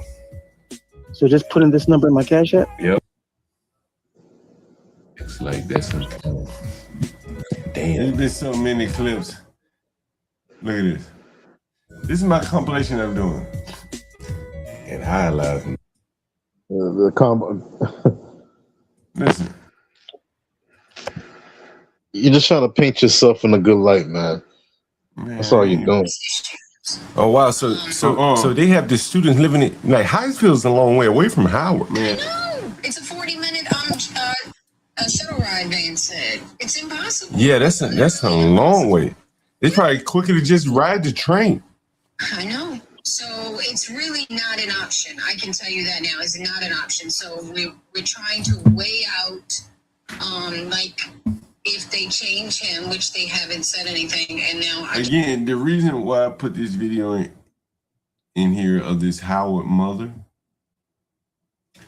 is because look who ultimately ends up taking advantage of this working class black mother sending her child to an overpriced college. Young Galt, I got the dope on the streets. She looking to rent a room for me for her son, and she did. I know you're gonna ask the question. Because Howard doesn't have any housing for their students. Well, I just showed you earlier, they restructuring retirement packages. They what? Howard has. I went on a college tour when I was in high school at Howard and other HBCUs. They have housing over there. Bro, when I'm telling you, when was that? 20 years ago? I rode up the street from Howard today. It was Latinos doing demolition while they were probably about to rebuild this building on Georgia Avenue to be high-end housing. That would be the highest use of the place. It's on Georgia Avenue, close to the subway, close to high-end restaurants and stuff like that. Howard can't support its students in the area that it's in. It would be the equivalent of Howard being in Beverly Hills. What? Their kids can't afford to live around there. Does that make sense? I don't know if this gets they guarantee housing for like first year students. But no, they're not though. But But as the lady was just saying in the video, the housing is in Prince George's County. That's not acceptable. It's not acceptable for that parent. So she has him rent from me instead. That's how that works.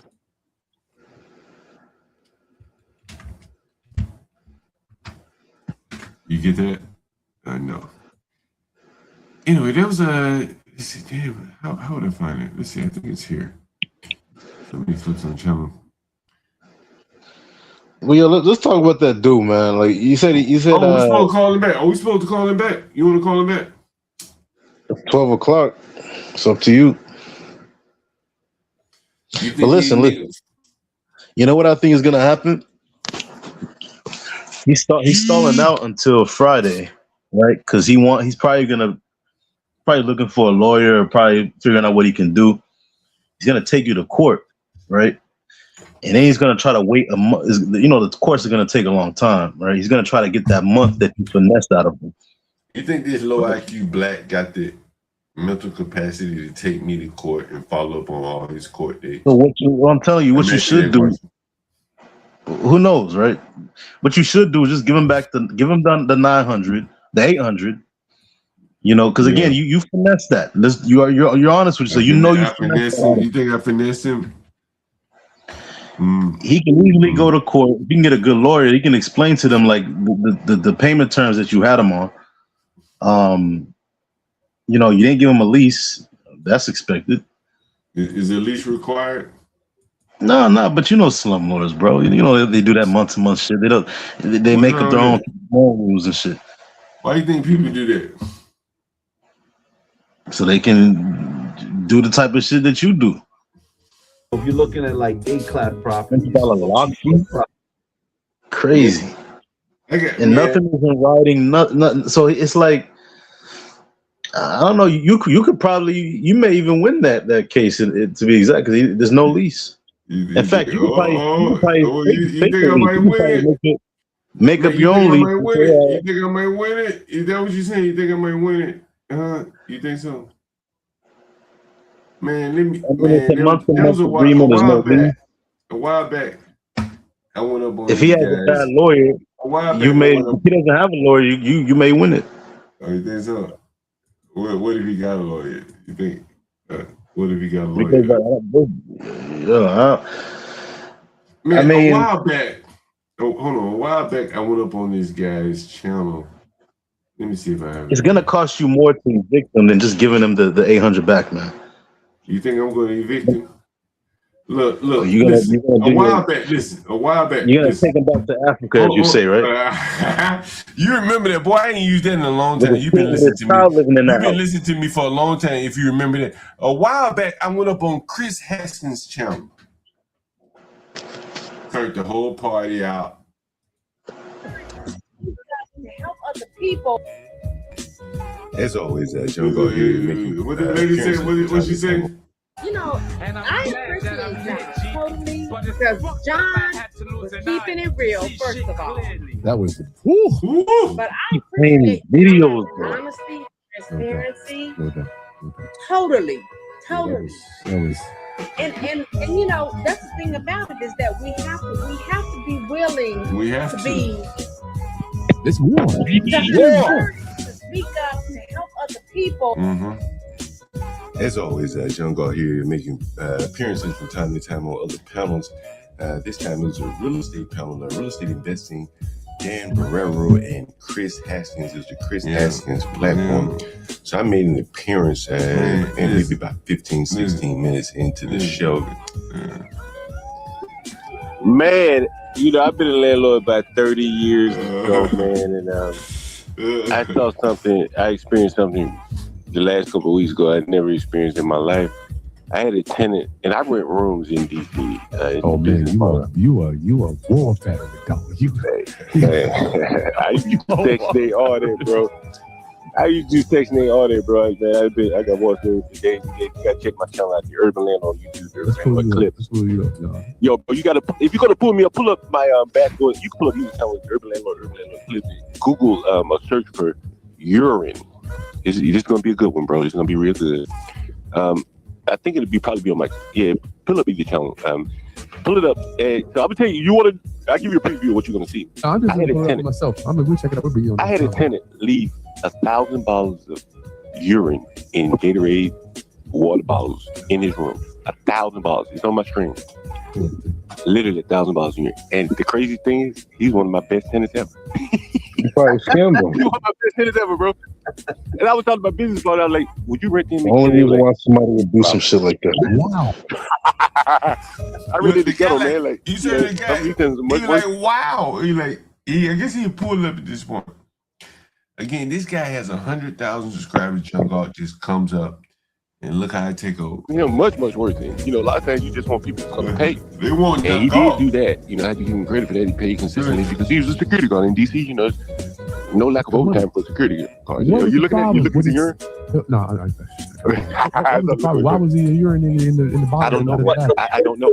I have no idea. He's from the Congo or somewhere, so someone speculated maybe he was having war. I don't know. Maybe traumatized from the war. I'm not sure. Thousands of bottles, man. You can Google the photos, man. And interesting thing, I had to go get some Hispanics, and it's right on Martin Luther King Avenue, Southeast DC. I tried to go hire a brother, man, on the corner. They would unwilling to do it, so I had to go hire Hispanics, man. They did it in 2 hours. Thousands of bottles. Yeah, you can look it up, man. It's on my channel. You know what? Those are that's the shit you can't make up. You can't make it up, bro. You can't make it up. Yeah, you can look it up, man. You ought to show your audience, bro. Listen, John Galt got that original dope. You can't even make it up. This ain't on TikTok, ladies and gentlemen. Almost everything I showed you today was just John Galt's a day in the life of John Galt. Look at it. That's it right there. That's it. There's thousands of bottles of urine and trash and everything. It was a beautiful room. Can y'all see this? You got to maximize it. So it's funny, man. I tell people all the time that doing SROs is a great business. If you want, what's the single short-term rentals? You talk about he doing room rentals. Single room occupancy, yeah. That is SROs. That's considered SROs. Yeah, I wanted to tell you guys something last time before I joined, and I mentioned, I said, man, if you go into court, you lose. John Galt dropped that real dope. This is what I'm looking for. Listen. I tried to join you last time and tell you. Yeah, I wanted to tell you guys something last time before I joined, and I mentioned, I said, man, if you go into court, you lose. Bro, either way. I do what they call ghetto credit checks on my stream. I don't check credit, man. I've never checked credit in my life. I've never checked credit in my life. I've never pulled anybody. GCC on you, dog. Yo, GCC. Hey, and I've never been to court. I've never been to court for anything. 30 years? Never. Nigga like, what? 30 years. You got to hear him. He said, what? Ain't no way. I've never pulled anybody. GCC on you, dog. Yo, GCC. Hey, and I've never been to court. I've never been to court for anything. What? Ooh, King Schnard, this must be some game for you. You gotta understand what you listen to here, boy. GCC on you, dog. Yo, GCC. Hey, and I've never been to court. I've never been to court for anything. 30 years? Never. 30 years. Tell us about. You gotta take a look at that. And he said, what? In 30 years? He said, unbelievable. Let's see if we get back to that. I think I jumped over it. He said, what? In 30 years? Because they have to deal with the worst. There's just no way. Everything. SROs. That's considered SROs. Yeah, I wanted to tell you guys something last time before I joined, and I mentioned, I said, man, if you go into court, you lose. All day. Bro. Either way. All day. I do what they call ghetto credit checks on my stream. I don't check credit, man. I've never checked credit in my life. I've never checked credit in my life. I've never pulled anybody. GCC on you, dog. Yo, GCC. Hey, and I've never been to court. I've never been to court for anything. 30 years? Never. What? 30 years. Tell us about the ghetto credit check, dog. I got ghetto credit check, bro. I do it. You can hear them on my screen. Straight ghetto credit check. Never been to court. That's why I say you go to court, you lose. What do you call it? Straight ghetto credit check. The ghetto credit check, bro. If you go to court, you lose and beat ghetto tenants because I equate it to like home field advantage. They want you to go to court. Yep. Right? Understand?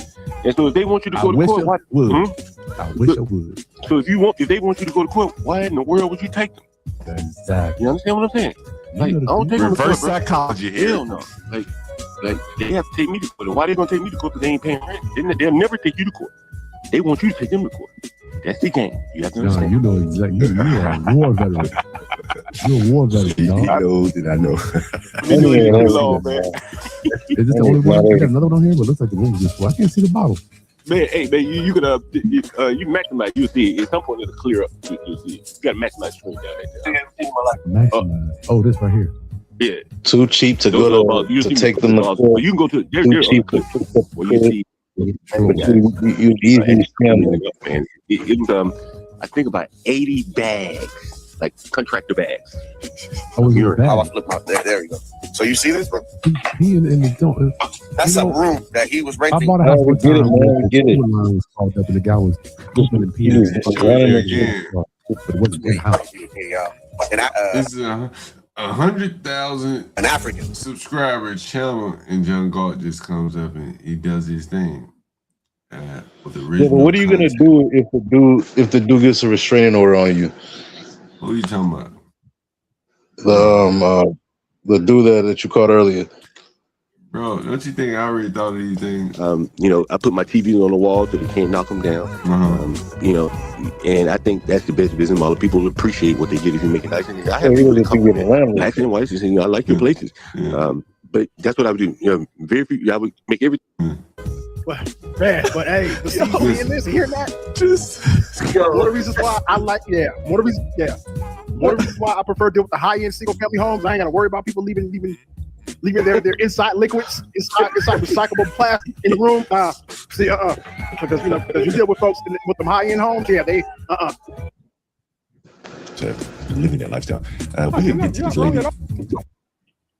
Worse Absolutely. So it is how you set yourself up, how you establish yourself. Who do you choose to other people know that it's real estate investing is great. It's a great kind of issues, and it probably does.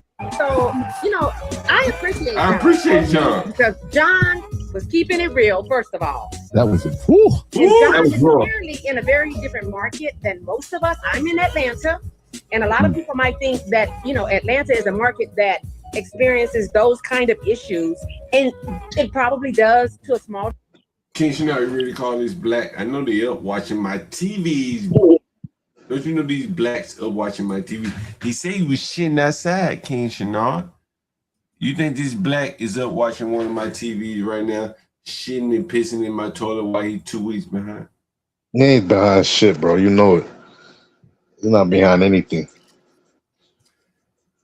You owe him a month worth of rent. You know it, man. I'm put you down. All right, I'm put you down. I'm saying he's behind. I'm saying that. All right, put you down. I'm about to call this black. And I'm gonna tell him. What should I tell him? King Chanel, you want to talk sensible? Give me some input on what I should say to this black. It's midnight. These blacks still up watching my TV. Guarantee you. Any suggestion from the chat? What I should do with this black? I just want to see how low his moral. I want to prove out how low his morals are. I think we're proving that he's demanding a refund while consuming lights, gas, water, the shelter. Listen. Just give him all of his money. Give him 800 back. Okay, that'll equal out to 2 months of rent. He already overpaid you. Okay, it's more expensive to take him. If he takes you to court, that's going to be more expensive for you. You got to pay the. What did you just hear? What did you just hear? What did the lady just say? What did I just say? Hey man, if you go to court, you're losing, right? You're losing money. You think I'm going to court? What I'm saying is that they're leaving the keys. When you pay keys, they would give a key to someone else, or they just leave the door unlocked so that they don't have to come downstairs and let the person in. If you go to court, you're losing. You have to deal with a D-class mental. If you go to court, you're losing, bro. So why should I even consider what you're saying? Because I'm not going to court with these dumbass. You don't want to lose the money that you finesse. And you want your cake. You want to eat it too, and then you want to throw crumbs at people. Hey, King, you're not being serious, bro. You're not being serious. I'm halfway drunk. You gotta be serious, bro. I'm gonna put you down. I'm giving you some advice, man. So what Just, should I do for the settle blacks? that 500. Settle that Should I 500. call it black? I ain't giving you black shit. So you mentioned that shit again, I'll put you down. What should I do with these blacks? But you should have never mentioned it in the first place. Now it's in his ear. Well, it's in his ear, but it ain't in his pocket. So we're gonna go from there. We're gonna show you the low morality of blacks. Where's my phone? We're gonna call him. We're gonna say, Call him in the back then. Just call him. yeah, let's see. I'll put you backstage because you might talk. You can't help. Change so.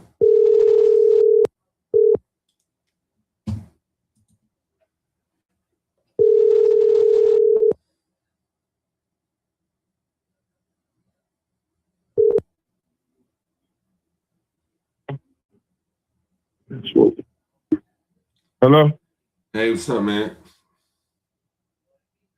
Yeah, what's up, man? Hey, no, they say they can't do that because you've been living there, what, a couple months or so?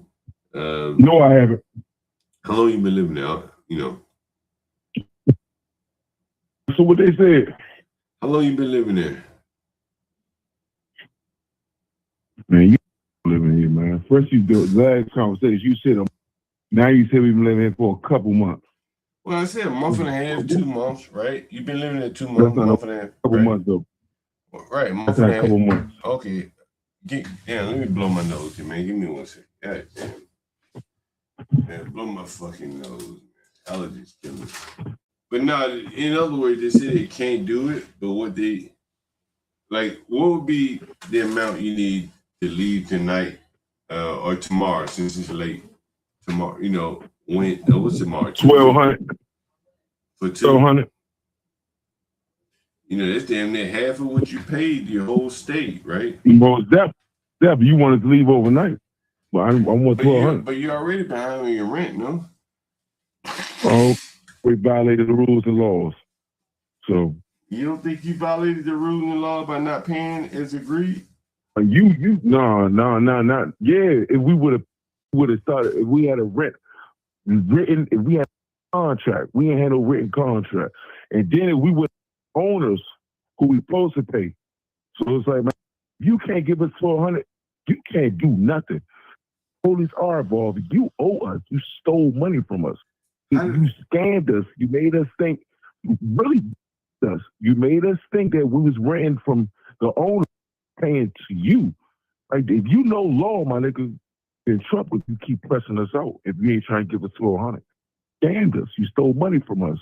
But We was under impression we was under impression we was paying money to the owner. We was under impression we was paying money to the middleman. We got receipts of this. So if the middleman that try to pay us, what are you talking about? Because we're involved and we can come sue you for that whole $100. Because we didn't pay the owner, pay the middleman of the owner. You would get in trouble for this. Like, legally wise, you would get in trouble. So if you ain't trying to give us $100, what you talking about? It's like it's nothing you could do to change, but walk around the house and change the laws. You can't do nothing. Put us out. You keep calling back and giving me an ultimatum. You can't. Huh? What can you do? But I leave. Send us $1,200. We don't care. We'll leave right now. You give me $200. We'll leave right now. You give me $200. But you're not gonna do that. You good with $200 and taking $2,700 from us. Even them 2 weeks that you gave us for free, that's $2,700. But you lived there for what, a month? For free, that's $800. But didn't you live there for a month and a half? Nah, not for free. We lived here for 2 weeks for free. But do you think you should have been able to live there for free for a month? Do you think you're supposed to pay taxes when they pay you? Do you think you're supposed to pay taxes? Do you think the tax off for the money that we gave you? Ain't you supposed to be taxed for that? You don't think I pay taxes? I mean, you don't think? No, you didn't. Cash out. No, I'm telling you. Listen, look up this. I say, you're studying. Look up the laws, mortgage taxes, taxes, insurance. You ain't paying none of that when we cash that through $400. You ain't paying none of that. So what are you talking about? You ain't do the all the way legal way. What are you talking about? Look, go to Google and look up, can I rent rooms out my house? And you're going to see that you are in trouble because the tenant, the house of rent the house out. Not no middleman. You're you keep getting messages to the owner. You can't do nothing. And if the owner do pull up the police going to ask, what is this person? He never told you, but he agreed to be in your house. He shows us that he stayed in your house. And then your name going to be brought up. And your name's not even on the lease. So you're doing something. They might lock you up right there and then. Especially if we pray that you stole $2,700 and trying to give us $200 to move overnight. What? Is you all right? Is you? Then you call at 12 o'clock with an ultimatum. Oh, they don't want to do it. So what they want to do then? What do they want to do? Do they want me to go over a week? Do they want me to like really drag my nuts? Do they want me to go over a week? They want me to do the whole 30 days? Make them pay us to leave?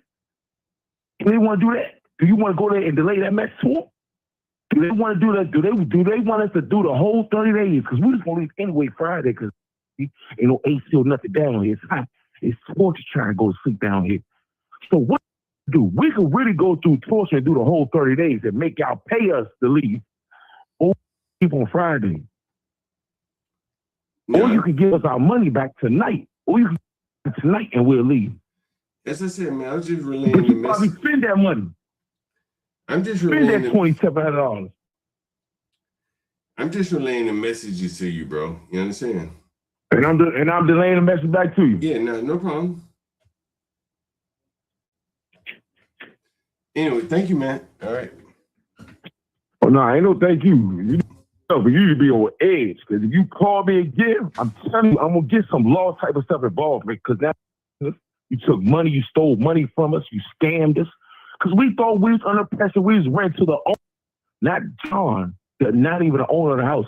So you need to walk on eggshells, dog. You don't need to be rocks because you scammed us. You stole money from us. We was renting to the owner of the house. We because we didn't know what you was doing. So you need to move on eggshells, man. Stop trying to call us, intimidate us, telling them because you are the one that's scamming people. You should be happy that we ain't to our own house so they can get on the that you're scamming people. We're under the oppression that we're renting to the owners of the house, not to John. So you need to move on eggshells, man. And you keep pressing us out till we get some law enforcement. You will get in trouble. To give us back our $2,700. Or they're going to give you ultimatum, listen, pay them that full money they paid y'all so they can move.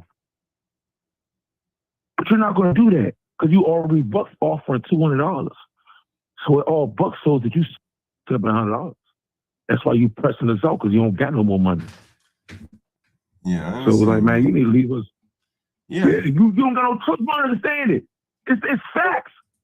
It's facts. If you would have just played low key, you pressing us out for 4 weeks, and we paid you $27, and you're not even an owner, man. You know how, bruh, dog, you tripping. You can get this whole house took it down because you wanted to press a nigga out for $400, and they was paying you rent. You can get this whole operation down because we can get up in the morning, early in the morning. They call it the health inspectors. It's mold in here. I can take pictures and show it to you. It's upstairs, and you're renting a room from it, and you're not even owner of it. What? It's mold out here. We inhaling mold. We can sue. What are you talking about? We can sue you and do the whole 30 days, and you can't do nothing. You won't be able to do nothing but keep calling us and lock and keep.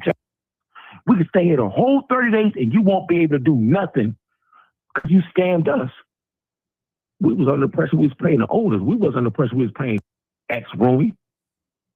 What? Man, you better leave me alone, man. Yeah, man. I ain't mean to bother you, man. I just called to relay you the message, all right? All right. Nah, I want my money back. All right. I'll let them know. Send me my $1,200. I'll let them know, okay? Send me my $200 or tell them I'm gonna sue their middleman landlord, John, for $2,700. We're gonna go get the law involved tomorrow and all. We're gonna go to this precinct, whatever we got to do, and say, hey, we rent a room and we was scammed. We just found out who the real owners of the house, and we was scammed from a person named John in the house. Because he keep harassing us. He ain't come earlier because he kept giving us days and days, but he kept harassing us. He changed the locks on us so we can't get to our property. This is a woman house. Aren't you in their property right now? But how did I have to get in my property? How did I have to get into it? It ain't because you gave me you changed my code back. How did I have to get into it? My own way. My own way. So don't act like I'm telling you, that's why I say you need to move on eggshells and stop faking harassing, because we not know you can't Debo me. I'm Debo. I'm Debo in person. You can't Debo me. You can't do that. I will take all these locks off this house. Meaning, like, I will take the battery lock in here and break all your cameras in here. Because you ain't supposed to do that either. Because listen, you know, once again, that's another tenant thing, breaking my privacy. You didn't ask me for permission to record me or my everyday thing, doing. But you got cameras up here and everything. You didn't ask for this. None of those cameras are operational, bro. It doesn't matter. The cameras are placed inside watching us. You didn't ask for my permission to do that for my living place. That's a law. That's a rule that you broke. You violated my rights. I ran a room from you. You didn't ask me and say, man, hey, it's under surveillance. You didn't give me the permission to do that because you ain't give me no written paperwork to agree to anything. All right, man, look. So that's what you're It's late, man. You're not even... It's late, man. I ain't mean to call you so late. You know what I'm saying? I ain't mean to get you agitated. Yeah. I want my money back, man. All right, I'll let them know. I want my money back. I want my money back. You need to talk to somebody or you're going to get in trouble. I want my money back. All right. So, because this is the thing. On Friday, depending on how I feel, being the fact you keep harassing me, you better hope that I leave on Friday now. Right. You better hope I don't thug out the whole 30 days. Right. You better hope I don't thug out the whole 30 days and make y'all pay me to leave. All right. I'm not even asking y'all to pay me to leave. I'm just telling you to leave me alone. Let us have a peaceful week to go to work so we can have enough money. We can leave on Friday. You're making it hard for us that we got the Jimmy Mac to get in the door. You making it hard for us. A hard day at work, we got to come home and we can't even barely get in the house. You making it hard for us. But if we was to go the other route, as soon as we knock on the door and we couldn't get in the house and we got proof, like text message saying that we paid for a $100 activation fee and we're still in the house. And if it was a problem, that day that you said that we violated and we didn't pay, we were supposed to leave right there and then, you didn't make us leave. So right there and then, every day since then, you can't just make them leave when they want because you didn't do it the day that you wanted them to, they were supposed to leave right there and then. You didn't do it. So right there and then, you broke a law. Right there and then, you can't choose to make them motherfucker leave and then offer them $200 and everything is recorded on the motherfucker phone. Man. That sounds dumb as shit. And then we can't get in the house. So we was to call the police and tell the police, hey, we're renting from someone right here. Hey man, the look, police I don't mean to call you. No. What if we? Hey, can I call you in the morning? Can I call you in the morning, man? I'm a little tired, man. You just call me. You gonna let me get this out. You gonna let me get this out. You call me. I ain't know this conversation gonna go on this long, bro. I'm getting a little tired. Yeah, it ain't gonna go this long. I'm just trying to give you advice to either change these locks back to the code, this 816 code, so we can have a peaceful week, or we're gonna have a hard week. Like nobody's gonna be able to get in. Or send us our money back. Like I'm gonna break all the locks so me and my wife can be able to get inside the house. But if you want to carry it like that. But just know if the police get called, they're gonna look up. Like legally, they're gonna go look up in their computers the owners of the house. And your name is not gonna pop up. Right. But your name is gonna pop up in our cash app on who we've been dealing with and our text messages who we've been dealing with and paying with. And that means y'all both gonna get in trouble. So they're going to have to go to you, and you're going to have to go to the person and get that person involved. And that person is staying low key. He don't want to get involved. So who do you think going to get the shit into the stick? You or us? Yeah, I got you, man. Look, I'll call you in the morning, all right? Oh, most definitely. All right. Blacks. Every day. Immoral blacks. What you're seeing here on full display in 4K. I am John Galt, variable landlord. Thank you for this nigga high as a motherfucker, by the way. Let me go fast forward. I am the nigga John Galt. This high ass nigga. They don't dance no more. It's all about the lean. Back in the day, crack was jumping on the scene. Now they slumped on the sidewalk. Can't talk. Golden era baby, but we still feel the rock. They used to be kings, now they lost in the scheme. Popping them bottles, throwing money, living dreams.